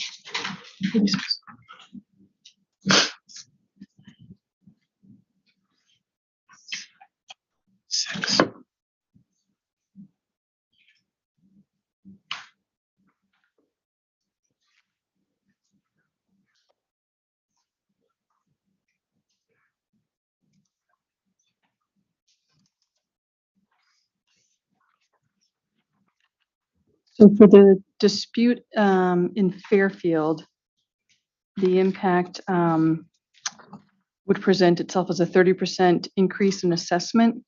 And at the current mill rate, the impact would be $193,000. The combination of the two? That was just the one. That was Fairfield. Okay. And then in Easton, I don't have the mill rate in front of me, but just in terms of the assessment value is a proposed increase of 214%. Okay. And is there any update on where these cases stand? They're still outstanding. I don't have an update as of today. Okay. If these were to be, the company was to be successful in these challenges, what would the plan be in terms of rate treatment for these? If the company is or is not? Yes. Well, if the company, first, these haven't been reflected yet in what the company's asking for in base rates, these increases. Okay. So these are not a part of the current tax calculation? Do not believe they were. This is the, actually, I'd like to confirm that. I'm just based on this note on which grand list they were in. Okay. Take a read and see on that if Ms. Sabo needs more time. Yes, we can. We can make that read and see, and we can, I'm sure we'll have a break in here. Okay.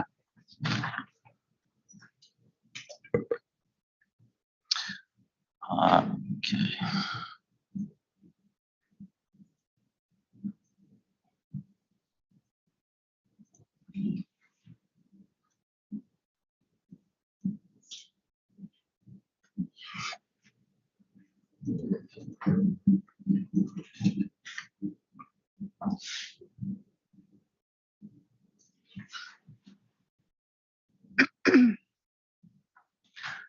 Okay, RRU 247, please.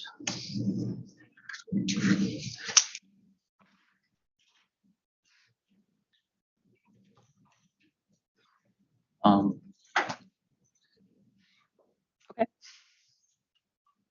This talks about potential downward adjustments in the property tax mechanism. Couple of scenarios here where the expense in a given year is less than the amount included in rates.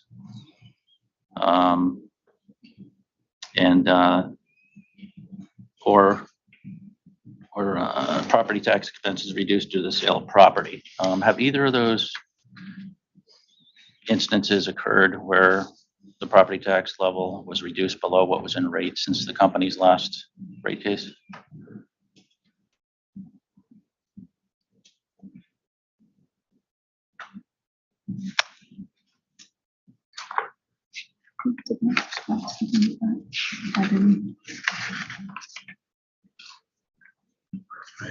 We're just checking to see if we had a response that may have addressed that. Okay.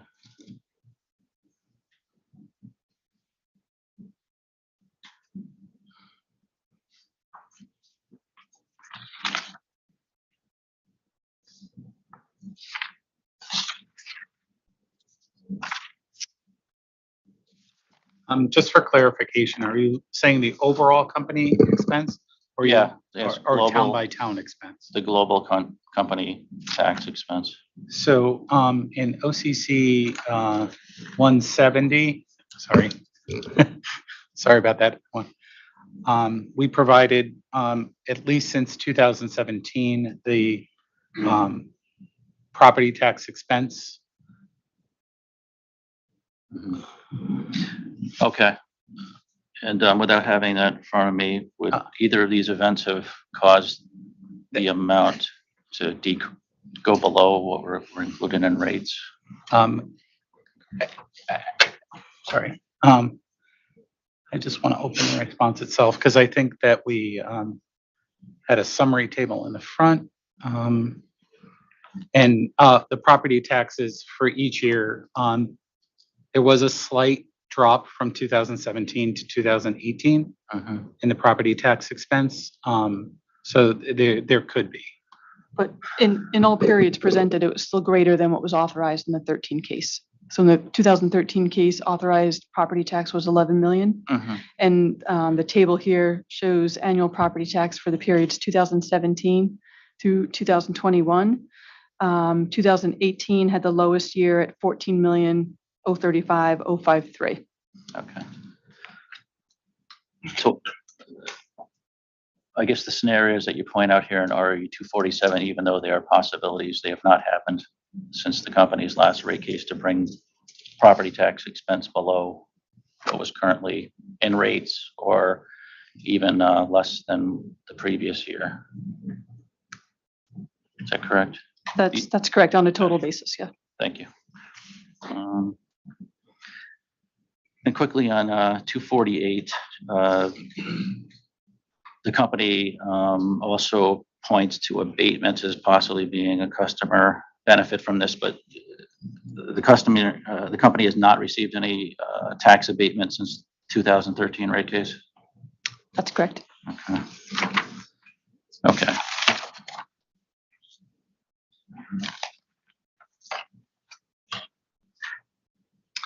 Okay, turning to bad debts expense, RRU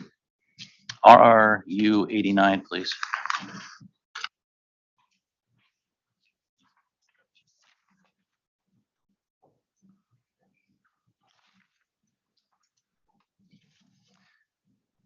So, do you have that? Yes. Okay, your bad debts expense are based on the 5-year average, 2017 to 21, and the testimony, your testimony, Mr. Unger, Ms. Zabo, states that the COVID collection policies have distorted the experience during this period, and you see there are some fluctuations there. However, looking at the numbers, 2020 obviously extremely low number there. I'm just curious, in 2021, COVID collection policies would have been in place at that point. Is that correct?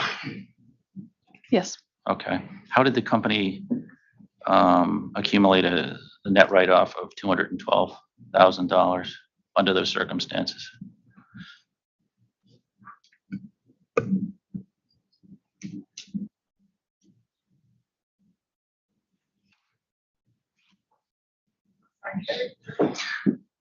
Yes, it was stated that the COVID collection policies have distorted the experience with respect to net write-offs. However, when you look at 2021, that's much higher than any year previous other than 2019. And I'm wondering how that is the case.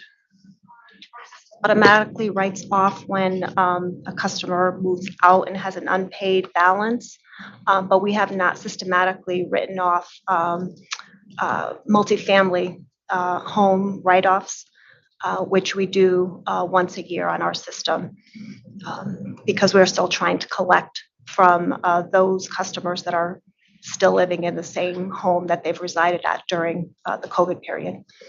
Okay, this number does represent actual write-offs though, correct? Yes. Okay.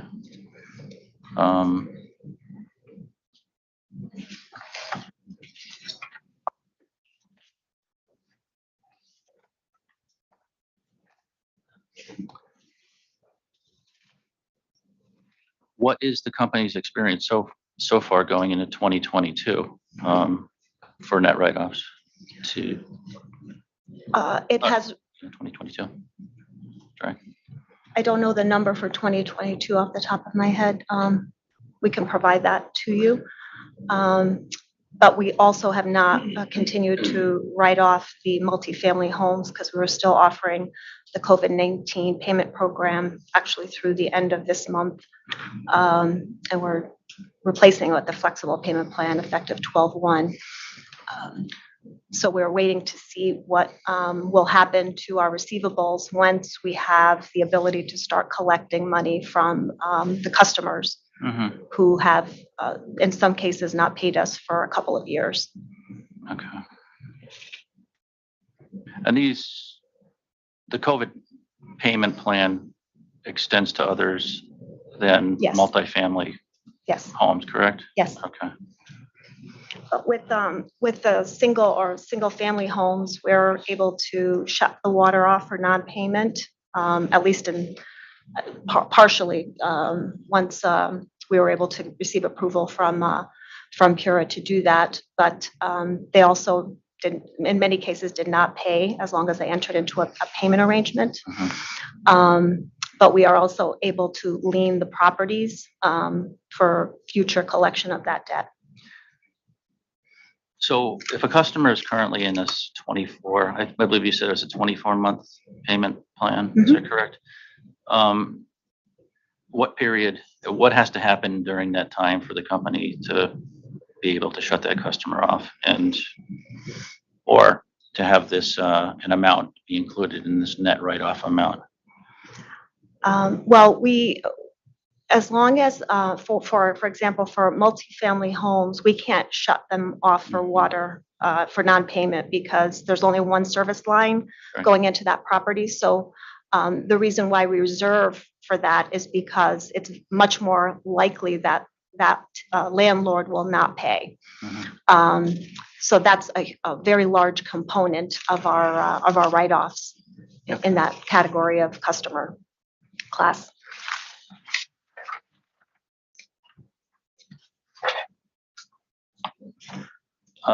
Yeah, if I could have that 2022 number, please, for RRU 89, and that'd be the net write-offs. Is that something that can be read in, or do you need a late file It could be read in. for that? Okay. Read that in. Can we do a read-in? Just want to clarify with the panel. Yes, okay. And just to clarify, the read-in would be for write-offs through October 31, 2022. Okay.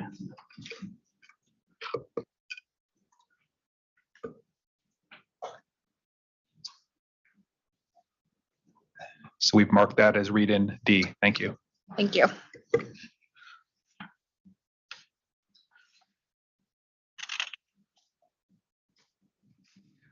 Um,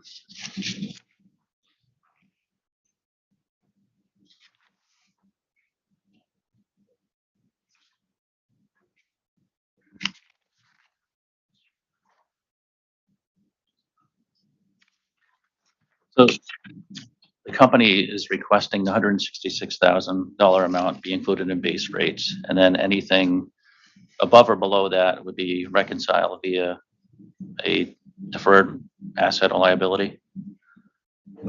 That's what we've proposed. We were looking to have the same mechanism that was provided through the COVID-19 docket. Okay.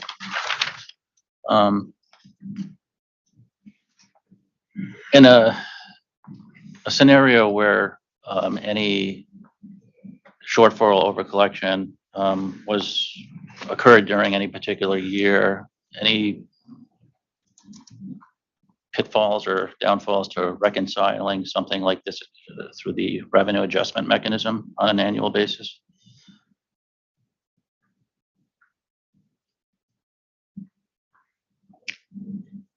In terms of adding it as another layer of that calculation, or? Yes. I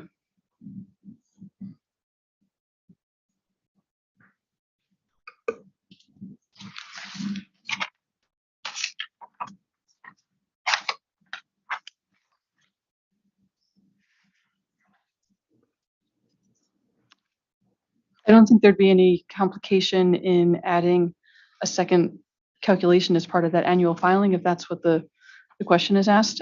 Yeah. Okay. Yeah, so you see that. So we'd have a reconciliation for the authorized revenues would be one component, and then we would have a reconciliation for actual net bad debt write-offs in comparison to authorized bad debt expense. Yes. Okay. And then, so in terms of, I might be getting ahead of myself, but in terms of the end result of that, your expectation would be the computation of just one net surcharge for a customer? Yes. Okay, yeah, I think the company actually would prefer that. It keeps the bill a little cleaner instead of having to add a second line item on the bill. And no issue with finalization of numbers to provide that during the RAM reconciliation period? No, I mean, we would have, the bad debt number would be known as of the time of our calendar year close. Okay. So we would know that mid-January. All right.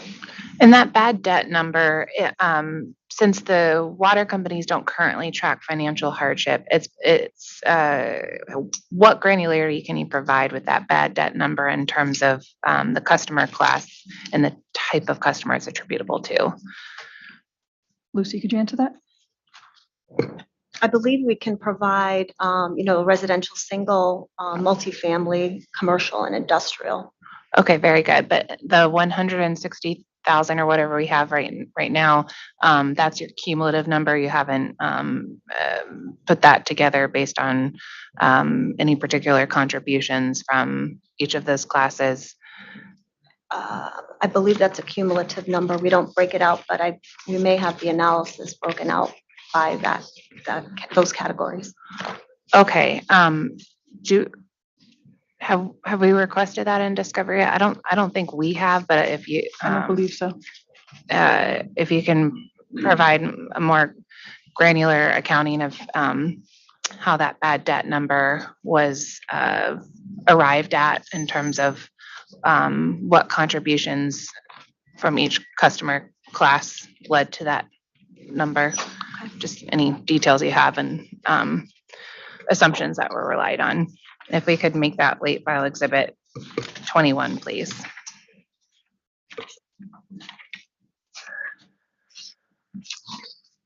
Just to clarify, do you want the bad debt expense or do you want the actual write-offs? I think I'm talking about the expense that you're seeking Okay. to, yeah. Yes, so we, in this response to RRU 89, we have just annually total write-offs, total recoveries, computing a net write-off, and then a 5-year average of those amounts. And within our Schedule G 2.18, we have a presentation where we have provided for the calendar year, for the test year 2021, the net write-offs by residential, commercial, industrial, and public authority. So we could present something in the same format for the years 17, 18, 19, and 20. That would be helpful. And just to confirm, the 17, 18, 19, 20, that was the basis of the expense calculation, is that? That's correct. It was a 5-year average. Okay, very good. That would be great. Thank you. Just a few more questions. And I'm sorry, that's late file 22? 21. That's 21? I have it as 21, but did I miss one here? Storage. Oh, I'm sorry. I have the storage tank amortization as late file exhibit 20, and There's a then read-in. then there was a read-in, and the current request about bad debt expense is late file exhibit 21. Okay, perfect. I had the read-ins mismarked. Thank you. RRU 341. Sorry, 344.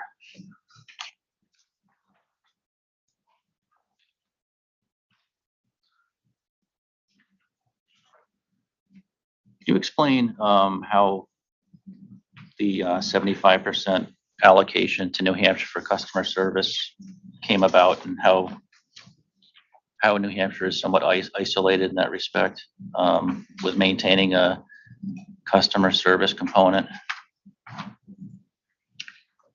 Sure. So this speaks to, in terms of the customer service allocation, where we have reduced the allocation to New Hampshire because there's an employee up there that handles a portion of the customer service related activities that are primarily handled by our Connecticut customer service operations. And so because of that fact, we didn't allocate New Hampshire 100%, which would have, been based on the methodology that we were applying. We reduced that slightly to account for that. Okay, so one position up there handles some of these customer service duties? Yes, along with other duties as well. It's not their only responsibility. Okay.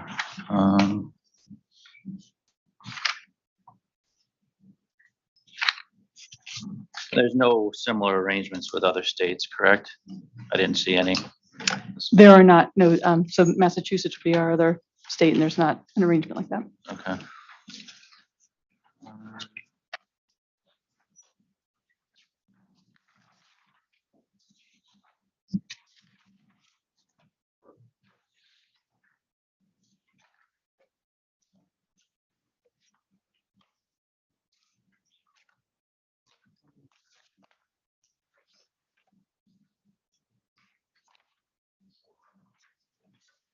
Going to the mass formula on RRU 190.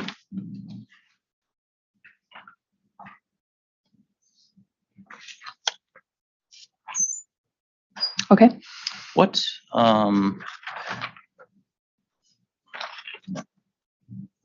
does the designation next to Massachusetts M/O only indicate?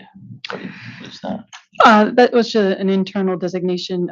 Again, this goes back to Massachusetts. We had sold off a large portion of that service territory. And so what remains is the towns of Millbury and Oxford. And so that designation relates to the customer account for those two towns. Okay, thank you.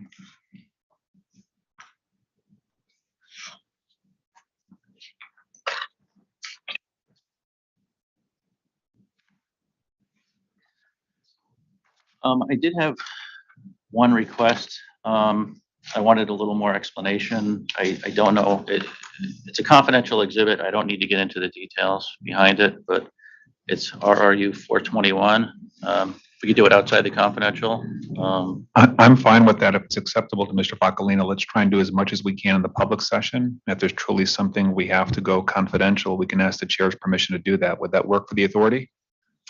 Yes, let's try that. And if we can just make sure we all get up the exhibit, and I'll trust that the Attorney Pace will stop us if we get into confidential material, please. So essentially, the only piece of information I want is on attachment one, page 1 of 4.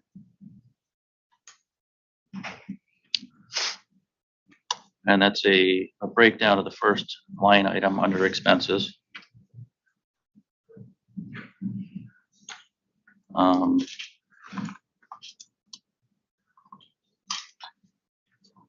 Really an explanation of what that entails and the affiliates or entities that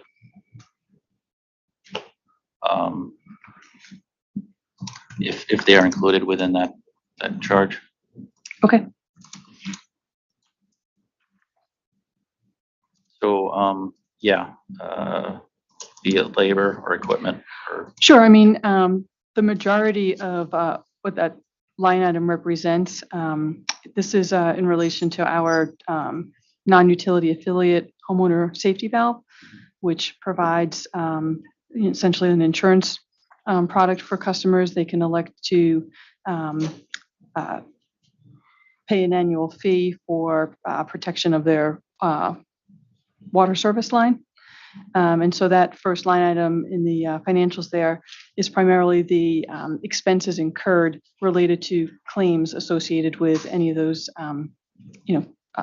damages that are reported and that are repaired under that program. Okay. Ask you just a general question. Are there any direct charges from any, for instance, AWC Connecticut to HSB?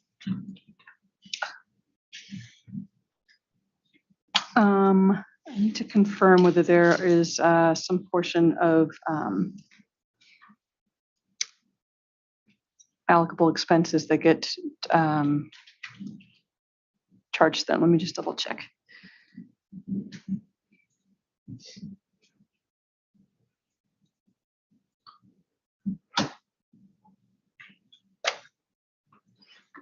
Yes, so this had come up earlier on Schedule 3.11 in terms of the customer service expenses. There's $7,157 of customer service expenses that are allocated from AWC Connecticut to homeowner safety valve. Those are the only direct charges or Well, those are allocations. allocations? Yeah. So no specific direct charges to this affiliate from AWC Connecticut or any other affiliate? I would need to confirm from a labor allocation standpoint, there might be some portion of the accounting staff that allocates a portion of their time to Okay. to duties for safety valve. All right, if you could just do that within that late file exhibit. I'm sorry, in which late file exhibit did you want that? That's with respect to RRU 421, the mass formula, and so I assume it's okay if I say the line item. Is that okay? I'm fine with saying the line item, yes. The HSV direct costs and the breakdown of that and any costs that are direct charges from affiliates.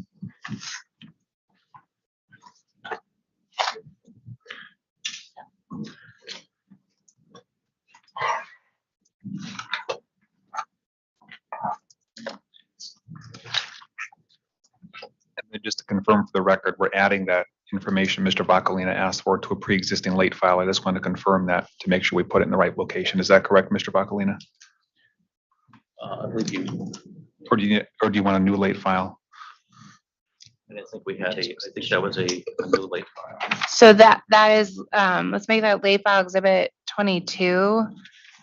So you're referring to RRU 421, line item HSV direct costs. Yes.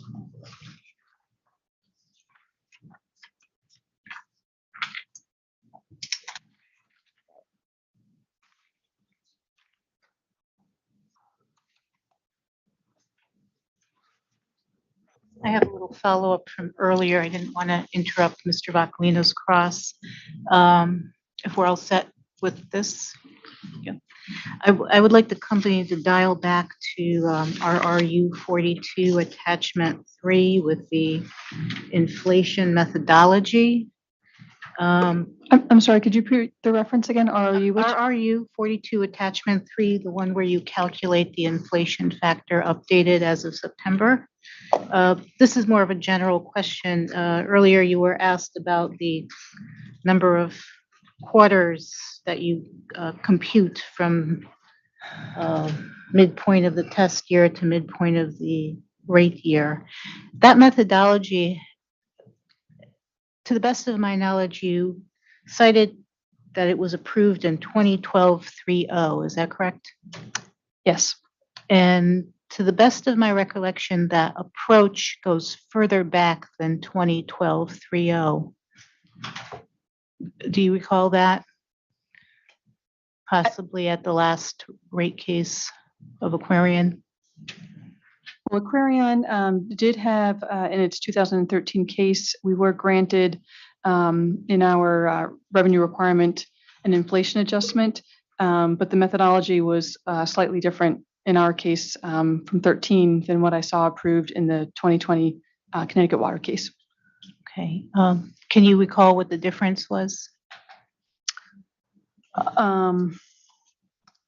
The mechanics of the calculation were slightly different, where this calculation is applying the quarterly factor to each one of the GDP values there and summing them all together. In our 13 case, like a change price index was used, which comes up with a slightly different result than adding up each quarter's worth of the GDP metric here. Okay. Could we have a supplement to that late file 19 and have them compute the inflation factor using the methodology that was in their 2013 rate case, just to see the difference? I suppose you could just use the most up-to-date figures for the comparison. I would need to confirm that we'd have access to that information because, again, it's using a different index. What index do you recall? So in the 13 case, we had used, it was called the chain type price index. GDPPI, is that it? I think so, yeah. Here you're using. And it was from Moody's Analytics at that time. Right. Well, if we can, I would like to see a comparison of the two if they have access to the Moody's Analytics. Okay, so that would be an additional subpart to late file exhibit 19. Okay.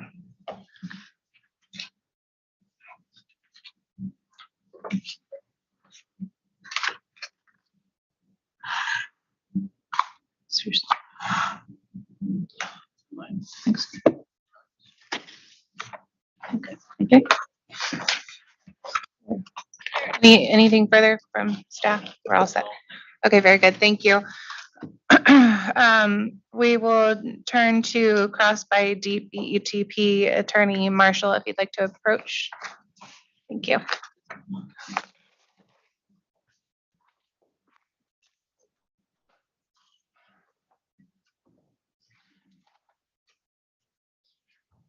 Thank you, Chairman. Actually, I know that Deep has reserved 30 minutes for this panel, but upon reviewing the future panels that are scheduled, we realized that our questions are better reserved for the rate design panel. Oh, very good. And so we do not have questions for the panel at this time. Thank you. Thank you.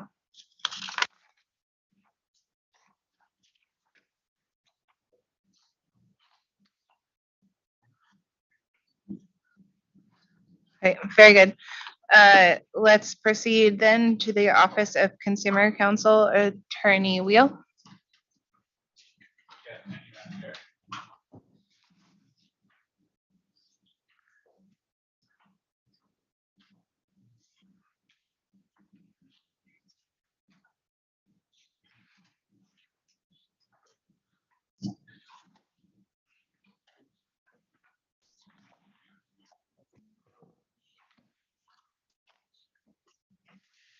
We'll start with a cross-examination from OCC consultant John DeFever.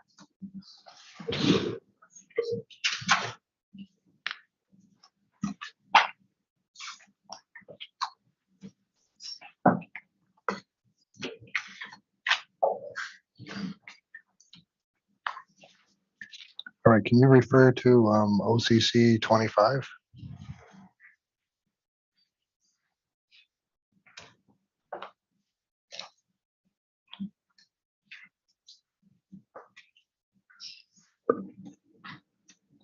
Okay. Can you give a further explanation of these costs? Like an example of how they're used?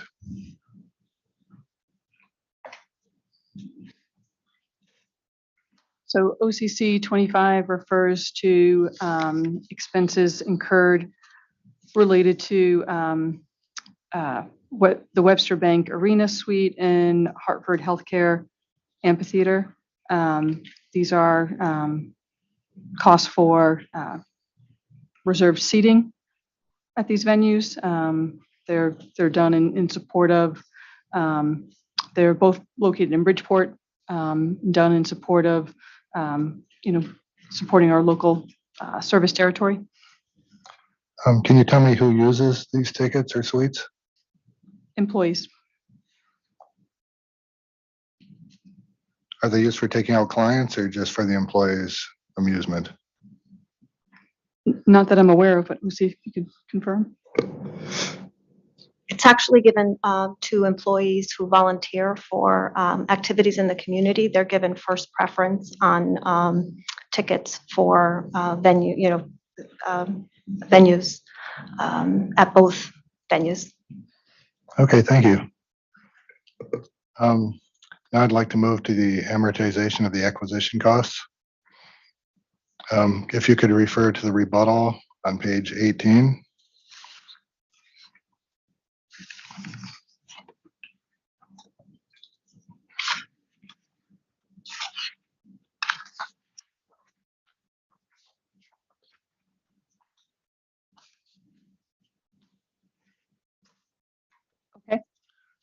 Okay, now it's my understanding that the company is proposing a 3-year amortization period for these costs. That's correct. Now, is it correct that if the company doesn't come in for a rate case for, say, 5 years, then the company will over collect? I don't necessarily agree with that characterization. The company would only collect whatever its authorized revenue is. So to the extent that an expense in our calculation of our revenue requirement goes either up or down after base rates are established, does not impact whether the company over or under collects. Okay, let me ask a different way. To amortize it over 3 years, you would split the cost in thirds, correct? That's correct. Okay, so after 3 years, you would have collected that amount. So in the 4th year, you would be collecting above that amount, correct? If you were to look at an expense in isolation, but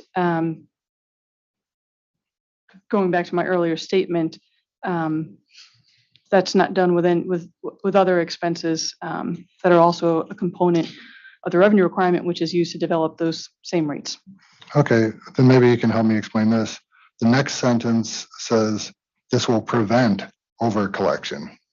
Can I explain how the 3-year amortization period will prevent over collection?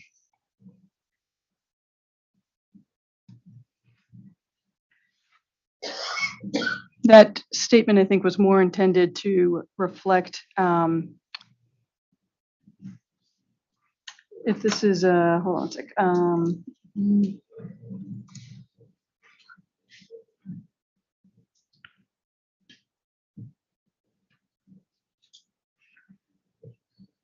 This was in reference to adjusting the balance that was due, that would be part of the amortization calculation. So for the United and Timber Trail acquisition cost, that would have been fully amortized during the rate year. So it was an adjustment on the rate year expense. So how does that prevent over collection? Because if it was an authorized expense in the rate year, it would be part of the authorized base rates, part of authorized revenue, and the RAM mechanism is what prevents over or under collection of authorized revenue. Okay, thank you. Could you refer to OCC 11?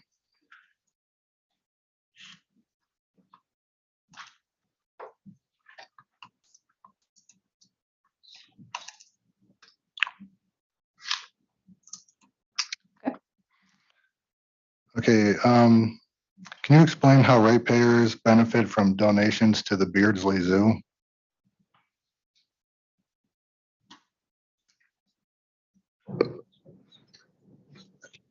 We believe that we are supporting not-for-profits in the communities that we serve, and the Beardsley Zoo is one of the only zoos in our service territory. So supporting it contributes to the economic success of the communities where we serve. Okay, would you agree though that if you're collecting the money back from ratepayers, then it's not the company that is supporting the zoo, it's actually the ratepayers? If it's part of the rates that they pay, I would agree with that. Okay.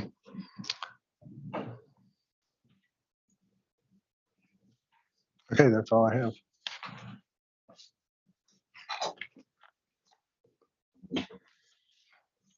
Good afternoon. Thank you, Richard Sobolewski for the Office of Consumer Counsel. Earlier this morning, there was some discussion that there was some rent expense from the building that used to be owned by Valley Water Company's parent. Is that correct? Yes. Are all the expenses that were Valley's previously included in this rate application? I would say that all the expenses that were authorized in the last Valley rate case were contemplated and addressed in this rate case, but that doesn't mean that all expenses were included. So I think it's probably easiest to see that if we were to look at Schedule 3.19.1. So this is a schedule of Valley's O&M expenses, and it first reports in the first column the total authorized O&M expense in their rate case, which was 1.5 million. And then it breaks that 1.5 million into 3 components. The first component are expenses that are included in one of our other C schedule adjustments here, so one of our known and measurable adjustments. And then there's a component of the remainder, which is unadjusted expenses. And a portion of those were included in our inflation adjustment. And a portion of those were excluded from our inflation adjustment. And so we go back to the column which talks about known and measurable changes. I would say the most significant change that you'll see there is with regards to the management allocation. Valley had authorized in their last rate case $271,212 of costs associated with management allocation, and we have excluded those from the current rate case. Other known and measurable adjustments related to labor are reflected in our adjustments here. So in our schedule 3.2, which was where we did our labor adjustment, we looked at headcount that was in place as of June of 2022, which would incorporate all of the Valley employees that were employees as of that date. And so said another way, it would also reflect certain Valley employees that left after the acquisition. So those costs are adjusted for and reflected in our revenue requirement here.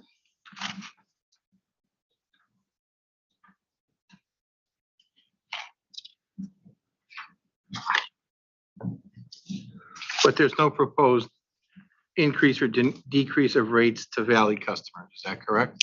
That is correct. So we have the changes to the expenses that you described, the adjustments that you described.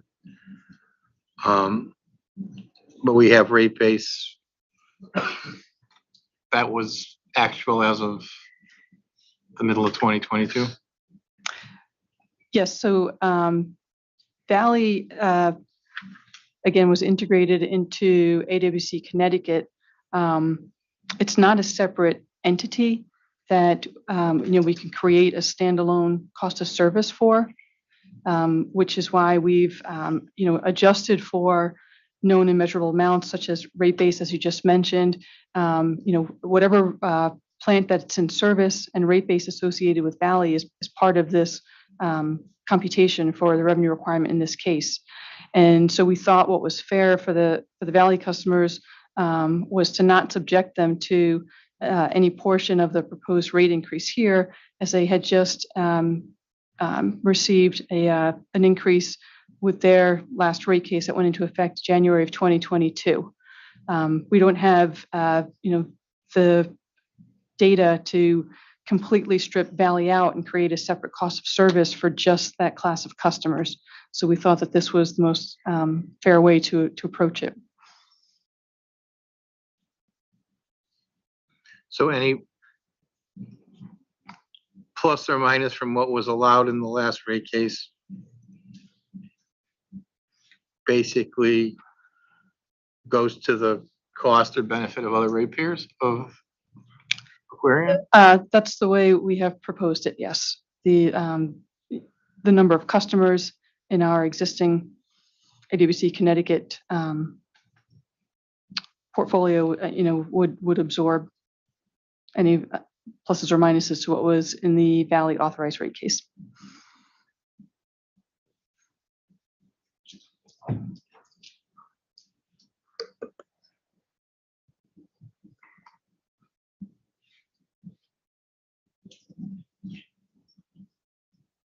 Are all the issues that were hanging out there at the time of the acquisition and at the end of their rate case all taken care of now with Southington and everything else, or are those still pending? I'm not aware of any pending action items. Anybody else?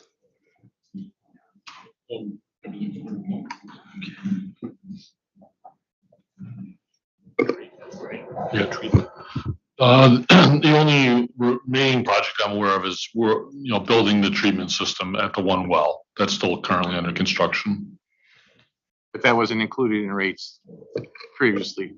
I don't think it was included in the rates. Yeah. Correct, it was not in rates.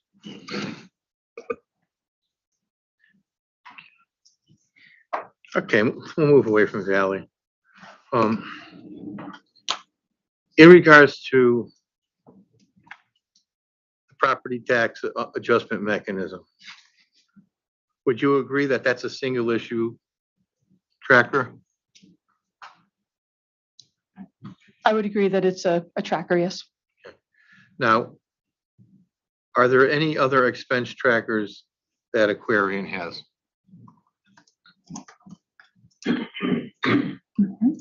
No. Okay. Are you aware of any other Connecticut utilities, water companies, electric gas companies that have a property tax adjustment tracker? I'm personally not aware, no.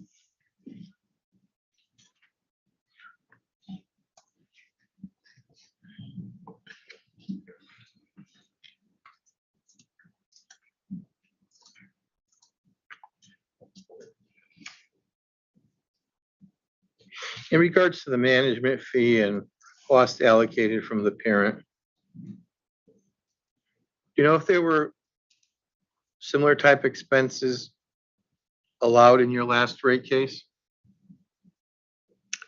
In terms of specifically the management fee, hold on one second, I just want to get to.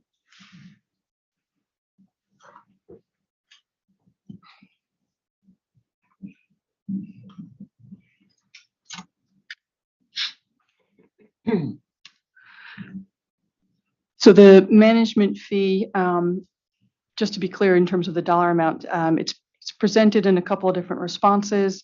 And I'll speak just specifically to the comparable amount that's referred to as the Eversource officer billing, which is $474,000 in our test year.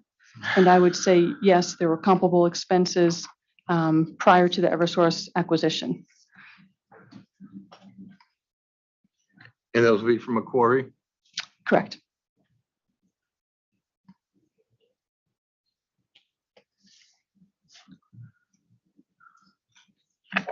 Thank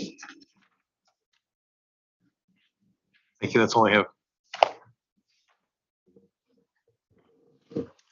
Thank you. I just have, I think, 2 questions. I'm Tom Wheel, staff attorney with the Office of Consumer Counsel. Going back to, there was some testimony earlier about chemical costs, and there's some discussion about the company's process for seeking competitive bids. And I think authority staff asked this question, but I wasn't sure that I heard an answer to it. And maybe authority staff asked a different question. In any case, here's the question. Do those requests for bids, for proposals, seeking pricing, are those on a line item by line item basis? In other words, can the company pick and choose the most affordable of individual chemicals from the bids the company receives?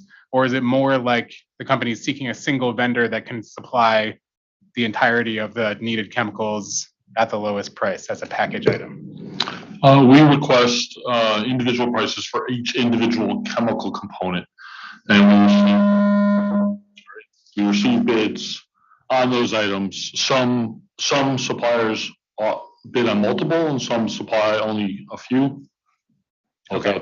And then we choose the lowest price across all chemicals or individually by chemical. Okay. So the end result is that the company has more than one supplier then? Yeah, dozens of suppliers. Thank you. And part of that is some of the chlorine comes in 5,000, 8,000 gallon deliveries and also comes in 5-gallon buckets. So there's different suppliers that are interested in those types of delivery methods. Thank you. My only other question is following up on some testimony earlier from Ms. Piedemonte from authority staff and some questions from Chairman Gillette. There was some discussion about legal fees and that there was a process for predicting anticipated hourly needs for legal support. I was just curious if part of that process includes any kind of analysis comparing those anticipated hourly costs for outside counsel with the expected cost of hiring inside counsel to cover the same amount of work.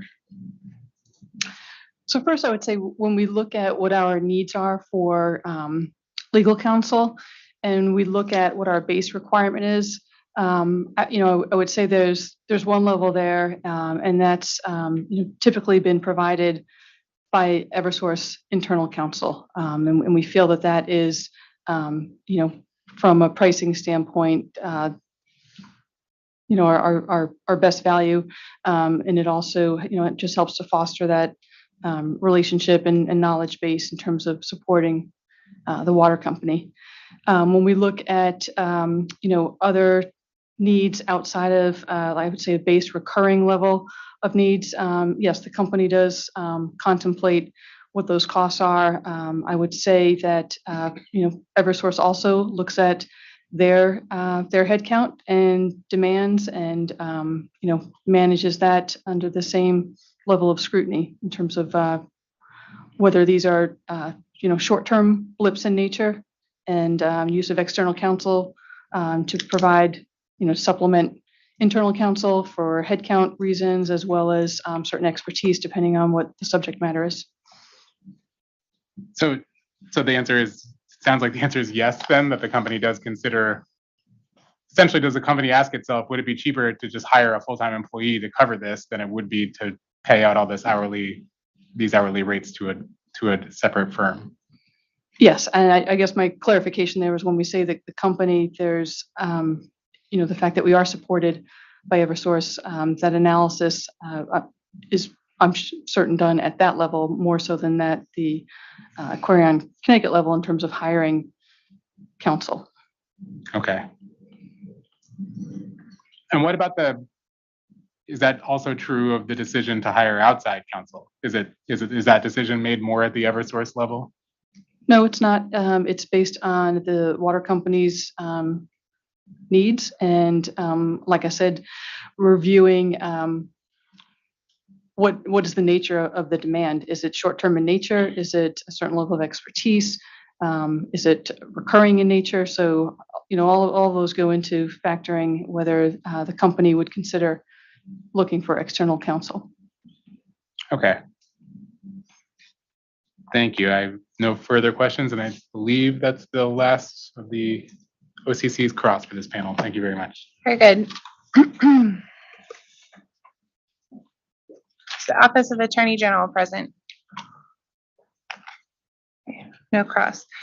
Does EOE have any cross for this panel?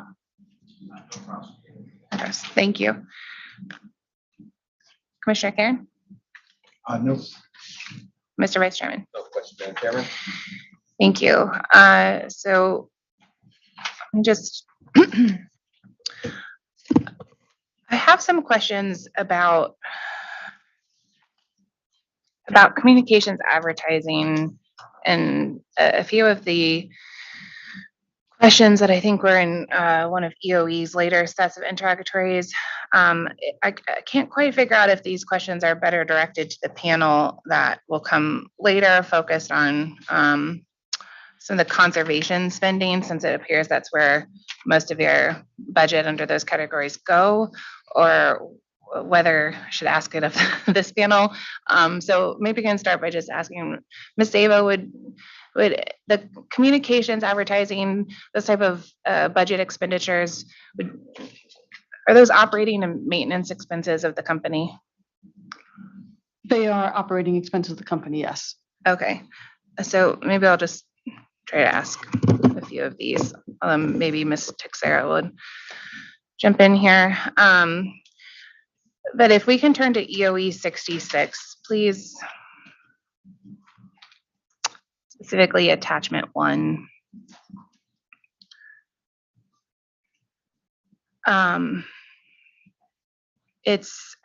think the question was about the media that the company typically relies on and what the annual budget is for some of these, and looks like you've provided data from 2015 to 2021. I think my first question is, I wasn't really clear on what the distinction was between the top table and the below table and the attachment, and the second table is labeled deferred costs. So yes. So to your point, we have another panel that's going to speak to conservation costs. And we had pursued deferral of certain conservation-related costs in an earlier docket. And so there are certain communication expenses, or I should say costs, that we have deferred under the conservation cost deferrals. That's what the bottom half of the table is presenting there. The top half of the table are costs that were recorded as O&M expense. Okay, that's helpful. So the ones recorded as an expense in the top table there. Earlier, I asked some questions about your process for determining legal counsel budget. I have a similar line of questions with respect to this. So specifically, at the end of the year or Q3, whenever you do it, for the next calendar year, Is there some kind of meeting by which company officials sit down and flesh out what your budget is for communications or advertising or marketing expenses for the subsequent year? Yes, there is. It's done in conjunction with all of the company's budget needs. So we'll look at both operating expenses as well as capital. It all occurs during a budget planning process, which usually occurs like late summer.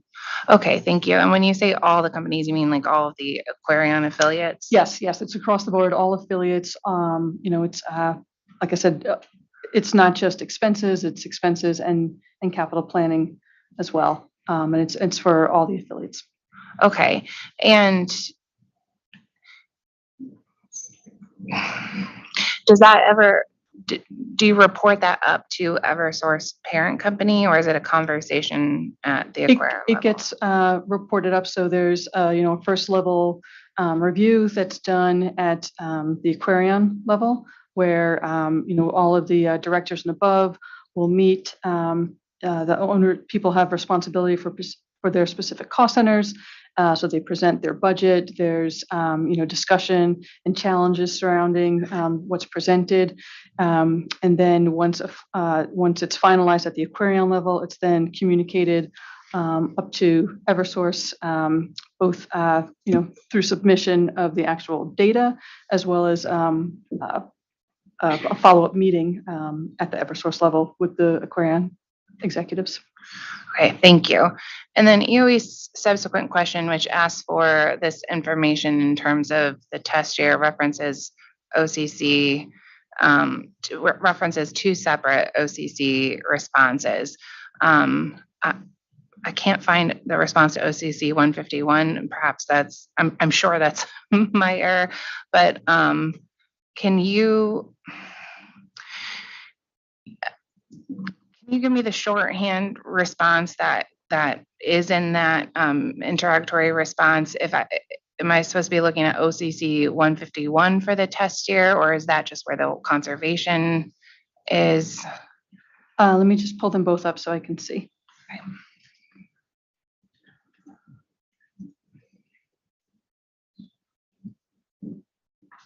It was 151, and what was the other reference? 139.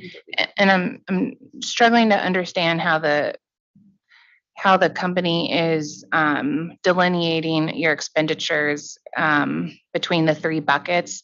Earlier in EOE's interrogatories, you provided a definition of each, and I'm having trouble reconciling those definitions with the responses later here. So I was just hoping that we could go through that response.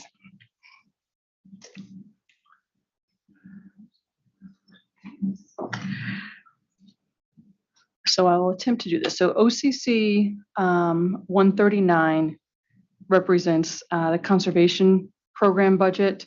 And this is something that is under the direction of Jeff Ulrich.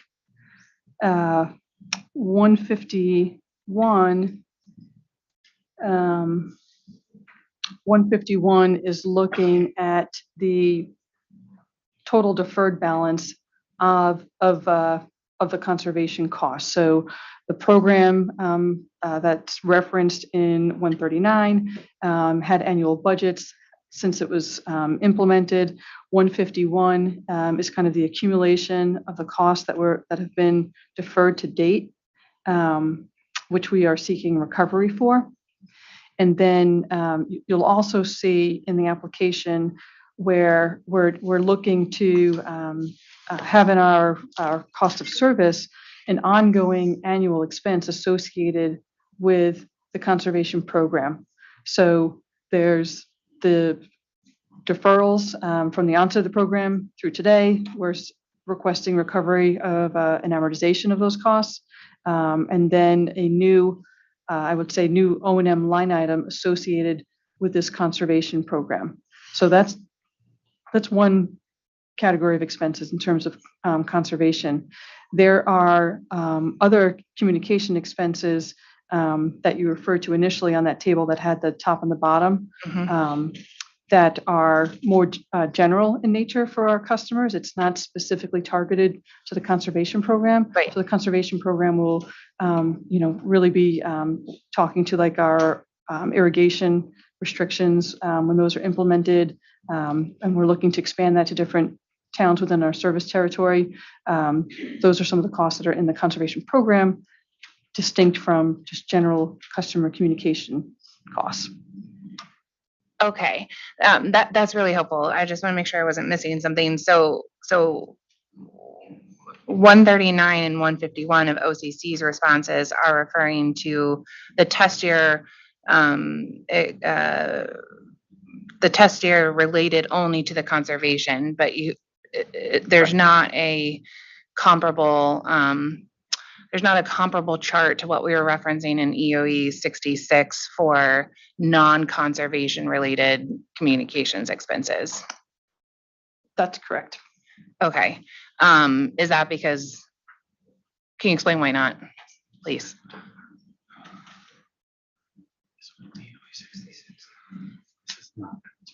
Okay. So EOE 66, the top part of that page of expense, those are the general communications to customers. Is that what you're asking for? Or? Correct. And so what level, what is it that's not provided that you'd be looking for those, or?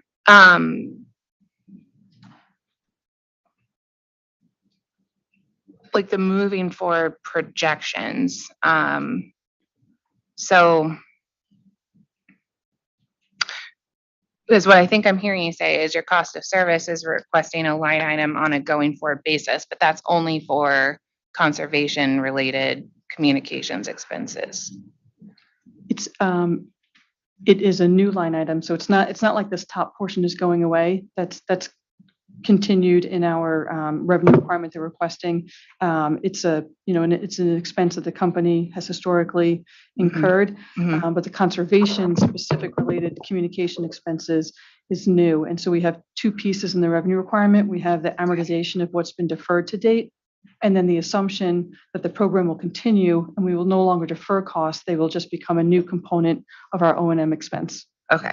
All right. Thank you. Okay. So separately, I noticed, this is getting a little bit away from the exact numbers, but in the response to EOE 62, in which the company provided, I think the corporate communications plans for a number of calendar years, I noticed that they did not have any specific KPIs associated with any. They generally seem to be formatted similar to each other. They outline objective, strategy, messaging, audience elements, but there are no KPIs associated with them. Is this the panel that I could direct that question to? Would you prefer I hold that to a later? No, Lucy and Jeff are both involved with the conservation and communication costs. Thank you. So I guess just to start generally, is my characterization accurate, or are there KPIs in the corporate communications plan that I'm skipped over? We do have KPIs. They're not specifically noted in the plan, but we do track that on a monthly basis, which is the number of, for example, the number of impressions that we make on social media through the different channels that we have, whether it's Facebook, email, penetration, and things like that. And we really started tracking that once we hired our manager of social media a couple of years ago.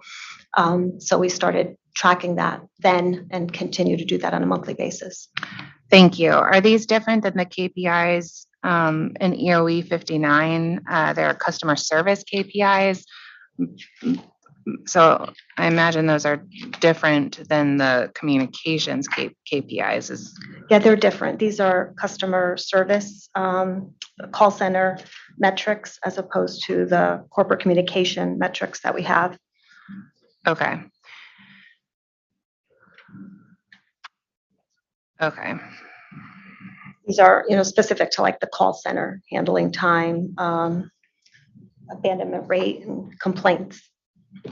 All right. Okay, I appreciate that. I'm gonna hold the rest of the series for the service panel. Let me just check my notes here.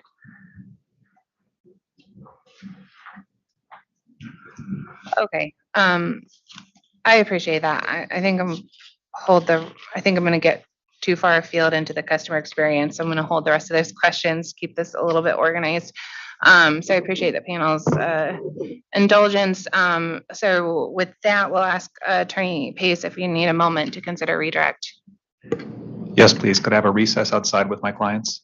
Sure, let's Thank you. recess. Let's go ahead and take our break. So let's recess until 3:30 and we'll resume. Thank you. Thank you.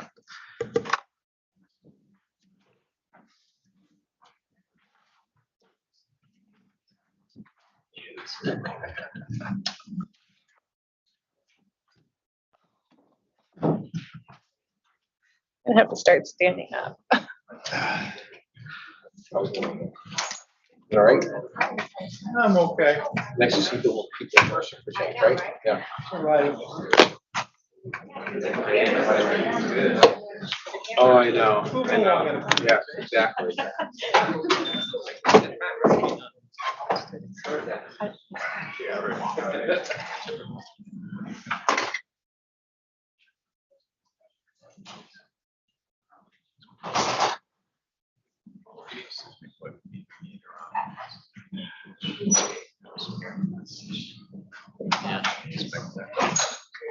Yeah, I know.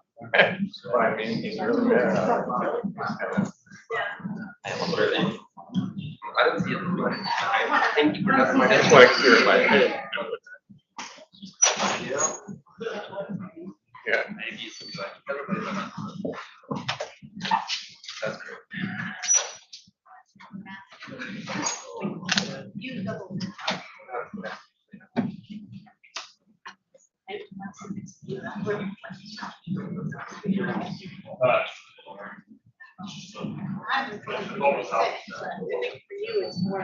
Hello, how you doing? Yeah, you know, it's good.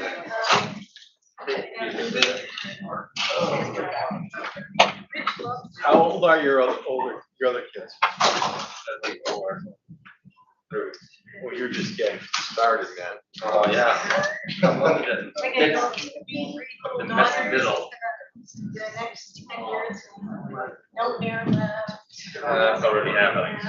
Been happening for a while. I like my 25 and 21. It's nice now. Yeah. Oh, he's 21 now, Mike? Yeah.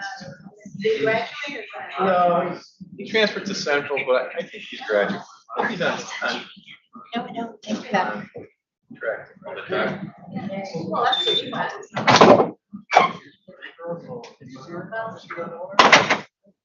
Oh, my daughter's a I know what boss. you're doing wrong. Yeah. My daughter's a boss. You're supposed to be like, you know. My son She's says. supposed to be on her own now. Well, she is on her own. Oh, wait, so My it's getting daughter just harder? bought a Just stop picking up your condo. phone. What do you That's mean? Yeah. 25. Stop picking Where up. you know where I used, you know the condo where I was renting when I first got divorced?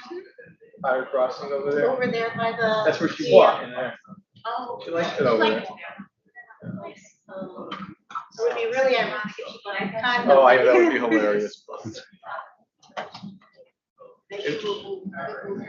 It'd be a lot less work if it was she bought that one, because that one was redone, yeah, I was in good shape. This one just got one. That's over by the New England Animal. Yeah, past, what do you call it, past, Humane Society, whatever, yep. That's a nice, you know, it's central, a lot of access to highways and not to traffic. No, It's like- no, well, the traffic's like on Cedar Street. and- Right, right, not where the condo is, it's like. Guess where the daycare is? Right up on that. And for her. People are still buying cars. I guess so, his daughter is. This was just, was the first one she was able to land. She tried to buy for all this year. And everything's going 10+% above asking. And they want, and, you know, she's not paying cash, so people, you know, are paying cash, or get, you know. That, or if you're willing to buy anything without an inspection or, Oh, yeah. you know.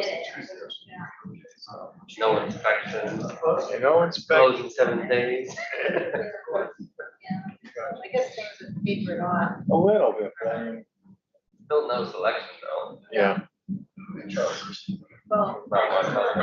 I think one of the problems is all these investment property things are going up in like smaller homes. Renting, you know, traditional rental properties. So there's no more starting homes, everything is like, Because they're getting bought out by these rental companies. They used to first go after the 2 and 3 family houses. Yep. Now they're into like smaller, little, you know, little single family houses. but you don't go for foreclosures, whatever that is, what's in it, like first 60 days or something, or you're like first home buyer, that kind of thing.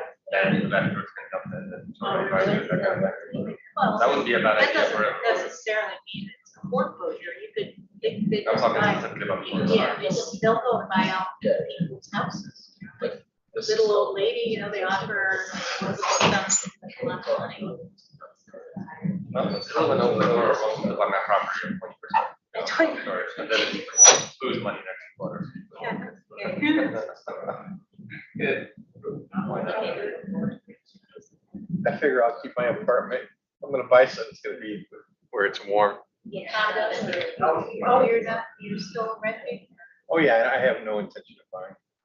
Not up here, 'cause I don't know how long I'm gonna stay. You're probably gonna be here a long time. Hey Rob, is it nice where you are? Currently? You know, Rob is free, you know, he doesn't have kids. My son goes, I'm moving with you wherever you're going. And I'm like, Okay. That's not what I was thinking. That's.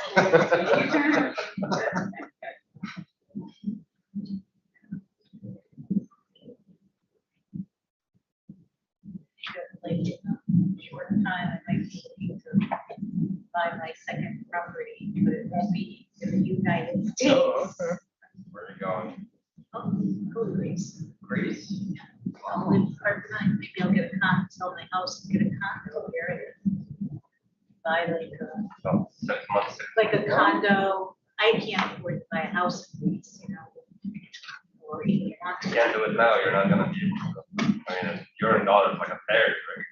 Yeah, it doesn't matter, their properties are a lot less than here. When you get the first. No, like a house there would be a lot of work for me, I wouldn't be able to do that. My, like a 2-bedroom and an apartment. That's why I have a boyfriend in every zip code, we don't. You're the property. Oh, yeah. Really, yeah, that's it. Forget those people that, you know, So you're up next? please for free. Right, yeah. Watch it or whatever. Are you gonna be done after this? Or you have one more? True, too. So you're holiday. I think we got all the. Typical. Yeah. Okay, hold on. Max.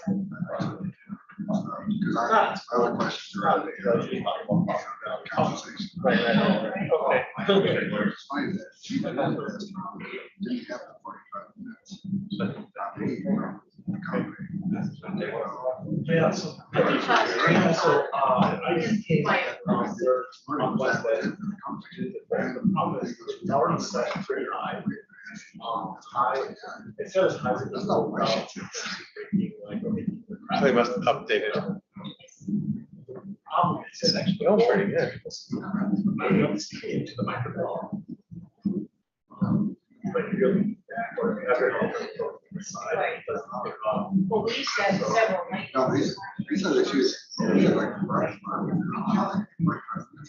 So I think even people in your costumes, go and talk to them, hop on his house, just to try, they'll see, it's like, Yeah. yeah. That's why that asked the trip to clean that up.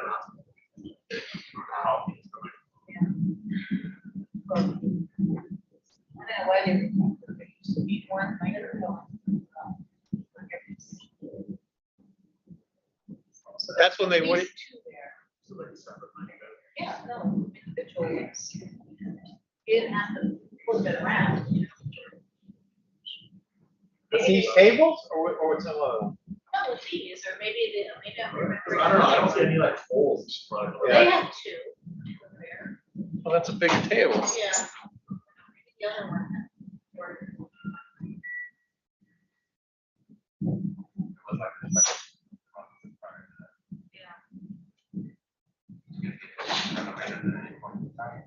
That's how long they've been renovated, 5 years ago? Okay. Well, the last 3 years doesn't count. So it's. Prior. So technically, it's still 3 years under. Why is that? Because everything was shut down. Oh, yeah. Keep dreaming. They gotta work 3 more years. No, I was gonna say, in my case, I don't want that. Oh my gosh. I want to jump 3 years. I gotta work again.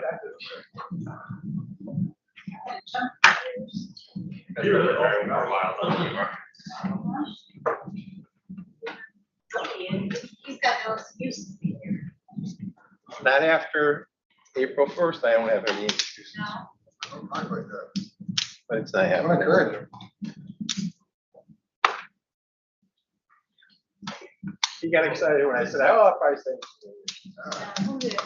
You regard it as anything less than that, but you don't want to do it.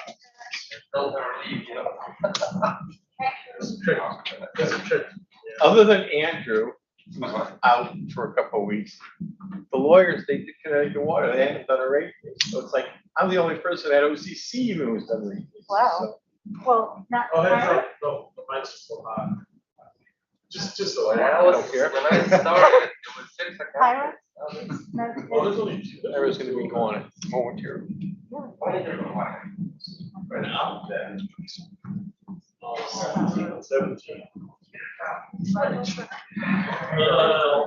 I don't really know it's something. How much did that Participants or something. One of them was a lady, but that's what they did. I'm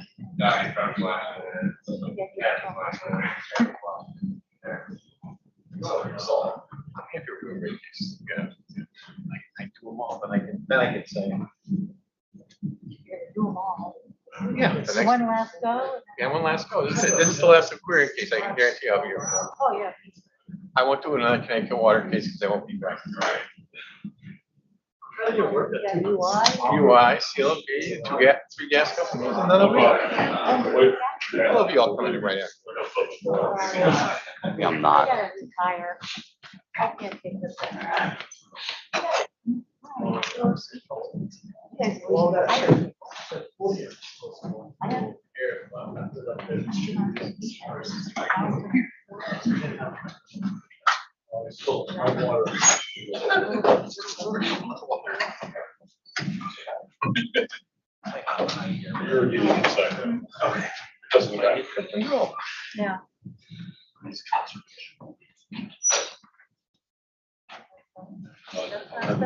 When Ellen left, I had to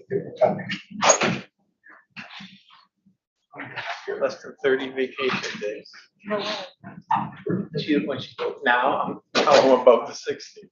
I'm over the 60. I Yeah, have 7 weeks of vacation. yeah, I used my sick time, this Yeah. past year, but still have 25 days or so. I have 7 weeks. You can use water. You have to use them now, read. Yeah. I've been told. Told the listener man the already was starting. Hanging out. At least a couple of weeks, Yeah. At least a couple of weeks. I don't say, I am. kick people off and It's my sweater vest. leave for months. It's super old. Oh. Never gonna find another one like that. Oh, it's okay. Your more steps than we are these days, so. Well, my boss, Oh, yeah.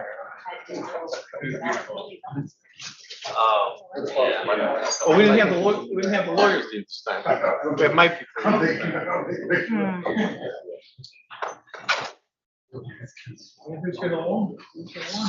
had that plan in that already. No, he He came in. started up, right? He can't, he started when Vicky left. Oh, He was Vicky's replacement. So. And then he was the only one, then he was the only one.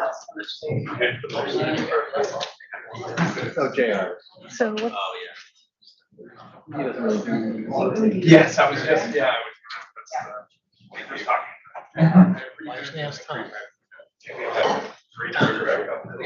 Is it, if I click on the stuff? Yes. Yeah. I didn't want to like step on pieces of code, but I also didn't want to put that on there, so. The current. Thank you.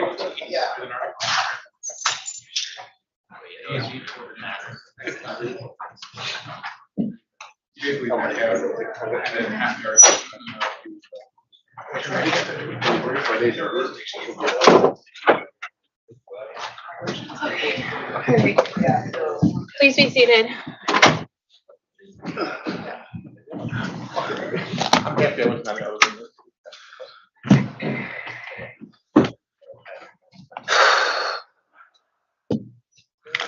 Okay, if we can go back on the record in 220701, we will resume with any redirect. Attorney Pace, please.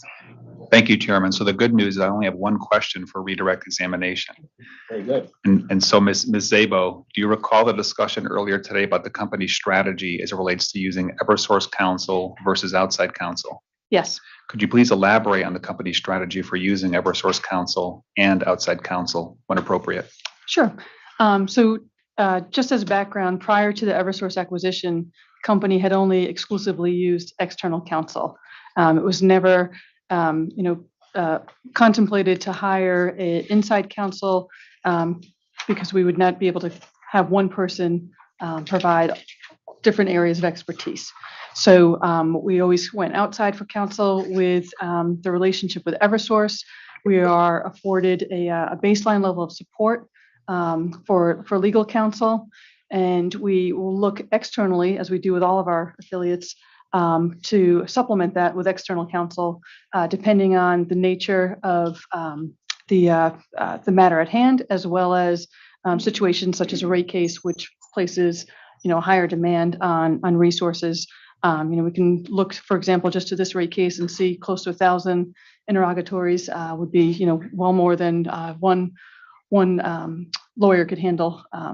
So we've presented it this way for the case, and we see it works well with our other affiliates as well to provide us well-rounded support in all areas that the company needs to pursue legal counsel for. And thank you. I have no further questions on redirect. Very good. Thank you very much. So we are going to try to get through the next panel at a minimum. So if we can do some reshuffling, we're going to call up the Office of Consumer Counsel's panel on operating and maintenance expenses, taxes, other accounting, and operating income. So we'll pause for a moment to allow for that shuffle here.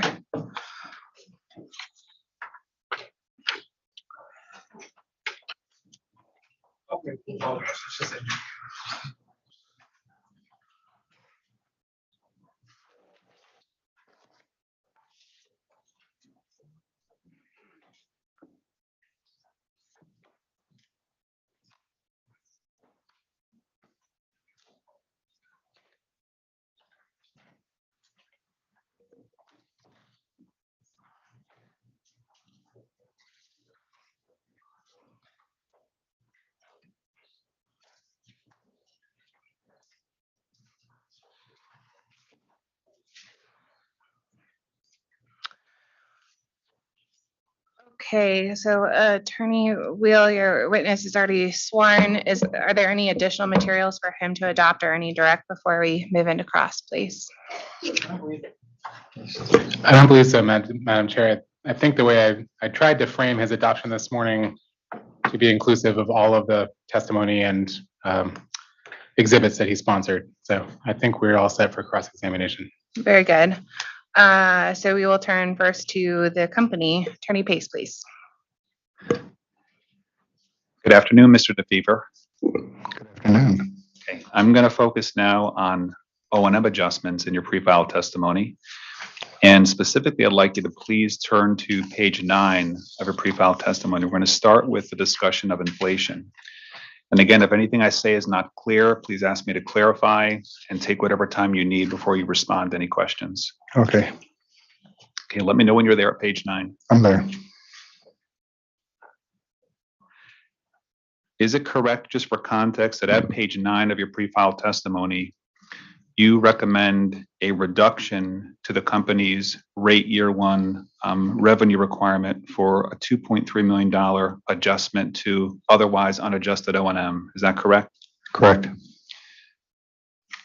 And would you agree that the universe of O&M expense we're referring to in this context would be O&M expense incurred in the test year for which the company otherwise makes no other adjustment elsewhere in the case? Is that an accurate summary of the universe of inflation expenses and O&M adjustments we're referring to starting at page 9 of your testimony? I believe that's how they described it. Okay.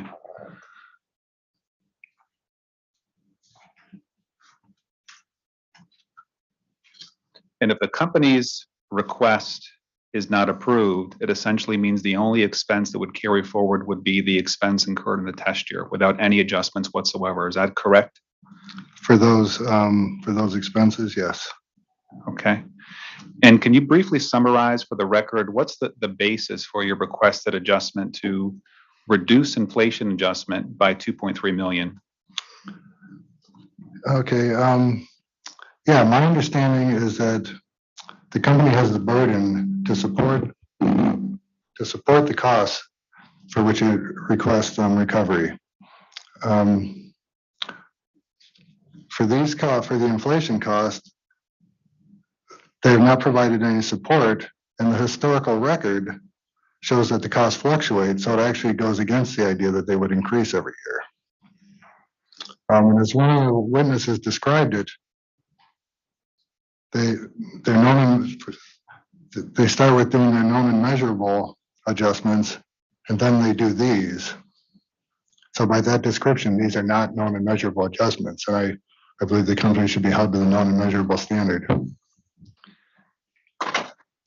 So as another way of characterizing your conclusion that for all of the O&M expenses otherwise not adjusted, there should be no adjustment for inflation whatsoever. Is that a correct summary of your recommendation that results in a $2.3 million reduction or disallowance? Right, for the ones that I've taken out. Yes. And if you could turn to page 10 of your pre-filed testimony, let me know when you're there. I'm there. I'm going to refer you to lines 1 through 5. Okay. Is it accurate that at those lines, you conclude that your recommendation to have this wholesale disallowance of an inflation adjustment for these expenses is consistent with the outcome of the company's last rate case that's identified there in your testimony, Docket 130220? Is that a correct characterization of your testimony? It's correct. No, what I'm saying there is that, well, they took out, in that prior case, they took out 75%. I believe it was 12 out of 16 million that they determined you cannot just assume inflation. And that's what I've picked out these items and said you cannot assume inflation.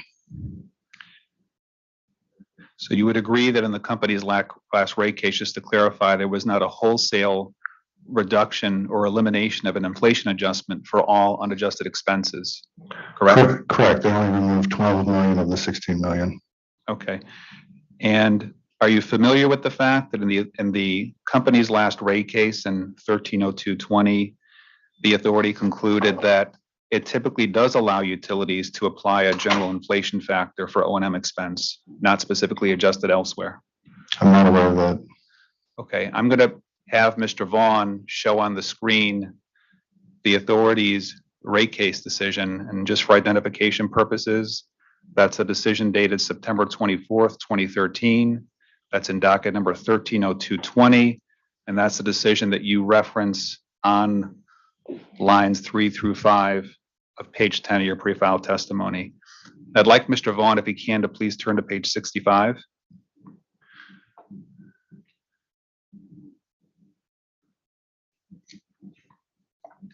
And what I've done there for the benefit of the audio visual is I've actually added the yellow highlighting. Would you agree that the language I've highlighted says, and I quote, "The authority typically allows utilities to apply a general inflation factor to operation and maintenance expenses, not specifically adjusted elsewhere. Without an inflation adjustment, the company would not be made whole for increases in its O&M expenses, not adjusted for elsewhere." And it continues on, but would you agree that's an accurate summary of what the authority stated in that decision? Yes. Okay, can I have Mr. Vaughn turn to page 66 of that decision? And what I've done on page 66, the highlighting does not appear in the original, but I've simply added that just for illustrative purposes. Let me give you a moment just to read what's highlighted there in yellow, and take your time. Let me know when you're finished.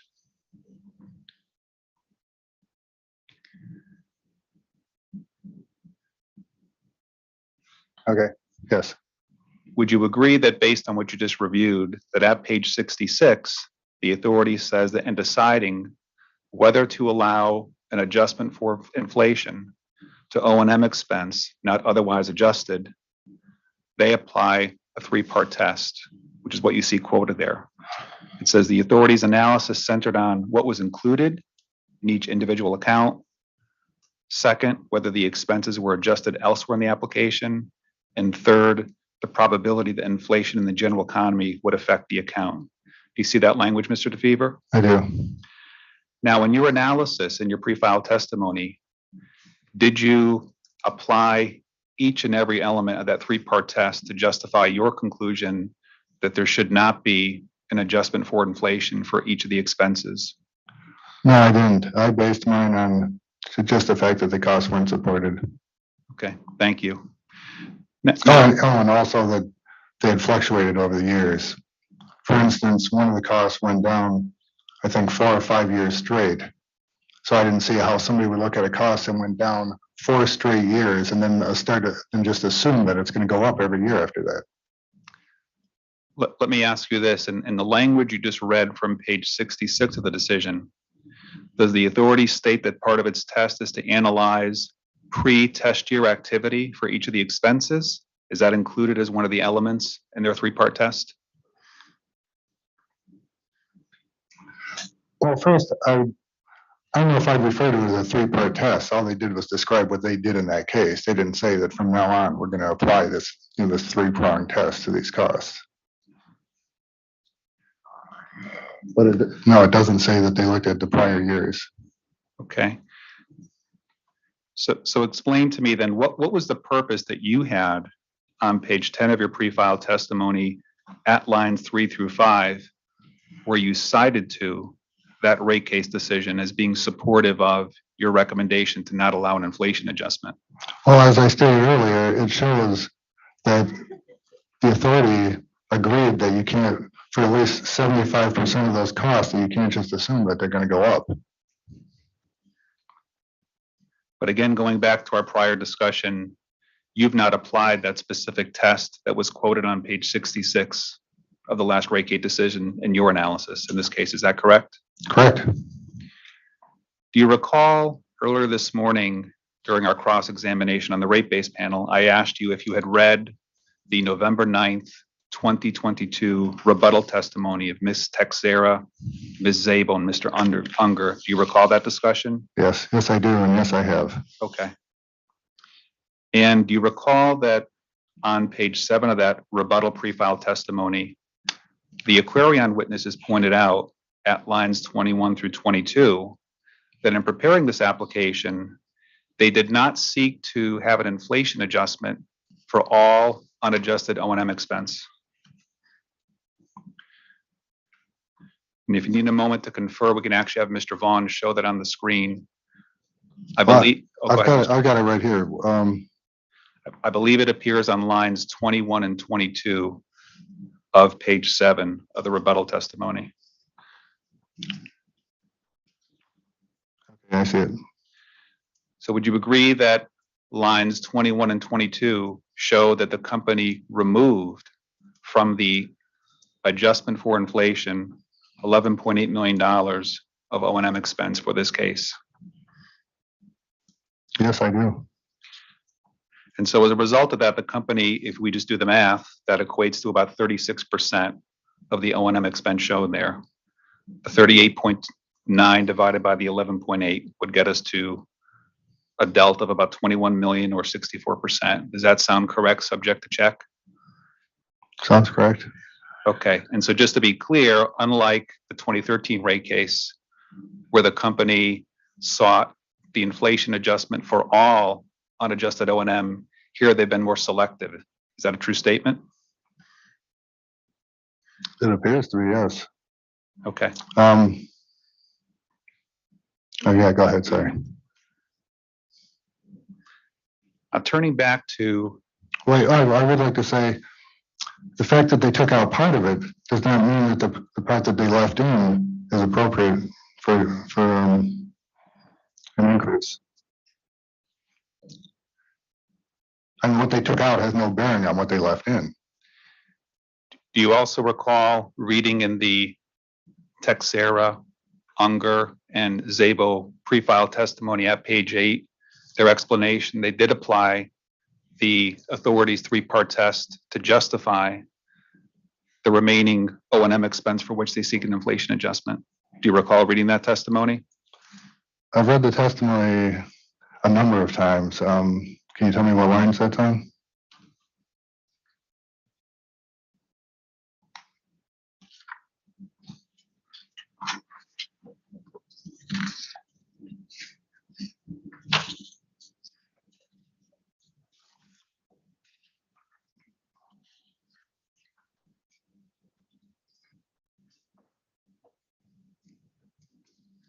Beyond lines 1 through lines 8 of page 8,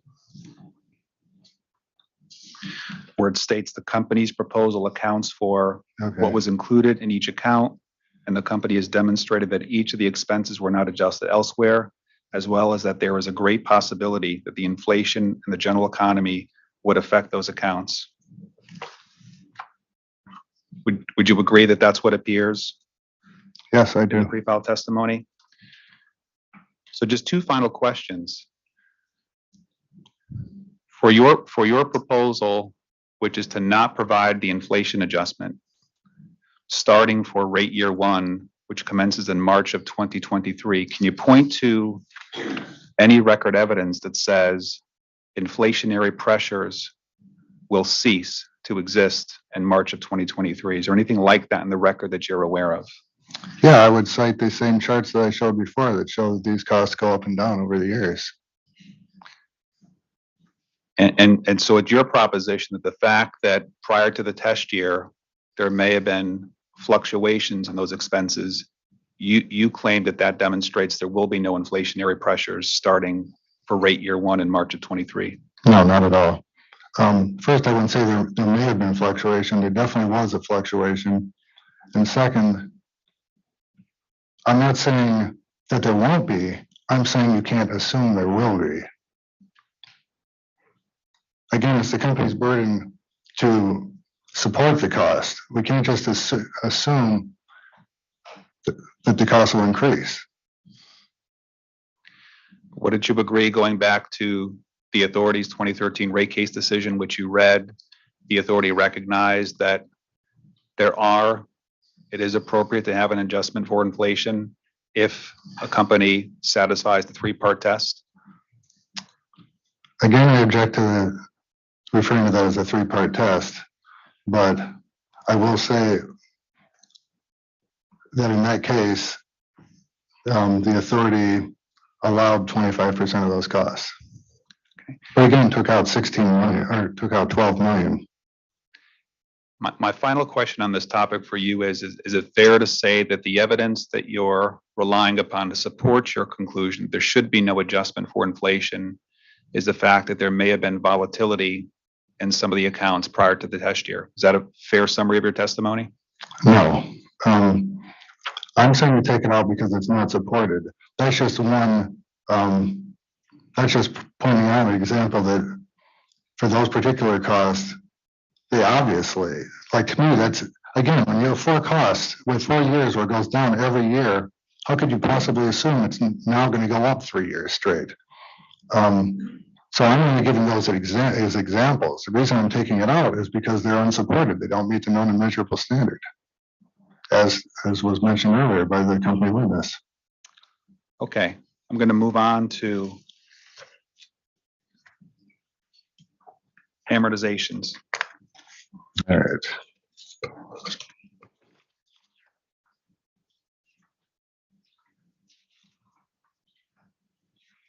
I'm going to refer you to your pre-file testimony. I believe it's at page 17. Okay, Larry. And for the record, could you briefly summarize your proposal as it relates to the amortizations totaling 826, 829 for United and for Timber? Okay, I recommend that they record the amounts that are collected after the amortizations are complete as a regulatory liability. Then the over-collected amounts will be returned to ratepayers in the next rate case.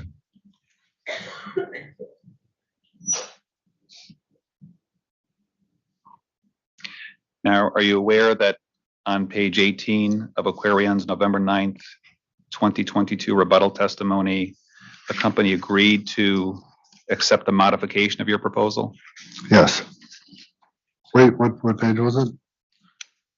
I believe, subject to check, it's going to be on page 18 of the AQUARION rebuttal testimony. Right. Okay. Yes, I see that. You need a moment just to refresh your recollection of what their proposal is. You can take a moment just to scan that page if that's helpful to you. The issue with what they're proposing is after 3 years, they'll have collected the entire amount. And then if they don't come in for 6 years, they'll have collected double the amount. The way I have it set up, they'll collect what they're owed and nothing more. The only way that will work is if the company comes in for a rate case in exactly 3 years, based on the company's proposal here. And so just to clarify, to ensure it's clear for the record, when you say the company's proposal, you mean the company's proposal is to amortize the United and Timber amortizations over a 3-year period. Is that correct? Yes. And do you recall earlier today when Ms. Zabel from the company received questions about that topic? Were you sitting in the audience? Yes, and I was also questioning it. Okay. And so do you recall that Ms. Zabel pointed out that the company does have a revenue adjustment mechanism that does adjust to the approved revenue requirement? Yes, I remember her saying that. And so does your testimony address the topic of the impact of the RAM on ensuring that the company only receives the approved revenue requirement? It does not. Okay. However, mine does, again, and create a situation where the company will receive the amount it's supposed to and no more. I'm not sure why that wouldn't be acceptable.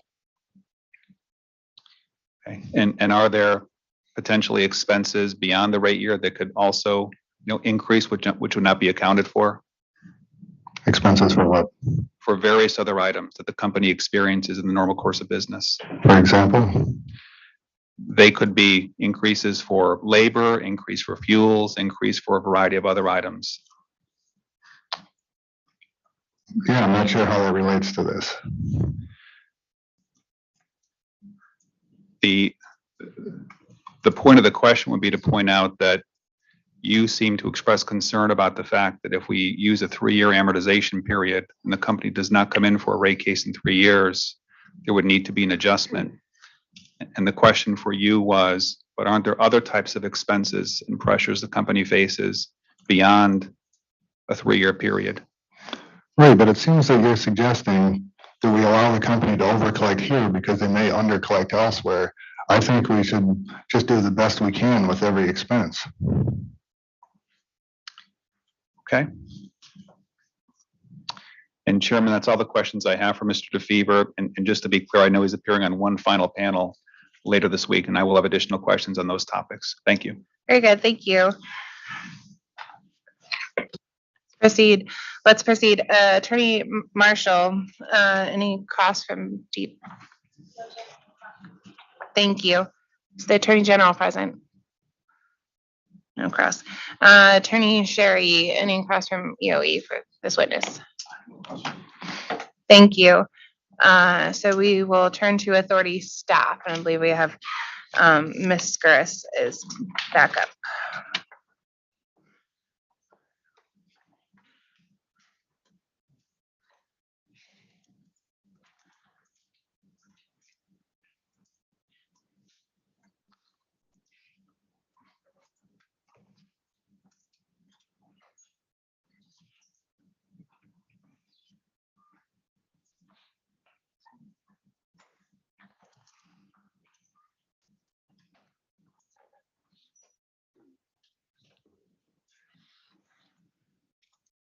Good afternoon, Mr. DeFever. This is Rita Skuris for Authority Staff. I was carefully listening to your cross-examination with the company. I have a brief clarification with your position on the inflation adjustment. Is that mic on? Because I'm not hearing you. Oh, yeah, it is on. I guess I'm not talking loud enough. Okay, thank you, Attorney.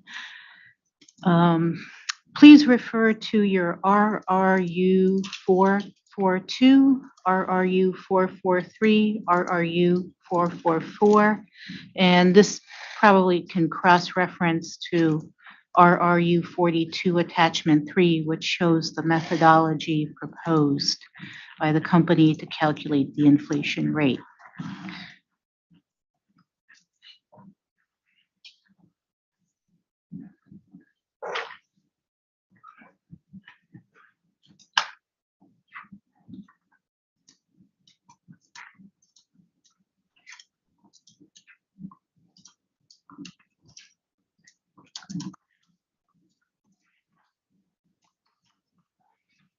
Okay, which was the first one?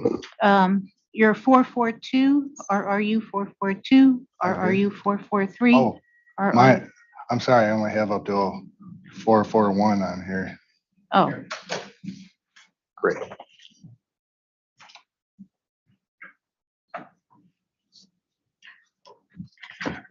I mean, if you don't have it, it's more of a general question, but you. Oh, these are mine. I'm sorry, I do have Yes, these. you should I was have wondering why those. you were saying yours. They were directed by the authority, Yes. RRU 442.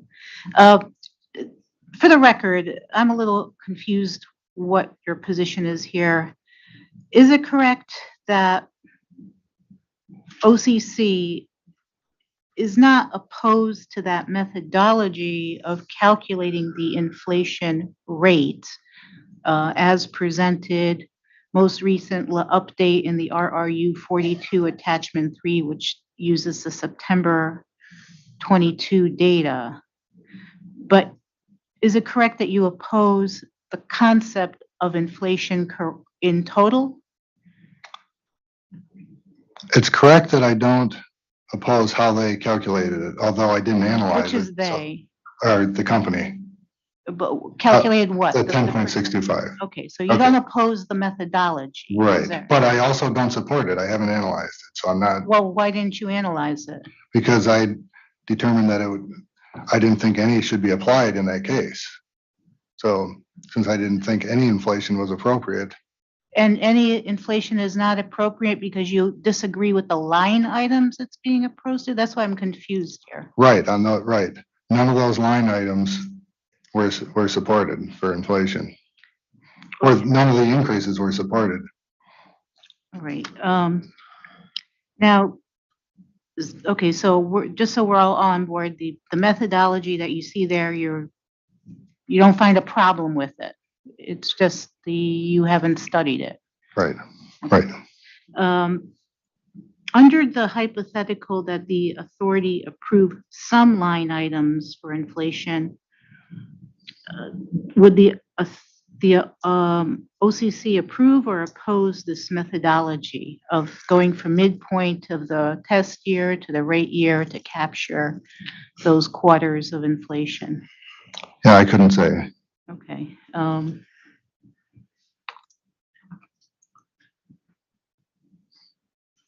Okay, well, I guess I can't say. That's really all I have. I mean. Okay, very good. Thank you. Attorney Wheel, do you need a recess to consider redirect? A very brief one. Okay, let's recess for like 2 or 3 minutes and we can go back on the record.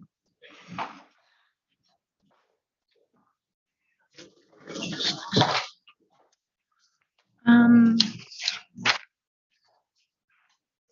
think we need to start because we have to stop tomorrow at 4. 3:30. Wait for it to go to payment.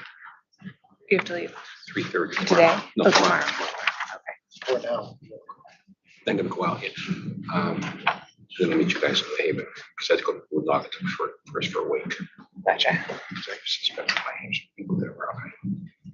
I would suspect so. I mean, Like legislators. I would expect so. Nobody came to the first one, but this one is in New Haven and they've got someone else. So, If you really, yeah. if you really show up.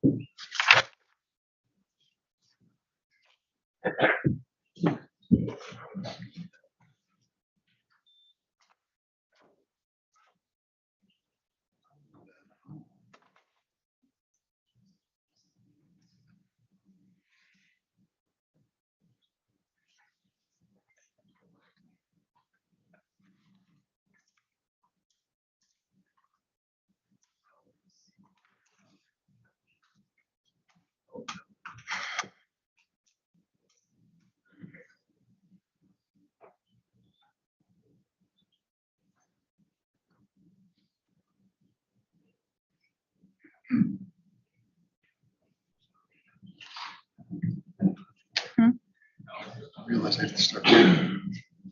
Packing.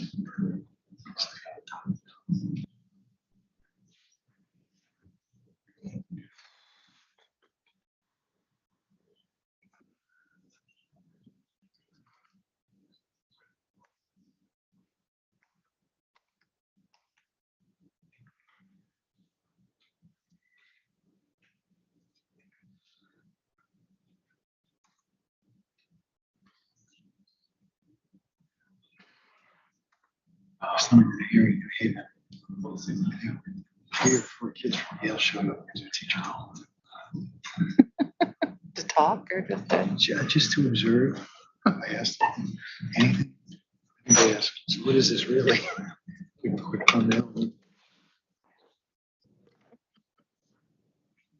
Thank you, Madam Chair. I just have some quick redirect. Okay. Mr. DeFever, do you recall Attorney Pace asking you about what he referred to as a 3-part test in the 2013 Aquarian rate case? I do. And do you recall that I believe the third component of that language that he referred to you in the 2013 decision was a reference to an examination of the likelihood that a particular cost will be subject to inflation? I do. Okay. And do you also recall testifying on cross that part of your analysis involved an examination of prior year costs and the fluctuations in those costs? Correct. And you also testified that there were particular line items that not only fluctuated, but for which there was a pattern of decreasing costs over time. There is at least one like that, yeah. Okay. So how, and looking at those patterns and fluctuations informed your ultimate conclusion that it would be inappropriate to apply an inflation rate to these costs. Is that right? Right. Okay. So how is that analysis that you conducted different from the reference in the 2013 decision to an analysis of whether costs are likely to be subject to inflation? I would say that the analysis I did would fall under that category. Okay. Thank you. That's all my questions. Very good. Thank you. Very good. Thank you. Thank you, Mr. DeFever. You are excused for now. All right.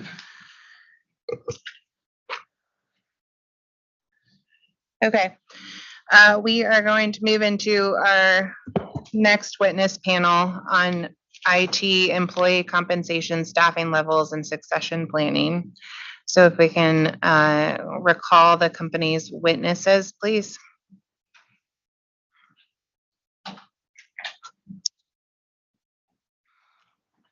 And if Pura staff want to come to the table as well.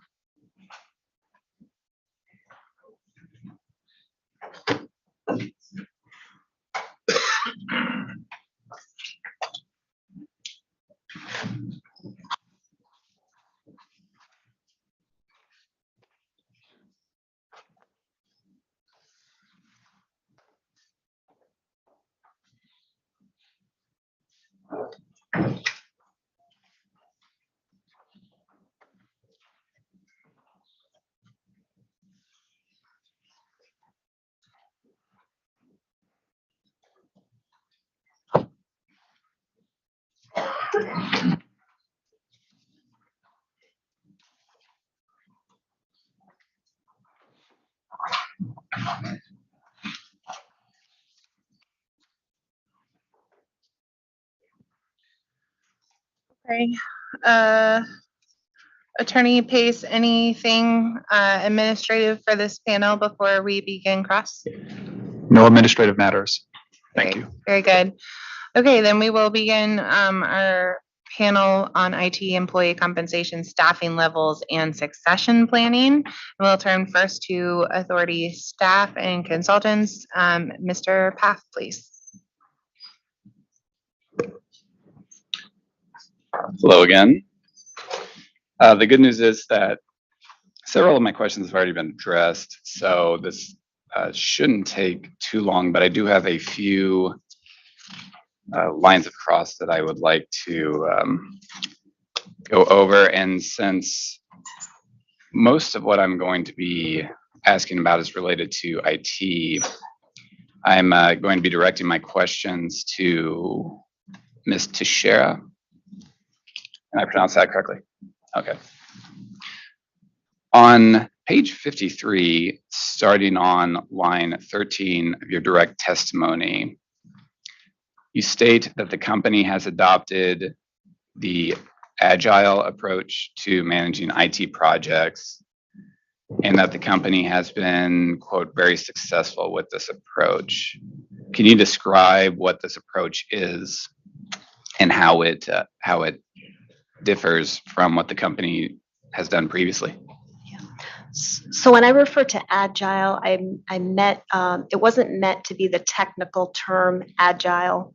It is meant to say that when we implement a technology, we implement the base technology to get the base functionality, start using it, and then enhance it for subsequent stages of utilization. That way we can seek and implement some of the benefits of that technology without waiting for a long period of time to implement a project that maybe will take multi-years to complete. And how does that differ from how the company managed the IT projects previously? Previously, we would do just as I described. We would establish a plan. It may take a year or two to implement a technology, and it would take longer to recoup those benefits. So an example of this was our customer portal, for example. We implemented it. We started using it very quickly so that customers can sign up. And then we've added additional functionality over time. So it provides incremental benefits in the longer term for customers. And when did the company begin doing this? Did you say that? Sorry. I don't have a specific time. I can just say since I've been responsible for IT over the last 5 to 7 years, I would say, we've been implementing projects in that manner. Okay. And you noted in your testimony that the companies have been very successful with that approach. Can you tell me what you were basing that on? And if my question isn't clear, I'm curious as to how you can say that you've been very successful with this particular approach if you're not comparing it to a different approach. Well, we've been able to implement enhancements to, for example, our SAP system, which is our base system, and then we've added enhancements to, for example, track customer complaints more effectively. We've implemented our phone systems to integrate with that system. So, for example, when a customer calls, their information pops up on the screen, so it improves the response time, and it helps the customer service reps identify the customer. So I believe that if you can implement a IT system or enhancements in a quicker time frame, you're able to seek the rewards much quicker, and you get a greater return on your investment. Are there potential disadvantages that the company has considered in terms of quote unquote completing a project before it's finished, and then the modifications that have to be addressed from working out all the potential issues is actually less beneficial than it would have been just to more fully complete the project and then go live with it? No, when we look at a solution or implementing any software, we tend to take a longer term view of that, and we plan for multi-years. Another example of this is we're replacing our SAP HR software. So when we planned it, we knew there's 5 modules, right? And we implement one at a time just because it's too disruptive to the business. You don't have the resources to do it all at once. And that way, and also for example, our employees are able to learn how to use each facet of each module. So it's good, we plan it very well. We just don't implement it all at once.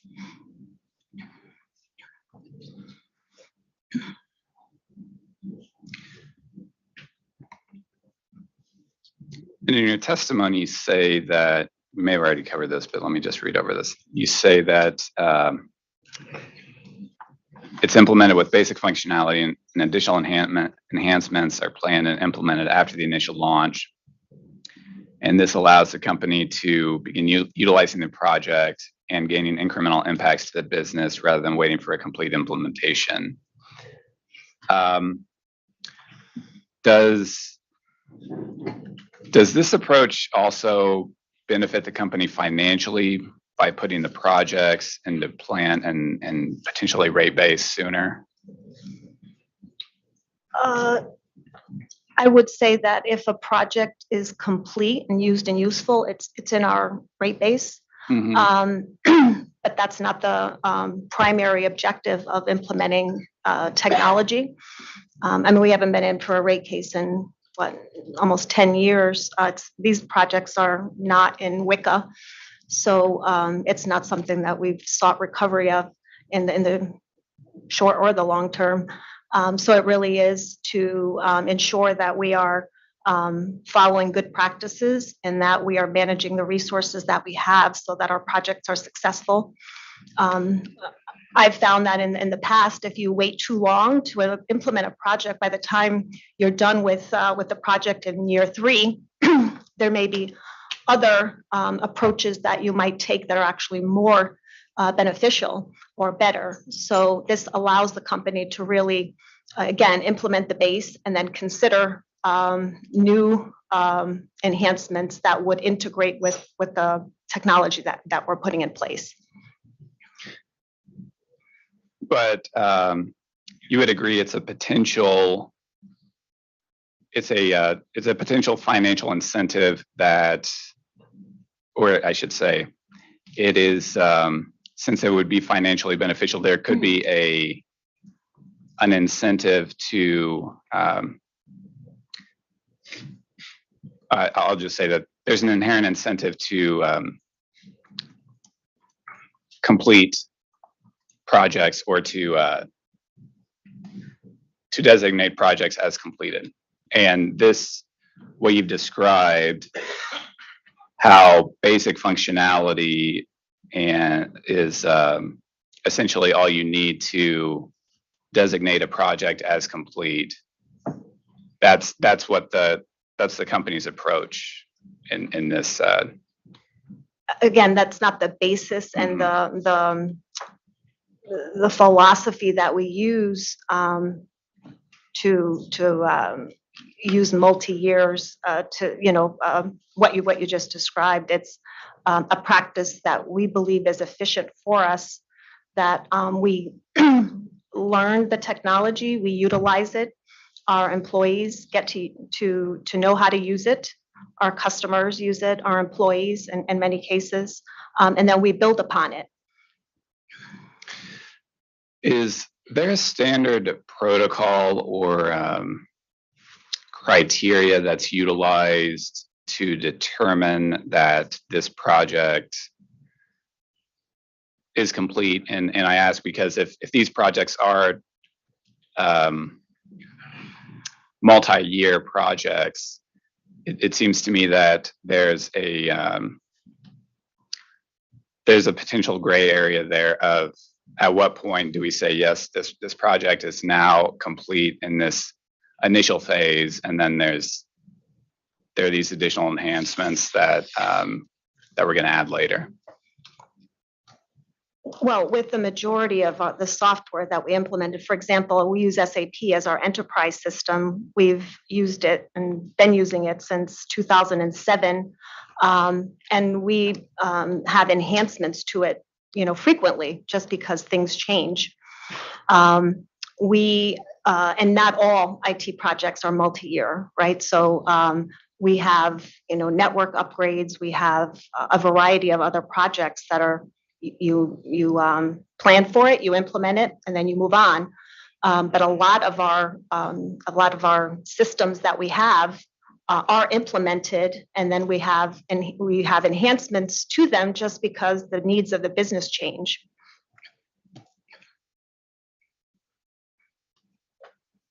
Okay.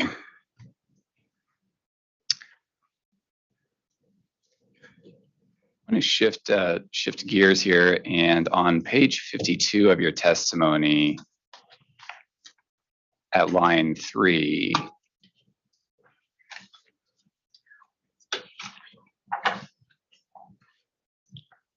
you state that teams from AQUARION and Eversource meet monthly to discuss potential threats. Do you see that statement? Yes, I do. And were these monthly meetings held during the test year? Yes. Could you open RRU 164?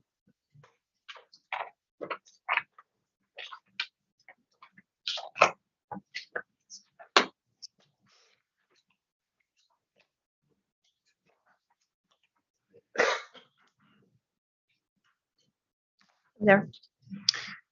In this response, you noted that 4 individuals attend these monthly meetings, and you gave the job titles.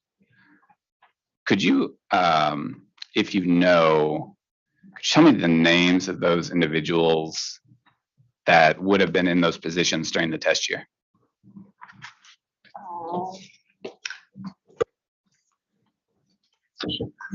The Eversource IT director and Just wait one moment. Thank you, Ms. Sarah.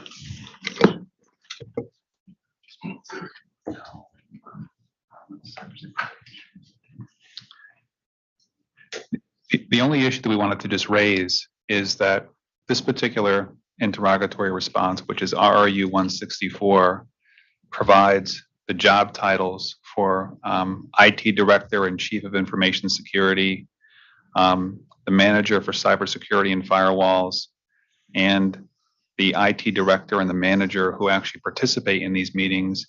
And so the request would be, can we provide the information to the authority on a confidential basis? These are individuals that are working on sensitive issues, and the request would be that to the extent that we not put in the public domain what their actual names are, that would be our preference. We don't think that that's helpful to the company's cybersecurity efforts to actually make public who those people are, but we're very happy to provide it to the authority on a confidential basis. So if you want us to go into a confidential session, or if you want us to provide a supplement on a confidential basis, we're happy to give you the names of those individuals. Okay, and this was RRU 164? I believe it's RRU 164, is that correct? Correct. Okay, so let's do this. Can the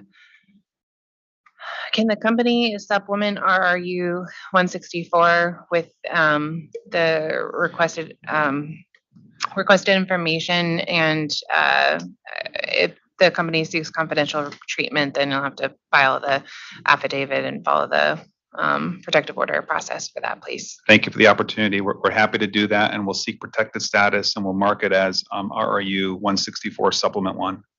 Thank you. Thank you. Mr. Paff, can you proceed can you proceed and we'll get that information later? Is that a prerequisite to your next question? No, that's perfectly fine. Okay, very good. Ms. Teixeira, you also noted in the response to RRU 164 that the meetings are for discussion and coordination purposes, and that there are no meeting minutes prepared. Is that correct? That's correct. So the request asked about both meeting minutes and meeting notes prepared for these meetings. And in your response, you specifically noted that meeting minutes were not kept, but you do not appear to have provided a response for whether meeting notes are kept. Were you intending to convey with your response that neither meeting minutes nor notes are kept of these meetings? That's correct. There was a subsequent response that was provided that had sort of like agenda items that were discussed during those meetings. And so is it your understanding that there are no notes kept of this meeting at all, even by the parties that are attending the meetings? I don't attend the meetings, but the information that I've been told by my IT director is that there are no formal meeting minutes or notes kept. Each individual may have some, but I'm not aware of them.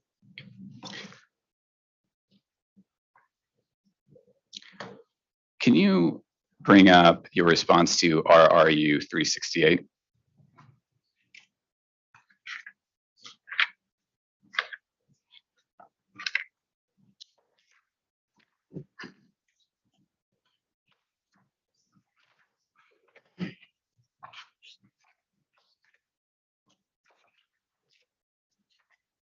Okay, in this request, the company was asked to provide evidence that these meetings actually occurred. And in the response, the company provided a number of meeting agendas.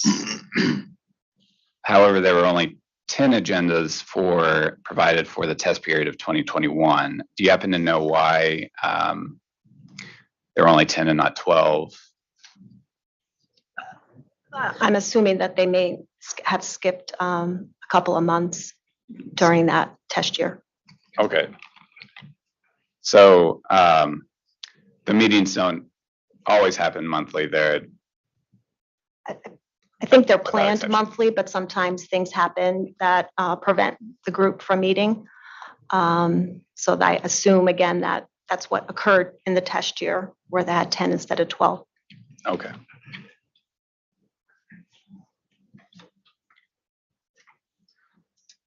I would like to now turn our attention to the response to RRU 165 and specifically subpart A.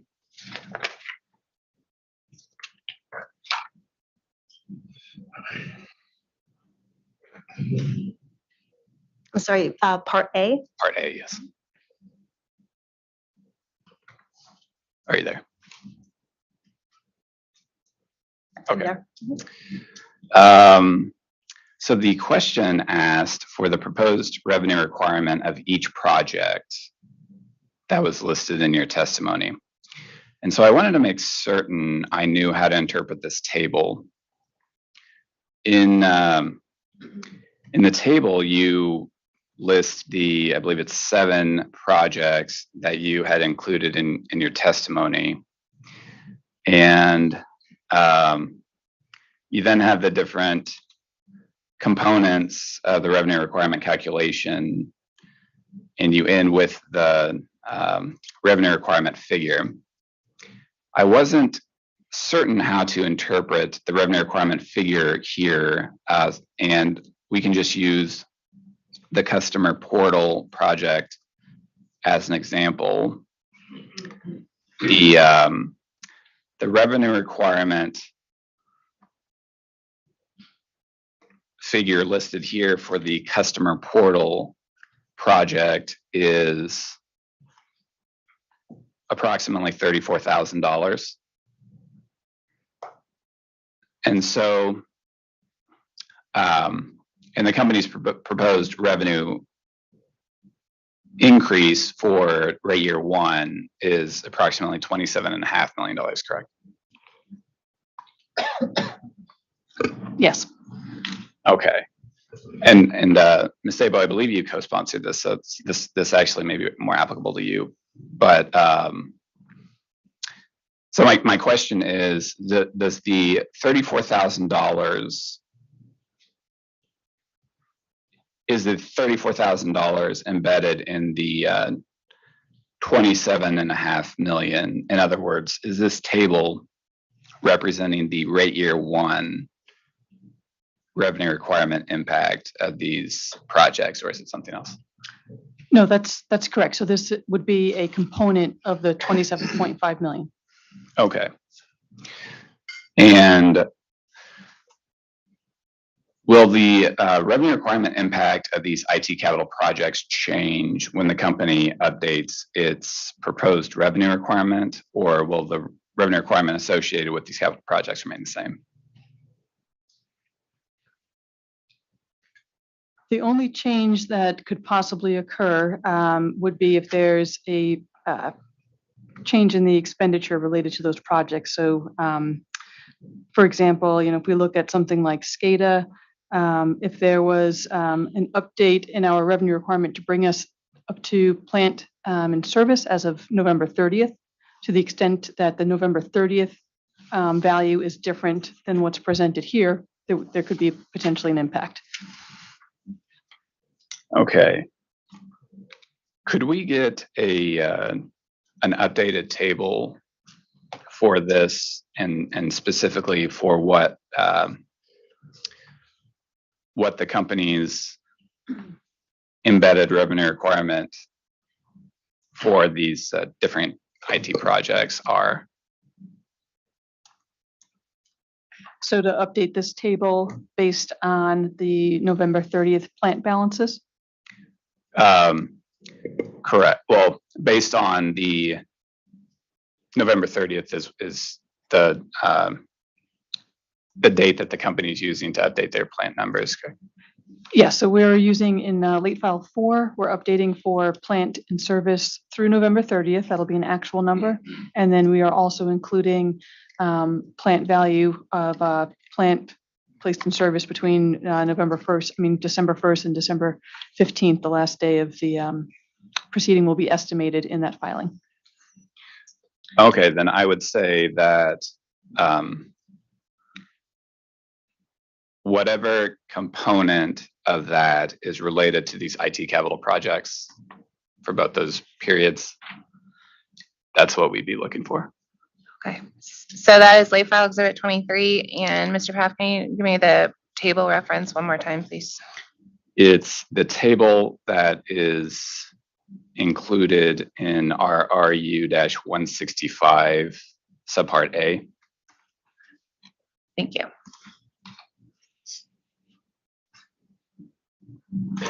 And Chairman, just to clarify, I know that Ms. Zabos said that in late file 4, we're giving the update to plant additions, which I believe is due on December 12th.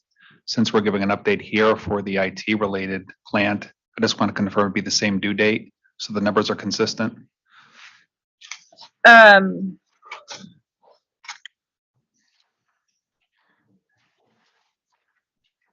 Good question.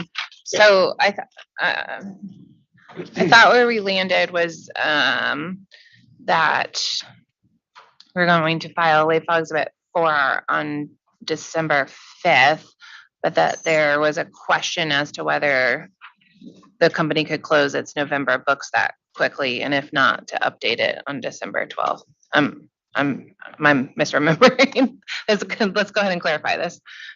Sure, and maybe Ms. Zabo can help me, and I hope this is the correct summary, but please, Ms. Zabo, interject. I think that my recollection was that we had received permission to provide the case update for corrections during discovery, which would be late file 1. We would submit that on time on December 5th. Late file 4 would be the update to plant additions through November 30th with a projection through the midpoint of December. And subject to Ms. Zabo, chiming in, I think we had asked for permission received to file that on December 12th. So it reflects the latest information that we have. Let me pause there and just see, Ms. Zabo, is that consistent with your recollection, the discussion? Yes, that's correct. So our November books won't be closed until the earliest, I believe, December either 5th or 6th, which is why we had requested the December 12th submission. Oh, very good. Thank you for the reminder. In which case, then late file exhibit 23 will also be due on December 12th. Thank you very much for the clarification. Thank you. Mr. Path, anything further this time? Okay, very good. Let's move on. Ms. Piedemonte. Good afternoon. Thank you, Chair. Good afternoon, Commissioners and panel. Kathy Piedemonte, Pura staff. Will you be providing an update of the open positions at this point in time?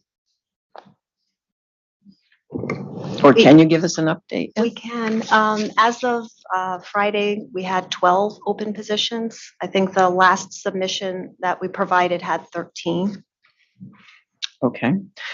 So in that update, would you please list the titles of the positions open and the associated salary? Yes. Okay. That would be late file, please, Chair.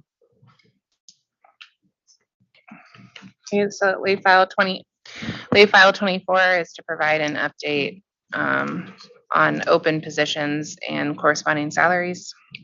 Yes, thank you. And if I could just clarify that is an item in late file 1, schedule 3.2 that has labor costs that includes that detail as well. So I don't know if we want to just. Oh, so you'll be submitting it with late file 1? Correct. Okay, okay, then. Okay, then we can retract that late files. Thank you. If you could turn to schedule WPC-3.2, please. Can you open it for me? Do you have it? Yep. Oh, you've got it. Okay, thank you. Looking at line 8, where it reads the wage increase for April 2023, 10 months, and it is noted 4%. Please explain why the proposed wage increase is 4%. Actually, I'm going to pass that one back to Lucy. We are finding through survey data that with the increase in inflation, that companies are providing higher than normal. Normal meaning historically we provided in the 3% range, that companies are providing higher wage increases. And is this 4% applicable to all wages? Company wages? It would typically apply to all wages. Okay. What about union contracted wages? Those would be negotiated. So we're negotiating our union contracts at this time. And those would become effective when?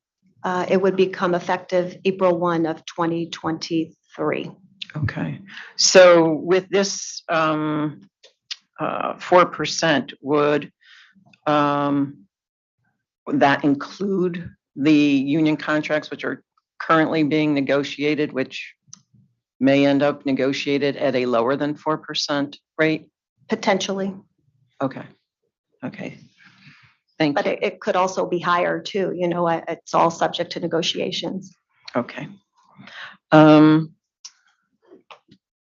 Next, when looking at the total compensation for employees, what percentage of compensation would be considered base salary? And what percentage of overall compensation would be considered incentive comp? I think that it varies by employee class.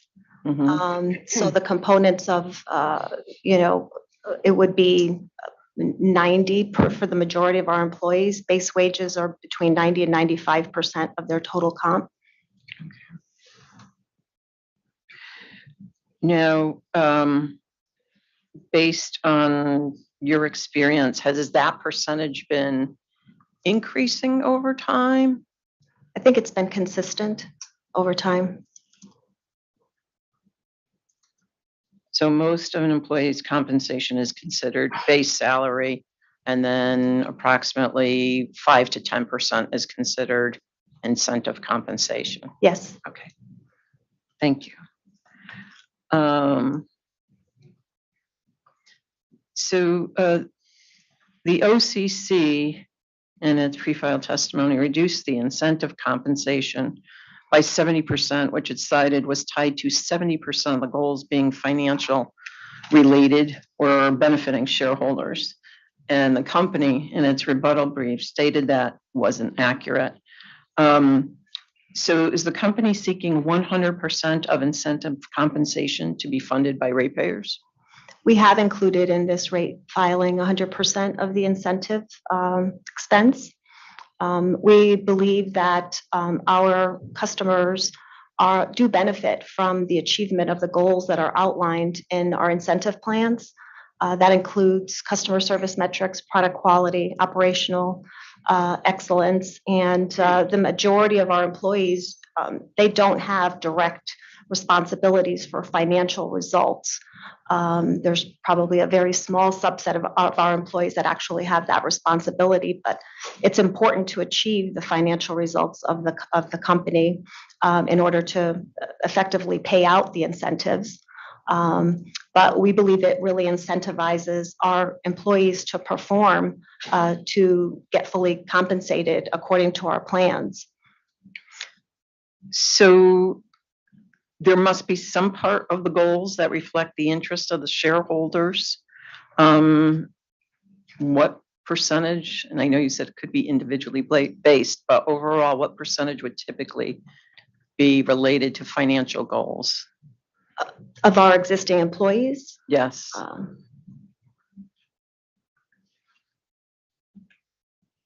If I had to put a number, I would say, maybe our senior management team that have direct, responsibilities for, finance, for the financial achievement of those goals and metrics.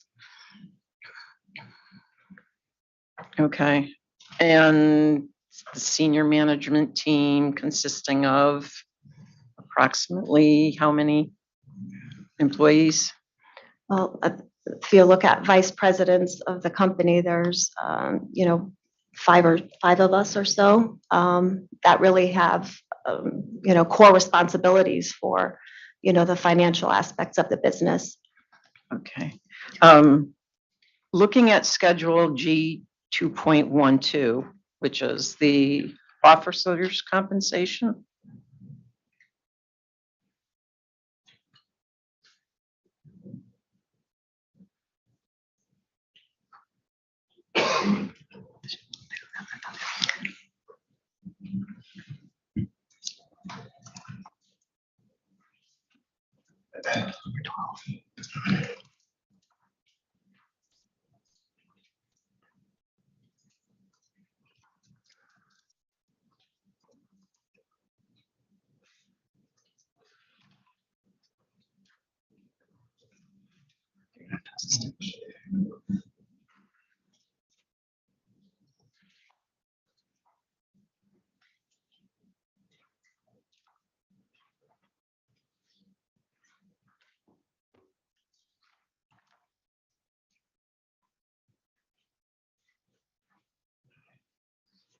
Yeah, okay.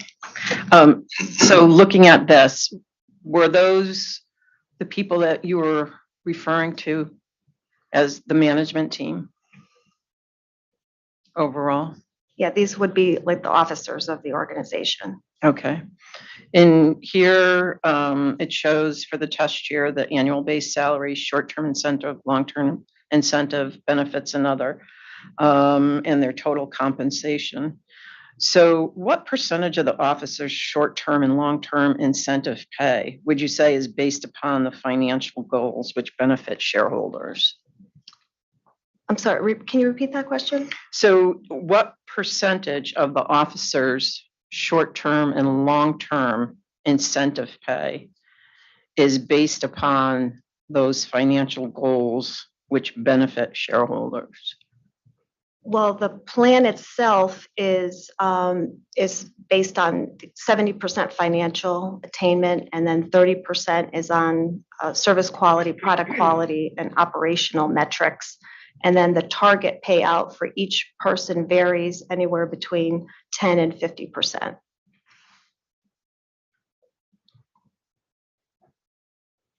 So if the company reaches the 70% mark of their financial goals, the officers' incentive compensation would be anywhere of 10 to 50% of their base pay? Well, they would still also have to achieve the operational customer service and water quality metrics as well. Okay. It's a balance, it's not one metric. You get it all. You have to achieve a number of them in order to get a full payout.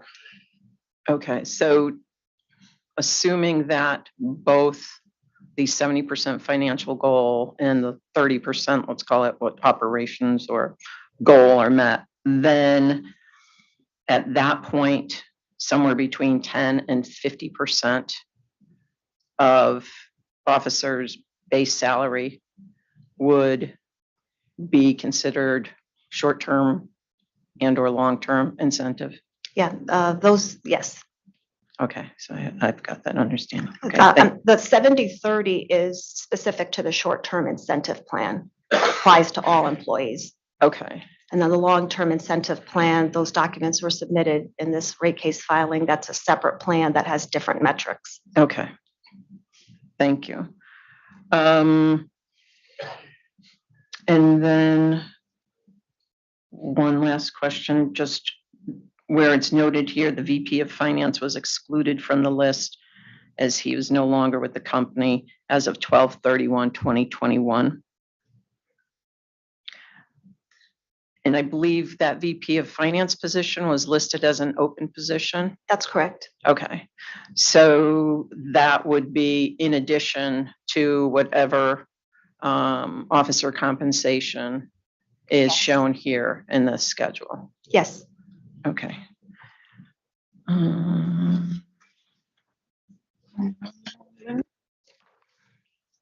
That is all that I have, Chair. Thank you. Okay.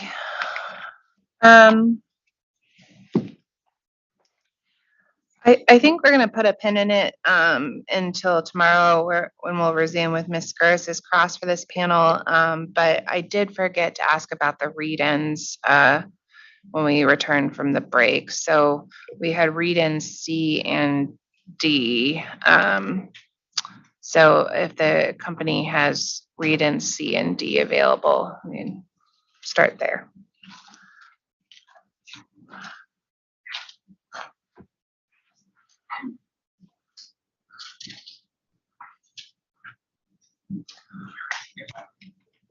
Karen, looking at my witnesses, that the company was not able to track down the response to read-in C and D at the break. Do we have the authority's permission to provide that update tomorrow morning at tomorrow's hearing? Yes, let's start there, and I'll just need the company's help reminding me to start there. So tomorrow morning, we will open with the read-ins, and then we will progress to cross-examination by Ms. Skuras of this panel before proceeding with the agenda. Do want to remind folks that tomorrow we will be seeking to conclude no later than 4 p.m. as the authority has a public comment hearing in the evening for a different proceeding. So we will be stopping no later than 4 p.m. so we can make it there. So are there any administrative matters before we adjourn for the evening? Okay, very good. Thank everyone for another productive day of hearings, and we are adjourned until 10 a.m. tomorrow. No, I'm gonna leave these here.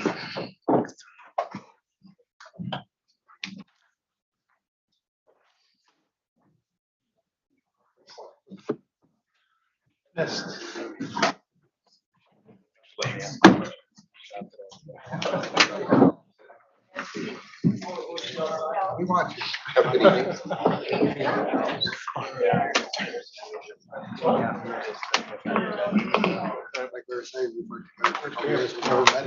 Yeah, we just met for the first time. I met him for the first time. Yeah, I just met John for the first time. I mean, it's part two. I just made it with this. How you doing? Hearing us. I got you. See you tomorrow. Have a good night. Friday. More than an offset. Oh, straight through. So I come from there. Good. Since you guys submitted something.